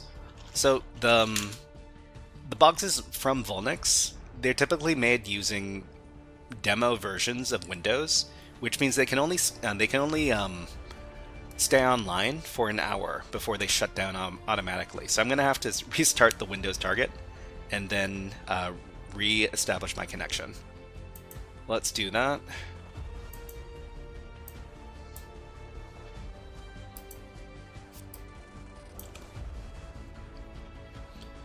Okay, Falcon says, if I could type accurately, I'd probably switch from the GUI text editor to Nano or Vim.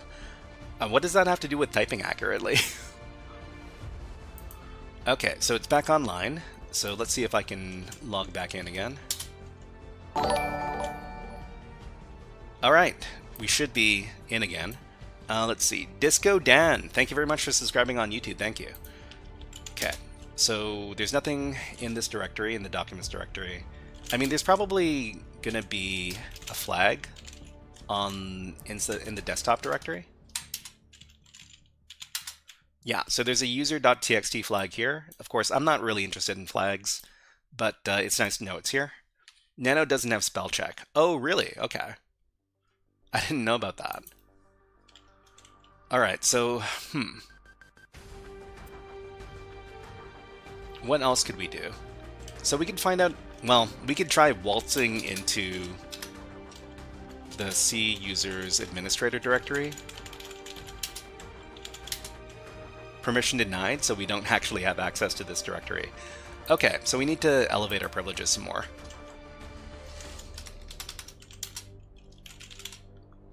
The clear screen command doesn't work. I wonder if the keyboard shortcut works. The keyboard shortcut does work. Okay, great. That's good. Let's get out of here. Let's see. Administrator public 0sec. I mean, if we wanted to expedite our privilege escalation, we could probably move over like a privilege escalation script, and it might be fun just to use the script because I haven't used the script in a long time, and learning how to read the output from privilege escalation scripts is kind of like a tool in and of itself.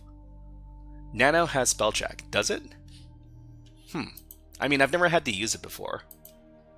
Anyways, let's go into our users directory. And I think, well, I think we can save files to this directory, right? We got read. There's no, I don't see a write anywhere. Where can we write files?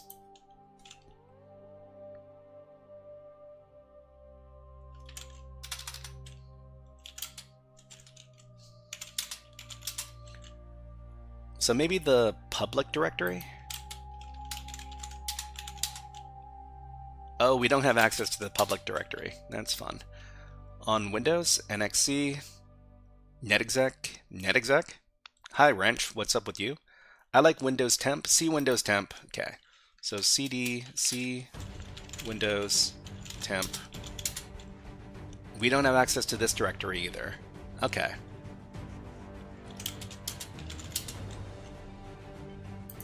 So what do we got here? We got temp.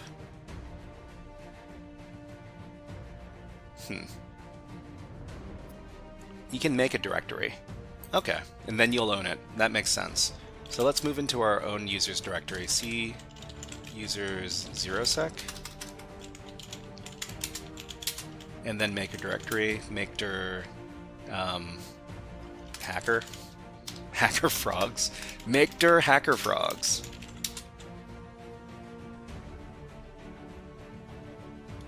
Okay, and then enter the directory. Okay, we should be able to create files here. Okay, where can I start from the basics? Yeah, check out this website.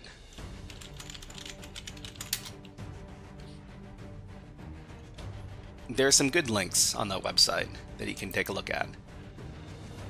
No, I'm paying attention to you, Jackson America. Please don't be demanding. Thank you.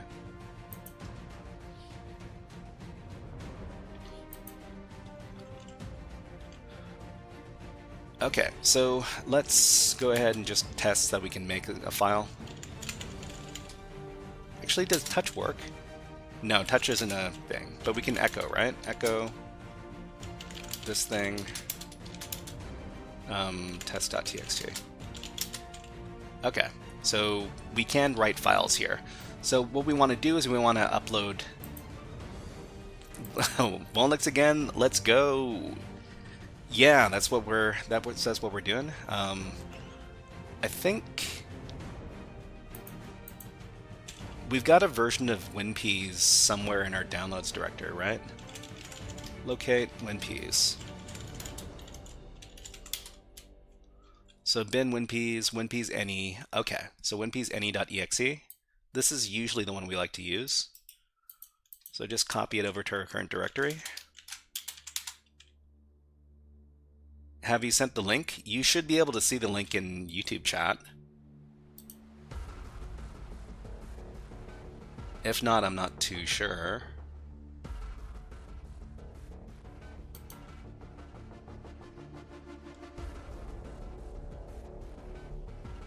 No, it's in the YouTube chat. Inferno, hello, nice to see you here. What's up? Okay, so we just copied the WinPeas file over here, and we need to move it around. So to move it around, we probably want to use something like certutil.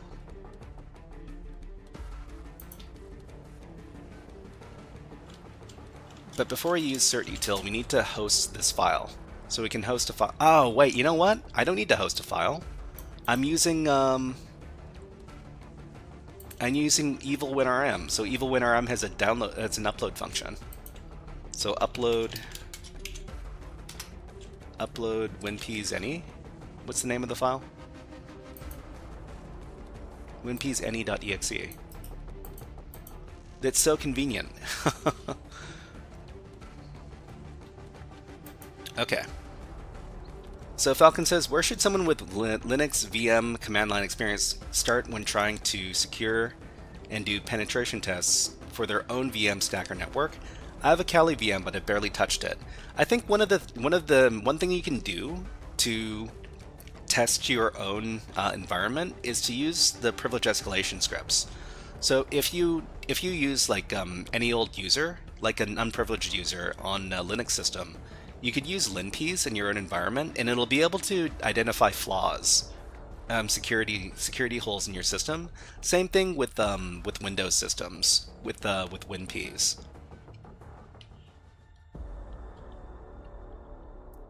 Okay, so yeah, I copied the file name, upload the thing. Okay, let's see if it works.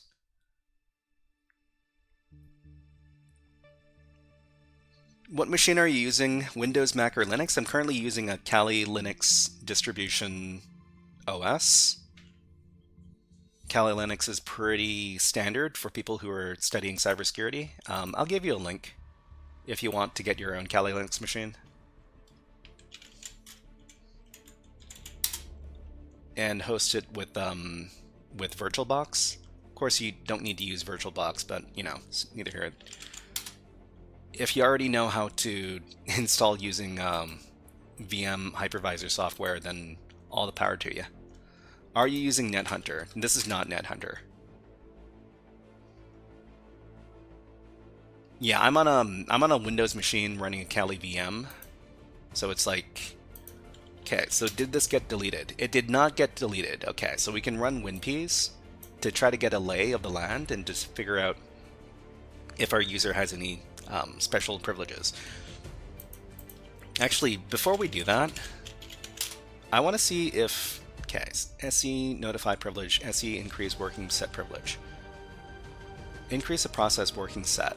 I'm not too sure if these are immediately abusable or not, but we'll run WinPeas. Can you use Windows? I wouldn't recommend using Windows to learn security, because if you use Windows to learn security, you're going to have to install all the tools yourself. And beginners, by and large, don't have the technical know-how to install all those tools. So the better way to do it is to use Kali Linux, because it has all the tools installed already. Okay, so it's running the P's. Great. Okay, so we need to pay attention to everything in red, because everything inside of WinPs is color coded. So red is something we really need to pay attention to. Red is something we really need to pay attention to. That's the only thing. Okay. Windows is a security threat itself. Depends on your point of view, of course. 8-bit boy, hey, what is up? What is up? Okay, so let's computer name policy, password. What? Giga admin 123. I didn't see this password before. That's funny. Let's keep track of this, just in case there's some password reuse. Okay, so let's just echo this to pass.txt, or no, pass.txt here, and we're just going to add this other password. Is that an environment variable? Not sure. That's bait, right? I'm not too sure. Okay, Falcon says, did you say linps for Linux-based local testing? Yeah, so linps and winps are two privileged escalation scripts, but you can run them on your own system. Linps, or like, where is the thing? So Carlos Paulup is the name of the developer of these privilege escalation scripts. You can find the repository over here. Just run them on your own. You download the scripts, run them on your own system. They'll be able to identify all sorts of security flaws.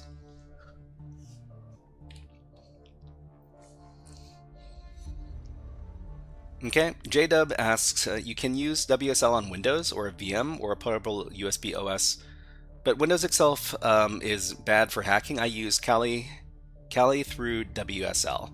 I mean, I think using Windows to hack other Windows systems can be good in certain situations, because the two OSs speak the same language. Sometimes getting Linux stuff to talk to Windows stuff can be a bit of a pain in the butt.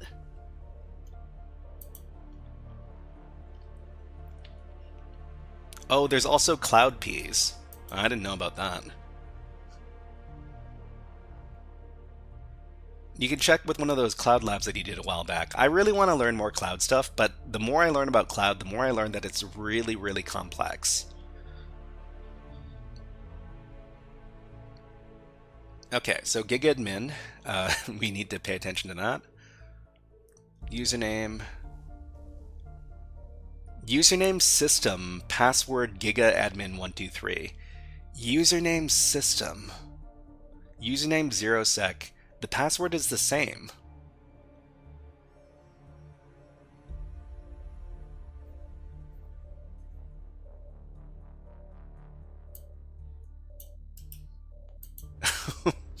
Anyways, okay, let's keep on going.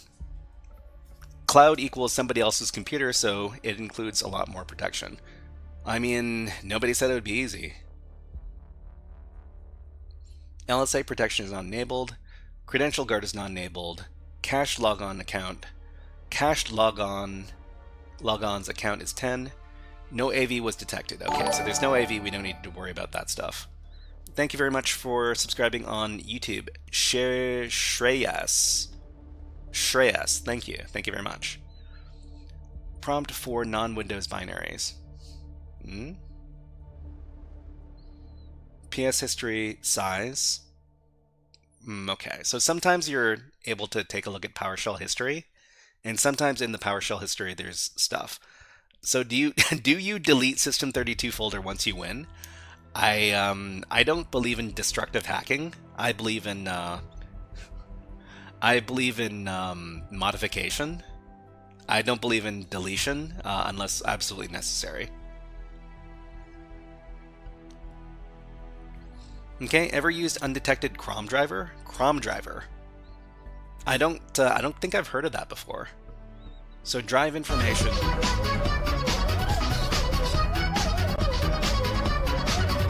Thank you very much, Pradeep To Sen Sarma. Hello, nice to see you. Thank you very much for redeeming the Nyan Cat.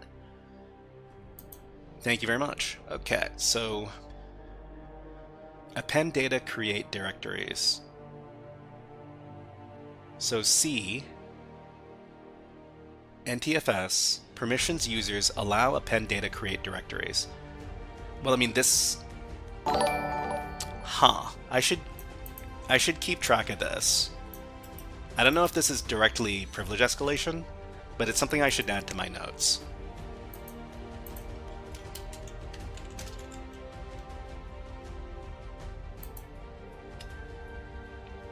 If you delete System32, it's harder to go back in. I mean, the problem is that you never know when you want to get access to a system again. Deleting everything makes sure that you can't do that. Okay, so let's continue. LAN-MAN compatibility level, send NTLM response only Win7 plus default. NTLM settings.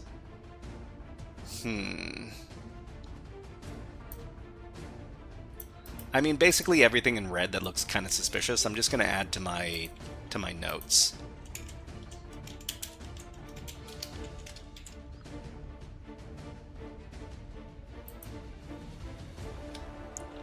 You just got access to write to the drive. The question is, like, what is the direct way to elevate your privileges if you're able to write to the drive? Can you overwrite something that would give you permissions? Let's see, NTML auditing and restrictions. Outbound restrictions not defined. Inbound restrictions not defined. I mean, this is supposed to be like an easy level box. On the easy level boxes, you're usually dealing with easy level vulnerabilities. It's not going to be super complicated. So I need to pay attention to like low-hanging fruit. Red Team Cyber, hello, nice to see you here. Okay, copy this, add it to our notes.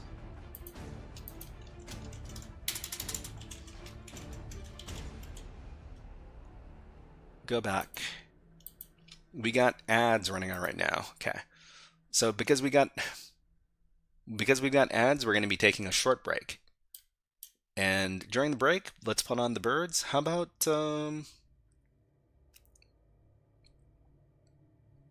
some unusual? Let's see. How about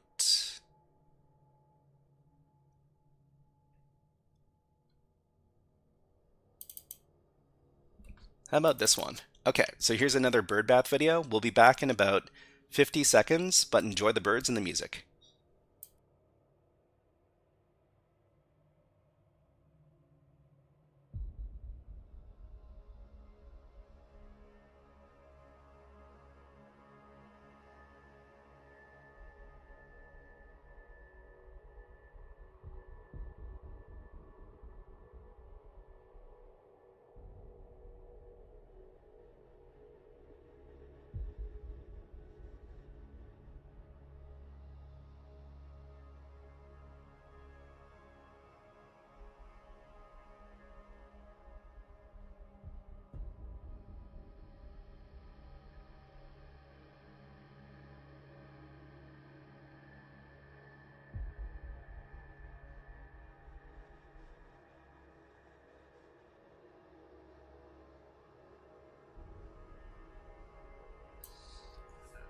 Okay, let's put the birds away and get back to the hacking.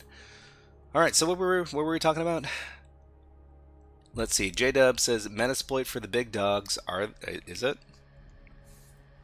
I mean, Metasploit can be very, very handy. We just need to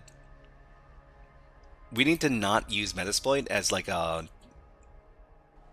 as a solution for everything. Is all. Let's see. So enumerating named pipes. So let's see. Current user perms allow write data create files. So we might need to pay attention to this as well. We'll add it to our notes.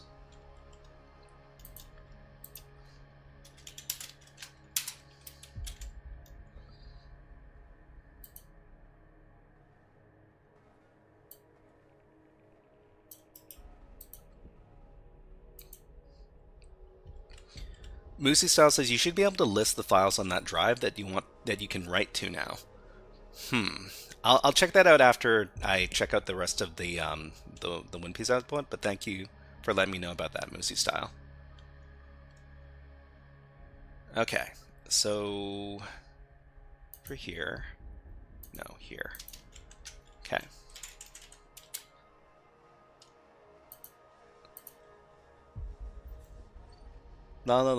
Current user 0sec. Display information about local users. So let's see. Administrator is enabled true. Okay, great.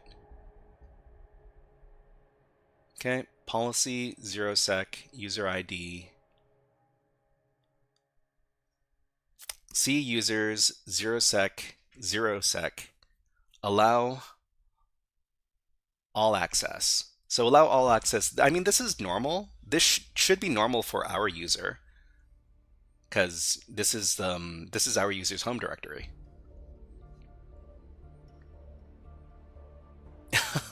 No worries, no worries. No worries, JDub. Okay, so let's see. What else are we supposed to pay attention to here? So I mean, path injection. I've noticed a lot of the time when WinPiece suggests that we can do path injection on something, it's usually like a false positive. So I'm not too sure what I need to pay attention to here, because it says most of the stuff is path injection.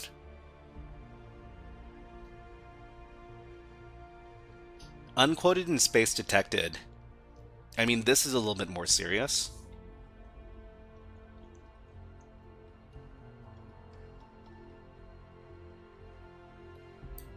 So we will put this in our notes. Guys, stop talking about different Linux commands you can use to wipe out your hard drive. Thank you.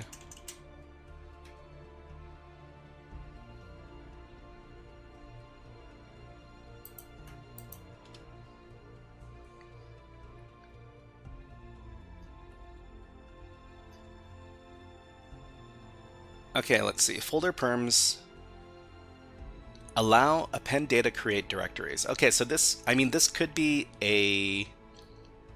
Oh gosh, what is it even called? When you're able to... It's like DLL hijacking attack. So if you've got access to certain directories where privileged binaries are, you might be able to hijack their usage if there's an unquoted path.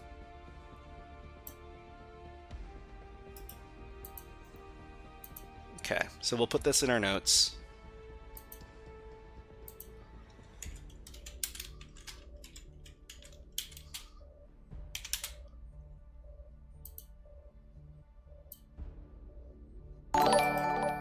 And thank you very much for the subscription on YouTube, Juan Bobadilla. Thank you. Let's see. So how long did it take for you to learn hacking? How long does it take to learn? I mean, I learned most of what I know in the first like 18 months of study. No, I mean, that's not true. That's not true. I learned enough to get a job in InfoSec in 18 months. That's not really indicative of how much it takes, how long it takes for everybody, of course. It might take longer or shorter, depending on how much time you're dedicating to studies. But I was doing like 18 months full-time study. Okay.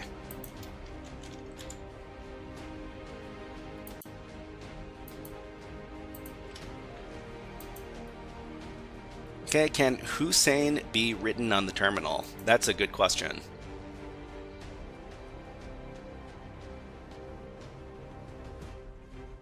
Did you go to school or self-study? I did self-study because I didn't have any money. Potentially sensitive file content. Okay. Potentially sensitive file content. Oh, desktop INI. Okay.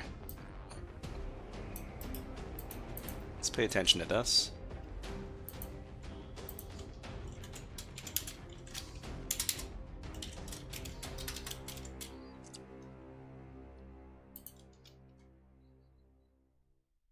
See Windows tasks, folder perms, authenticated users, allow write data, create files.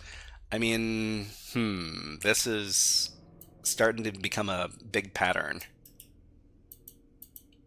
Because we're able to write to whatever directory we want to. Okay, I think I'm starting to understand.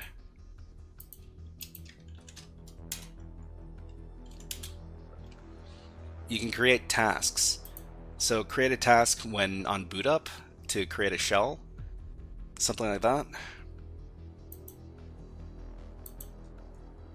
So see Windows tasks, see System32 tasks, allow write data, create files. Okay, so just to be thorough, we need to record all this stuff.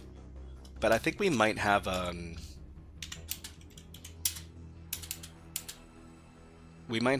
a workable way to get privilege escalation from here. Good Up for Life says, what's a good entry level position in InfoSec for someone with a CS degree? So when you say CS, do you mean computer science or do you mean cybersecurity? Because there is a difference for how I'm going to answer that question depending on what that stands for.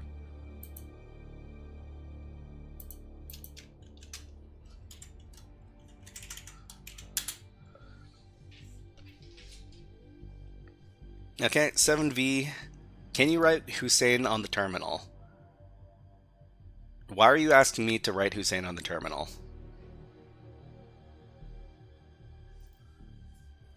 Okay, so 8-Bit Boy says, nothing should be left unchecked, but maybe for this machine, folders like program data, program files, and sys32 files are unmodifiable, and the permission is for authenticated users. Is the user part of authenticated users?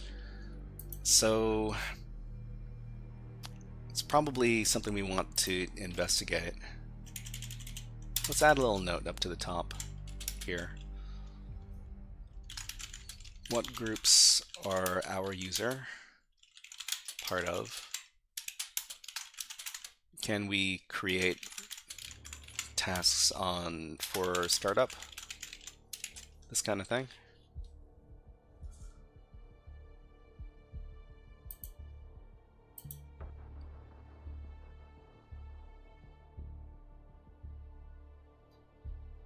Okay, I think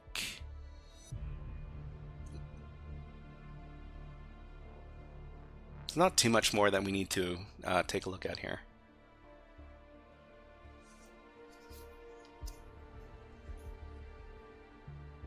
Okay, let's see.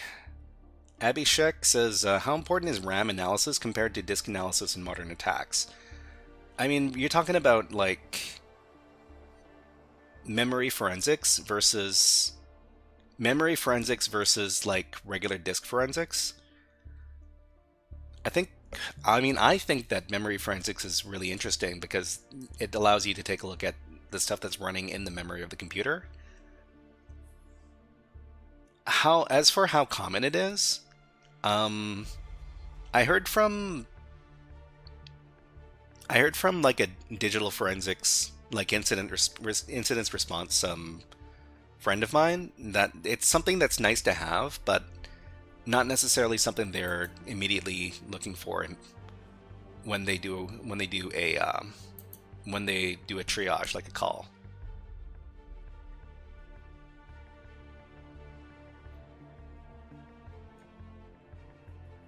appcommand.exe. So let's see. appcommand was found in C Windows System 32 appcommand.exe. You must be an administrator to run this check. Huh. appcommand.exe. So we'll check this out. Okay, thank you very much.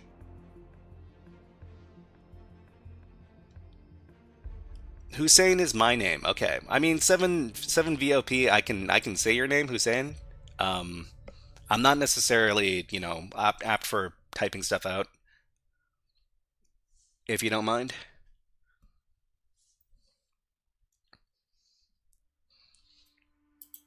Okay, so let's record this.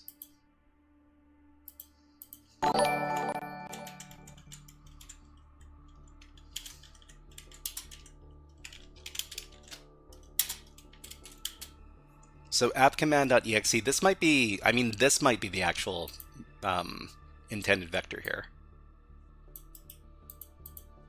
Not that I've done this attack before, but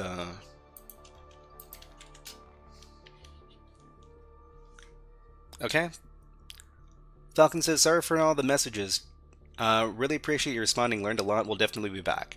Falcon, no worries. No worries about, you know, the talking about deleting systems, you know, deleting files on Linux systems. It's just, you know, I don't want people to try, you know, running commands that they see in the chat, and because I don't want to be responsible for people deleting their file systems is all. Anyways. Again, I think that's it. Searching for hidden files in the user's home. Default users, all users. Okay, that's not interesting. Let's see. Abby Sheck says, why is Linux preferred for cybersecurity tasks compared to Windows? Why is Linux preferred to cybersecurity tasks compared to Windows?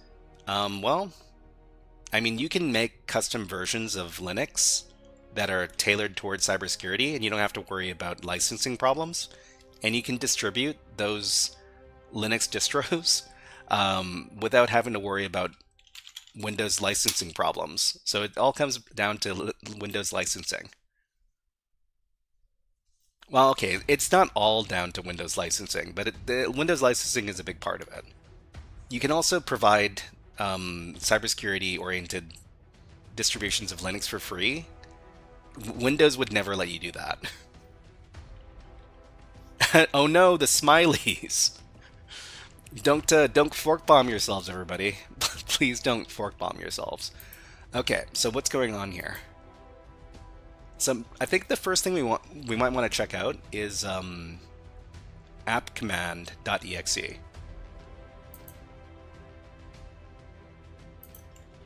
So hacktricks appcommand.exe.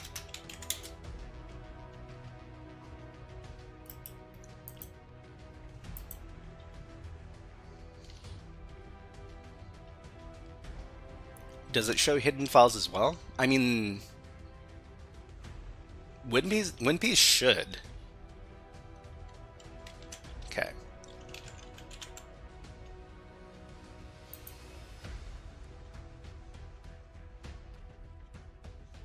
Okay, initial Windows theory, of course. We're looking for app command. Okay. To recover passwords from appcommand.exe, you need to be administrator and run under a high integrity level. Okay, I need to clear my throat. Just a second, everybody.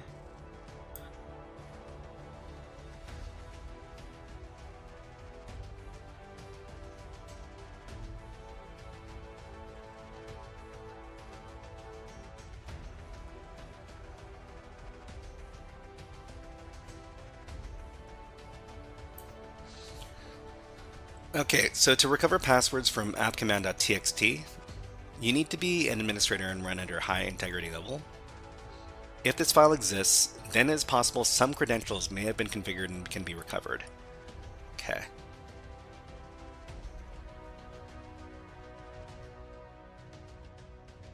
So you just run a script?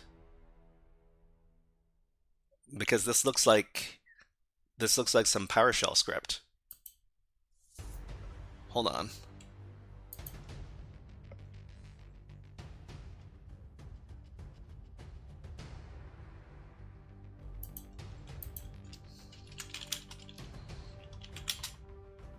Guys, let's stop with the RM commands, please. Thank you.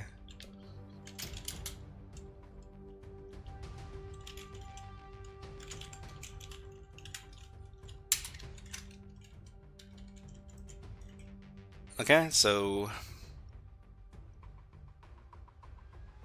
check if appcommand.exe exists. Get a list of application pools. Get username, get password. Check if any passwords were found. Alright, so we'll try uploading the script, and then we'll see if we can actually get PowerShell execution on this thing. Alright, trying to get root access. Yeah, I guess the fastest thing we could do is we could try to see if we can use the weird password that we found here, like gigaadmin123! We'll see if this works for any of the user accounts. So we can scan it from here.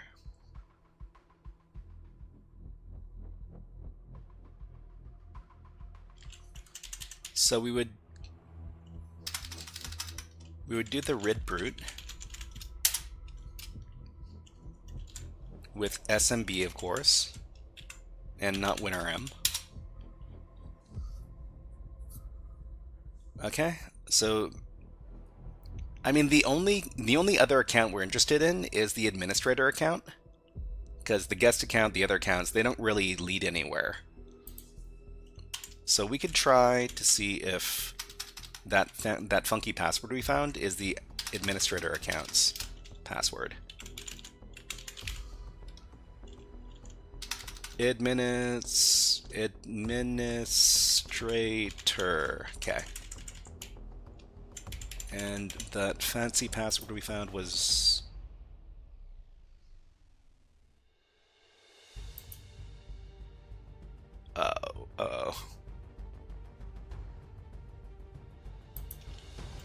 like giga admin something something. What was it? This one.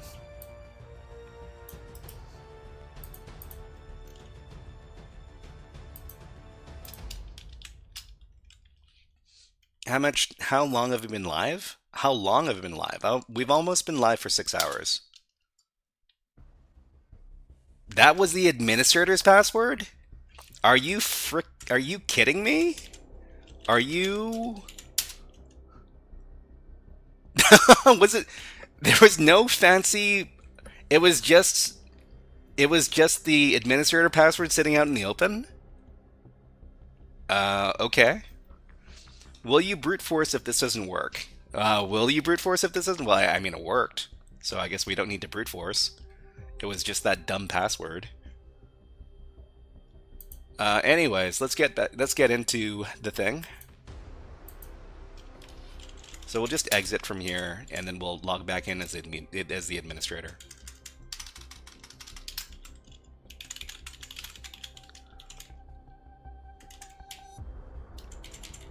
Okay, and then what was that Giga administrator?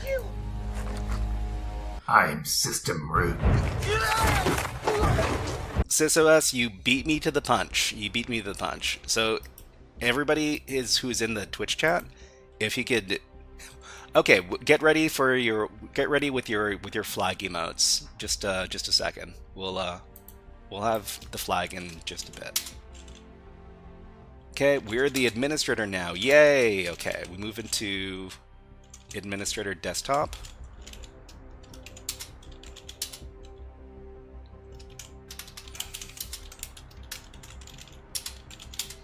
And here's root.txt. Great.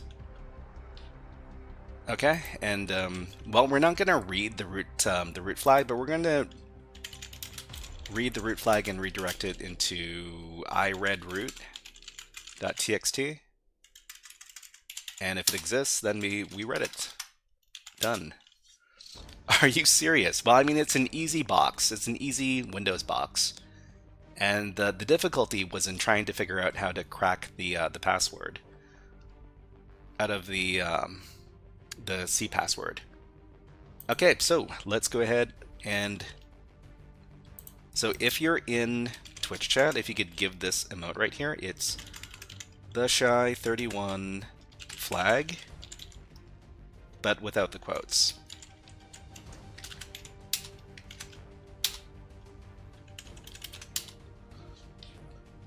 Okay, JDub says, I didn't know you were doing a capture the flag. Is this a home lab or THM or HTTP or something?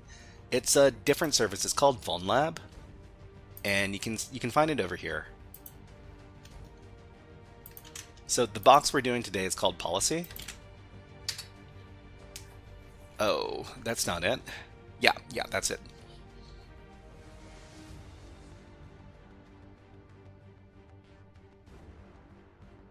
Huh, Moosey style. I'm not. Oh, okay. The flag emote only works for people who are subscribed, but you can use the other emotes. They only let you give animated emotes to subscribers. Okay, Z3 says, how difficult is it to hack someone here who has antivirus? Antivirus means you gotta be a sub. Yeah, you gotta be a sub to use that one. Okay, JDub says, I've checked them out a while ago, and will again soon. Do they have free boxes? Everything's free on Vulnyx. There are no paid boxes. What is this we're doing?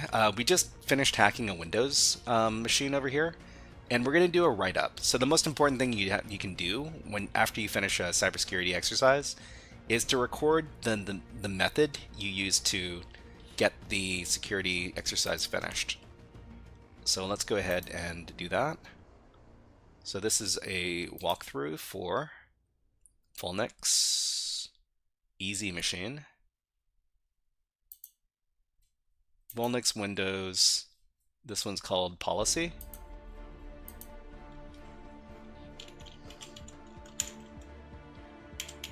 So we'll try to get this walkthrough done, and then we can finish the stream.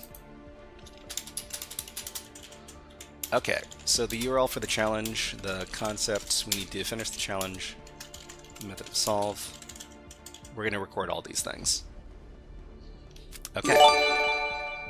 Thank you very much, SysOS, for gifting a Tier 1 sub to Moosey Style. Wow. Moosey Style, you can try the flag emote again, and it should work.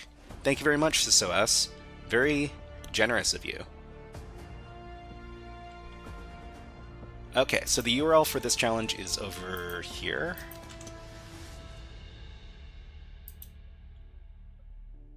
Okay, the concept is, what did we learn in this box? So in this box, let's see, web directory backup enumeration. We learned about group policy backups, decrypting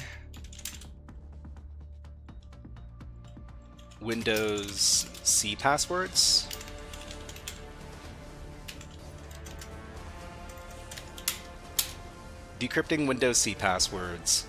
and those were the major concepts of this box. I mean, interacting with WinRM, I guess, and not too much else. Well, there was also like cracking a zip file's password hash.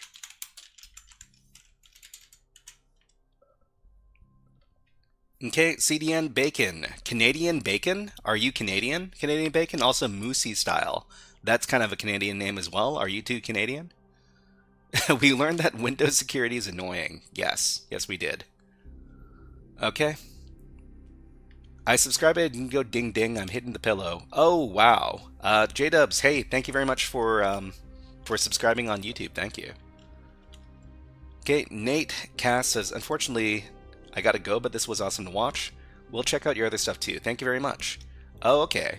Canadian-ish, but I'm from the USA. No worries. Everybody's welcome to use the moose, I guess. Interaction with WinRM. Okay, method of solve. So, I guess we talk about starting scans. So starting scans, there are a bunch of ports open, but we need to pay attention to the following. So the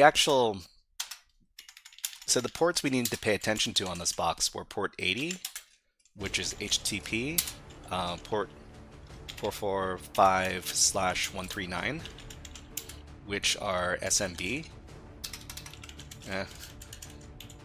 and port, what was it, 5985? What is the port for WinRM again? 5985. Okay, I got it right. Oh, your name is Moose? Hey, that's awesome. Okay, so let's go back. So 5985, this is WinRM.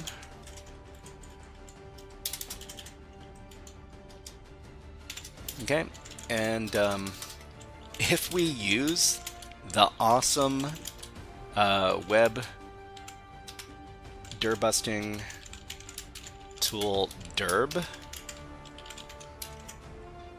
we find some weird, well, not weird, some interesting endpoints. So the interesting endpoints we find are these ones. Well, actually, the only one we need to pay attention to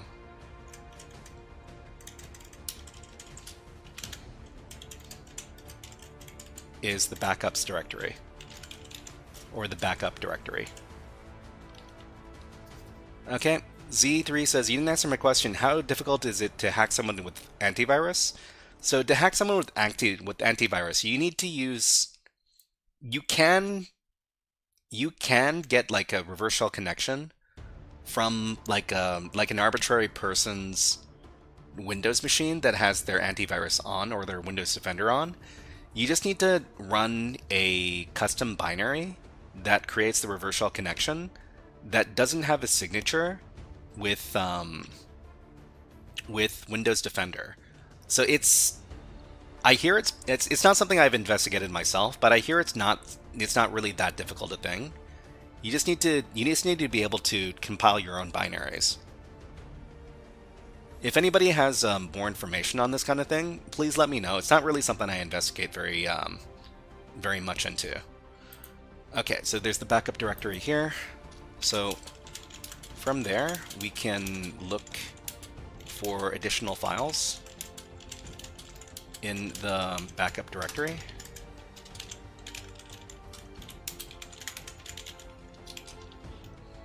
What is antivirus? I use Linux, of course. Okay, so we're just going to grab the GoBuster command we used.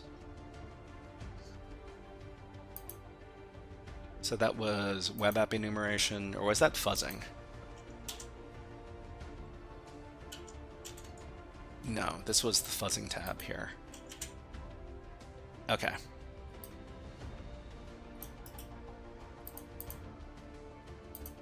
Okay. So the important thing is that we include all of the syntax for the commands that we used, just in case we need to do something similar in the future. Okay, so let's see.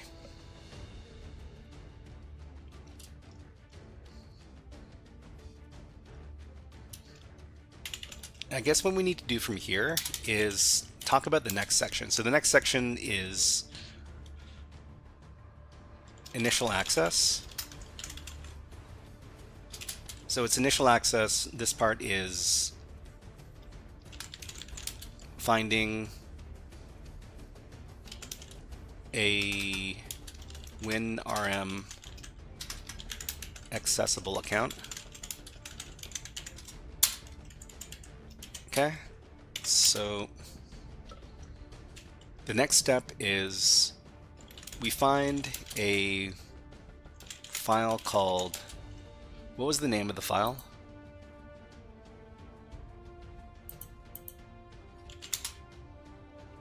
Groups.zip. Groups.zip.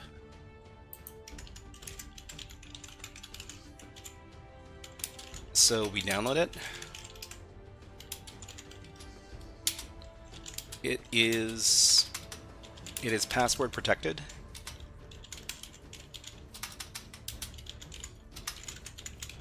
So we have to crack the hash. Okay, so the command is what? Zip to John. Groups.zip output to zip.hash. And then John the Ripper. Let's get that. Where did we actually do the John the Rippering? I think it was in research as well, right? Yeah. So we just need to record the command we used.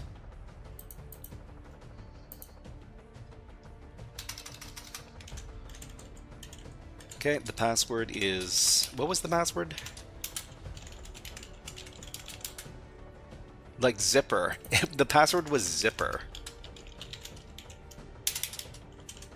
Okay, and then, so in the zip file, there's a groups.xml file.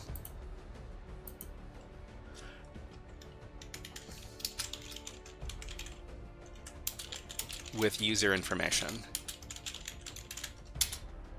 So the user information is this. So the username is 0sec, and the C password was that other thing.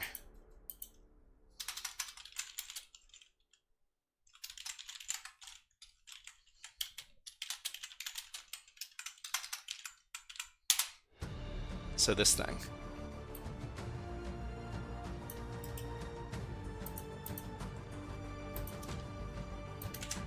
Okay. So I guess this is... Thank you very much for subscribing on YouTube. Ruilanda. Rulianda? Thank you very much. Much appreciated. Thank you. Okay, so the C password. So I guess this is like a special section. What is a C password? I guess we need to get our summary from our good friend the AI over here. So this is something I didn't really know about before coming into this. So what is a Windows C password? So a C password is an encrypted password field used by group policy preferences in Active Directory to deploy local account passwords. Okay, so I mean we can just copy this.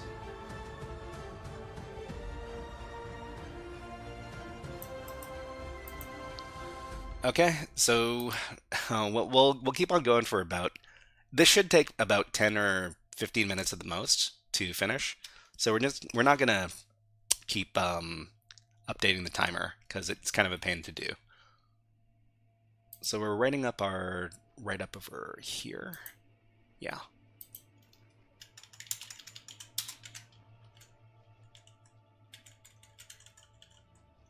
Actually, how do we do indented text in Markdown? Does anybody know? Thank you very much for subscribing, Mr. Mox. Z3 says, have you ever thought to try to hack any machine which has antivirus and broadcast? I mean, I'm pretty sure there are exercises where you do that, especially on platforms like Hack the Box, but I've never really investigated those too much. Because Windows hacking isn't my specialty. What was I going to do?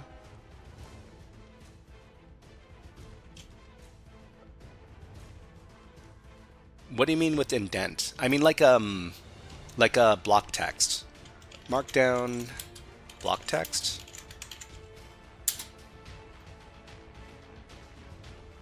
How can I create a text box for a note in Markdown? Okay, so where's my Markdown? This is the note content. Well, that's GitHub.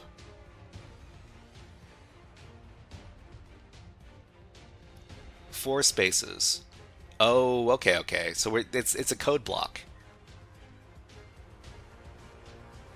It's the code block. Okay, it's the same thing as the code block. Let's go back. Shadow, hey, what's up? I mean, we can just use this. So what we really need to know about Windows C passwords is that they're encrypted. Passwords that use a well-known AES 256 AX256 like CBC encryption.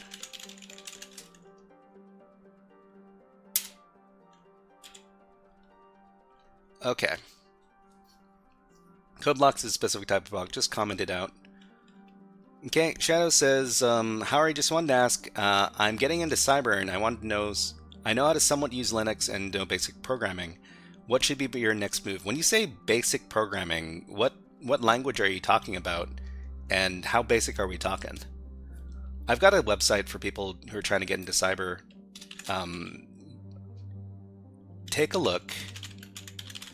And if you already know like some part of the process there, just skip it. But most of the steps on the website are pretty relevant to trying to get into cybersecurity.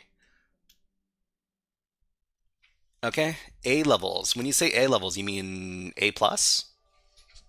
Python, okay. So they're encrypted passwords that use a well-known AES-256 CBC encryption. I guess the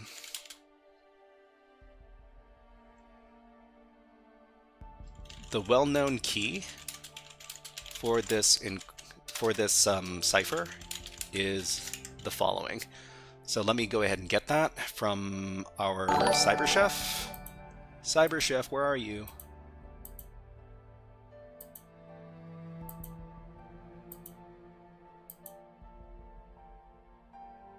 Here. Okay. No, this is still doing OCR. That's funny. Okay, so the well-known key is here. Copy that.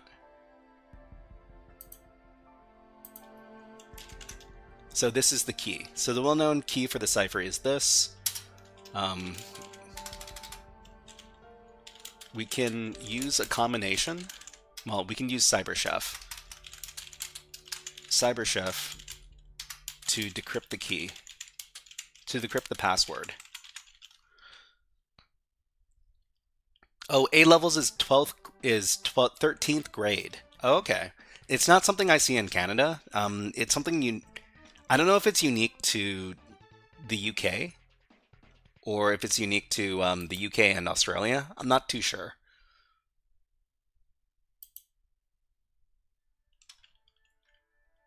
I do love a good CyberChef recipe link. Actually, you know what? Can I send this to you?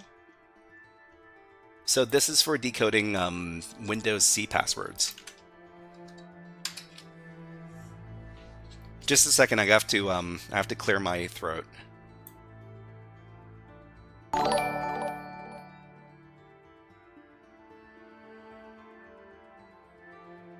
Thank you very much for subscribing on YouTube, Samir. Thank you very much.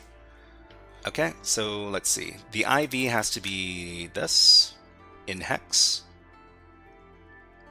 Just a second. can use CyberChef to decrypt the password.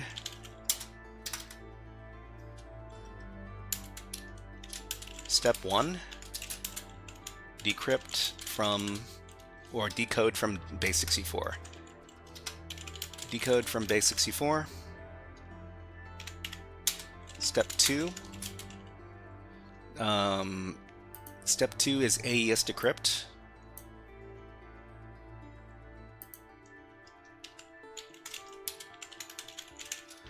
AES decrypt, there is more to this step.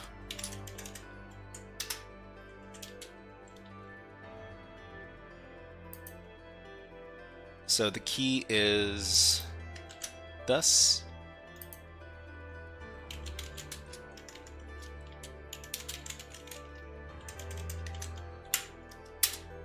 So there's the key, there is the IV, which is all zeros.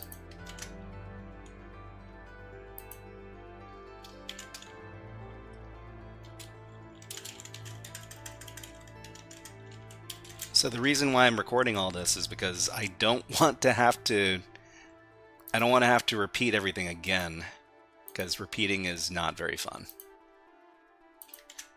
Okay, so the IV is this, and then the mode is CBC.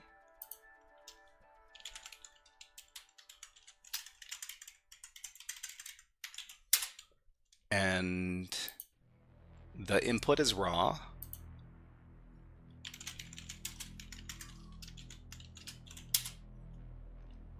SysOS says, I have to go. Great stream. I'll catch the rest later.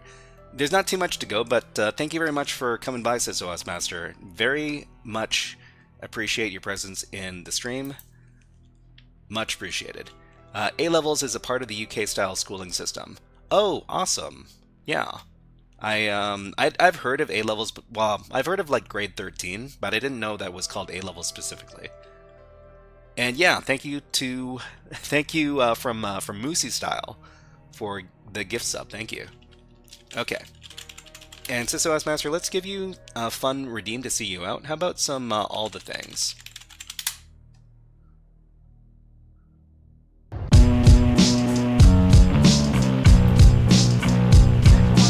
This one's dedicated to all the hackers.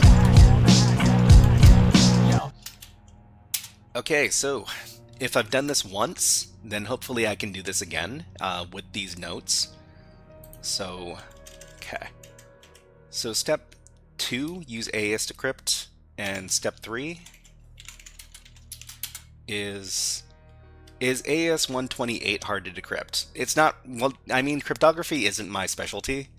Every time I come across heavy cryptography stuff, I usually lose my cool. But anyways, so the third thing we do is text encoding brute force.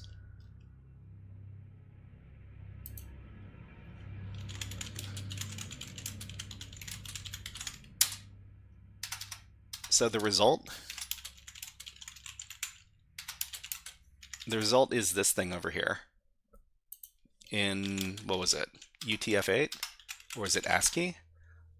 Hey, Ixan, hello, nice to see you here. And XX, nice to see you here as well. And TransUSDT, glad to see you in the stream. Okay, let's go back. Oh, CCAA says, what do you think about CubesOS for Vulnyx, with Vulnyx for security and privacy?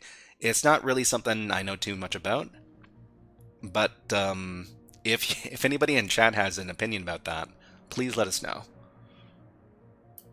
Okay, so the result is this in UTF-8.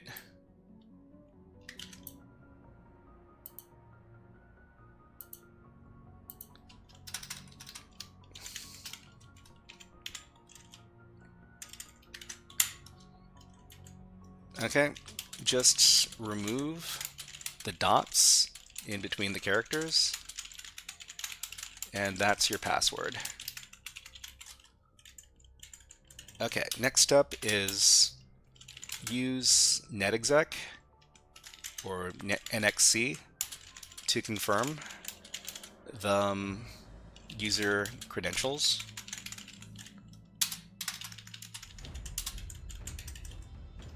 Okay, we'll go back, netexec.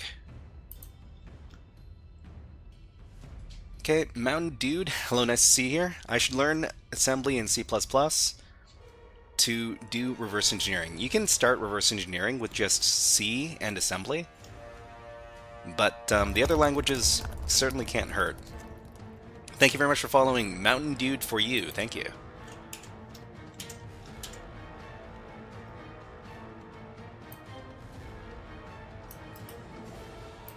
Okay, so we'll go back over here.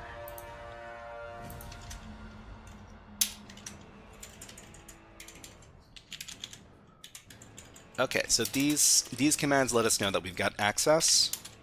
This lets us know we have terminal access as this user with the WinRM protocol or service.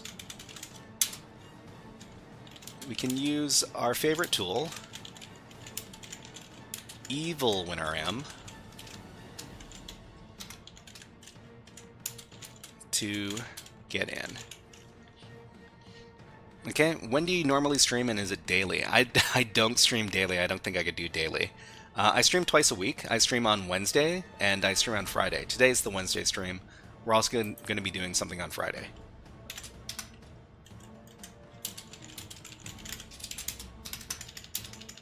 Okay, let's grab the Evil WinRM command. Exit.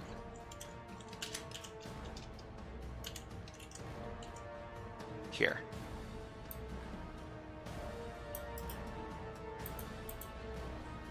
Okay, so Nithlem says, so what do you do for earning in the cybersecurity field?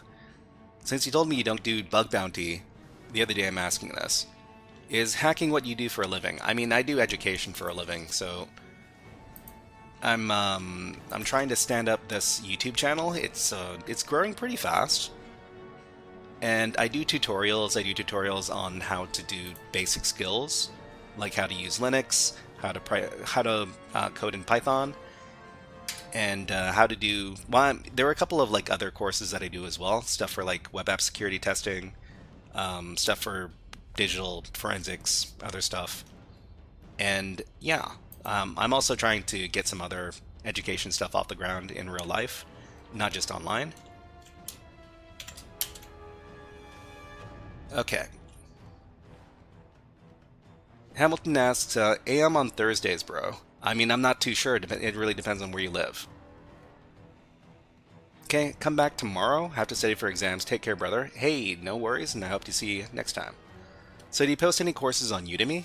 No, I don't have any courses on Udemy. Everything I do is free, because I think that people should have a place to learn cybersecurity, even if they don't have money. It's something that I really would have appreciated when I was studying cybersecurity. Okay, so we're in. And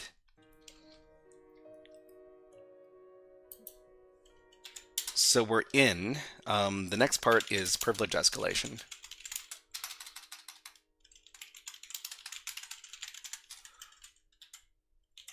So the thing here is, you know, we found the vulnerable credentials through WinPs, but I wonder like where you would do it manually. Do you do private tutoring? No, I don't do private tutoring. I don't have enough time to mentor anybody. Okay, let's go back to terminal here. We'll go back to the top of the WinPs, because I'm pretty sure we found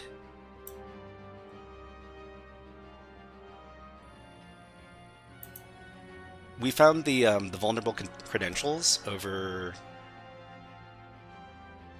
here.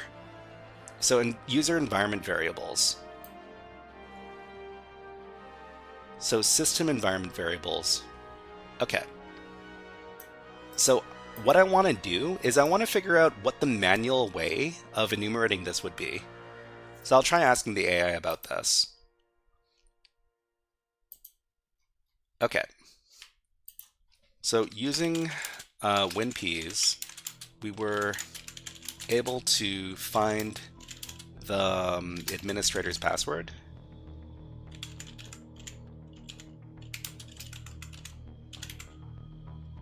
But how would we find this manually?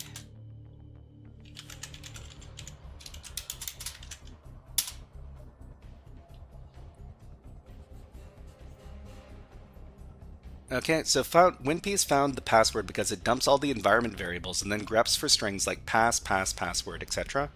You can find this manually by inspecting the same environment variables that WinPeas reads. So from the command prompt, write it as the user and list all the environment variables, set. Then scan the output for anything that looks like a password, especially entries such as this thing over here. You can also target that specific variable directly. So you can do it from a PowerShell session. So do you just type the word set into the terminal? Hold on, let's give this a try. We need to start up the machine again because the machine shut off again, but let me restart the machine.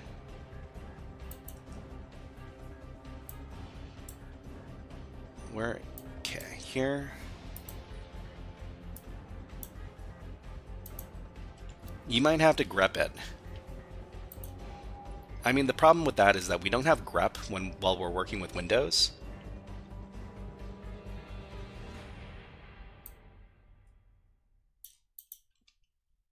Okay, so let me log in.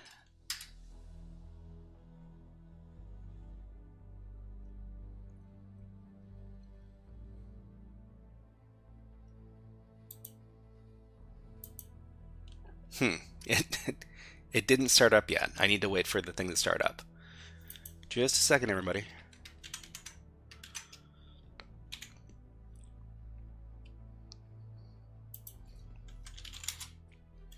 Okay, let's do it again. So we're logged in. Set.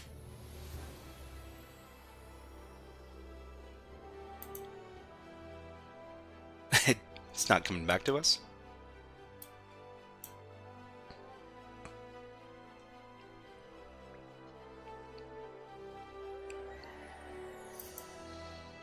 Yeah, no, we're doing it from the Windows environment right here. I mean, it could be that this just takes a long time to come back. But let's do a little bit of further reading. So from the command prompt, run as the same user and list all the environment variables. Set. Then scan the output for anything that looks like a password. You can also target that specific variable directly, or from PowerShell, get child item env. Oh, interesting. Or filter for likely password-like names via GUI. Okay, I mean. So someone set password gigaadmin123 as an environment variable, likely for a script or a service.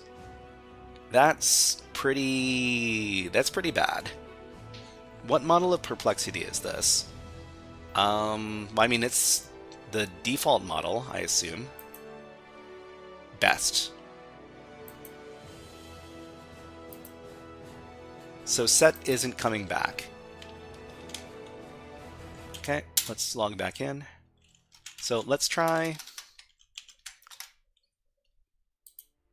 using the PowerShell method. So get child item env, because the evil WinRM shell is by default PowerShell. Okay. Yeah, okay. So password gigaadmin123 blah blah blah. This is this was unexpectedly easy. All right, let's go back. So we're in, and if we look at the environment variables,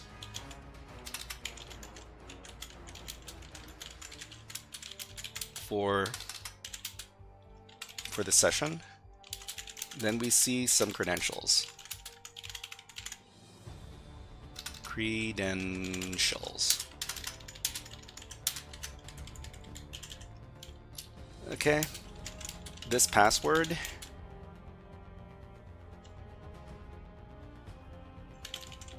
could be the administrator's password.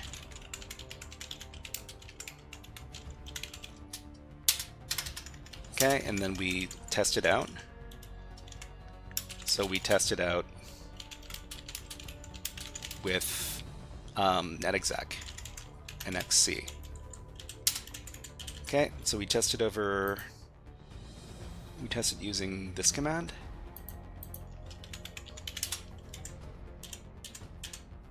Yeah.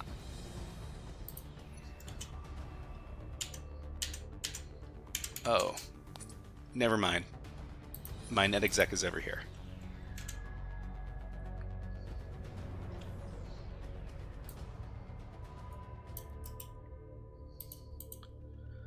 Okay, let's see. Thanto says, chain of custody is the word that comes to mind when I hear digital forensics. Chain of custody sounds like something from like the Sec Plus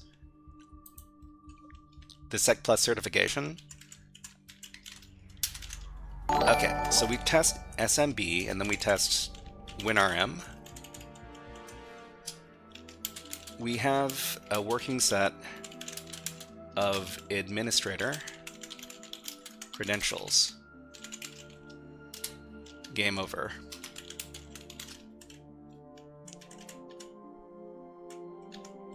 Okay, and that's it. That's the machine. So if you want to take a look at what we've wrote up over here, let me get the link. So this is, oh, I should have created a new directory for this. Hold on, let me do that real quick.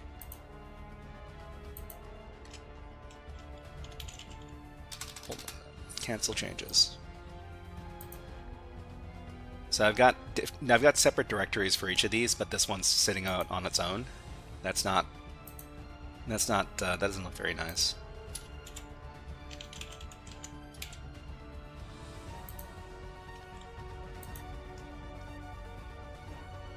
So what is the important takeaway from this box?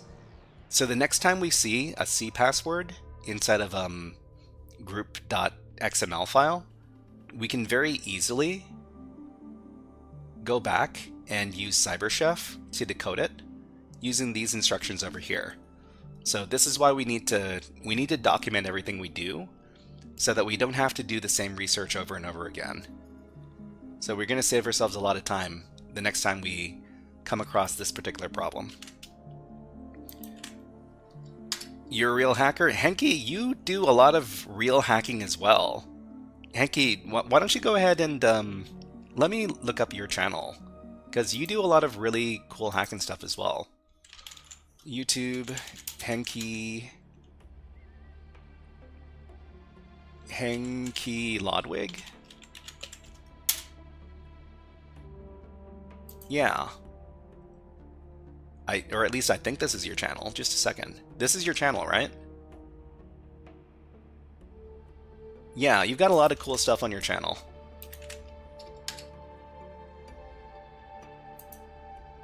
You know what, Henke Lodwig, if you streamed around this time, I could raid into your channel. Give me a message on Discord. Do you have are you part of my Discord community? Okay, so the Discord community is over here. The Reddit community is over here if you want to join. Okay, we're gonna be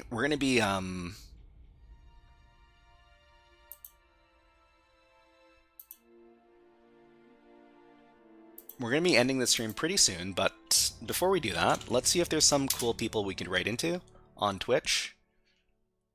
BlazeBits. Okay, BlazeBits is online still. Let's take a look at what they're up to. Of course you're in. I mean, are you going to be streaming right now, or give me until next time to figure it out how to raid on YouTube. I haven't really gotten used to it. Hank Hankerson with Hankaholic Anonymous is really cool. Hank Hankerson, is this the name of this person here? Not too sure. But anyways, all right. Thanto says, is it legal for me to completely disk image other drives without permission? That's a good question. I don't know. But anyways, let's start the raid.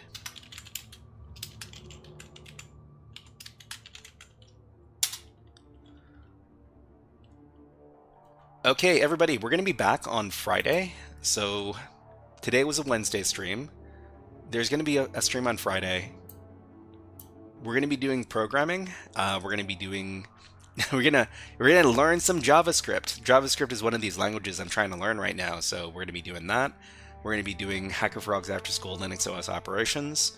We're going to be doing some reverse engineering, and then we're going to be doing a CTF Learn multi-category challenge. So everybody look forward to that. Thank you very much to everybody who watched today. You know, before we go out, let's if you've got Twitch and you can raid, I would really appreciate it if you gave this message when you raided into BlazeBits' channel. So it's going to be OSFrog, Hip Hop Hack, OSFrog. But we're also going to put on the flags. So it's going to be the shy. Oh no, not the flags. The birds. Yeah. The shy 31 bird on either side.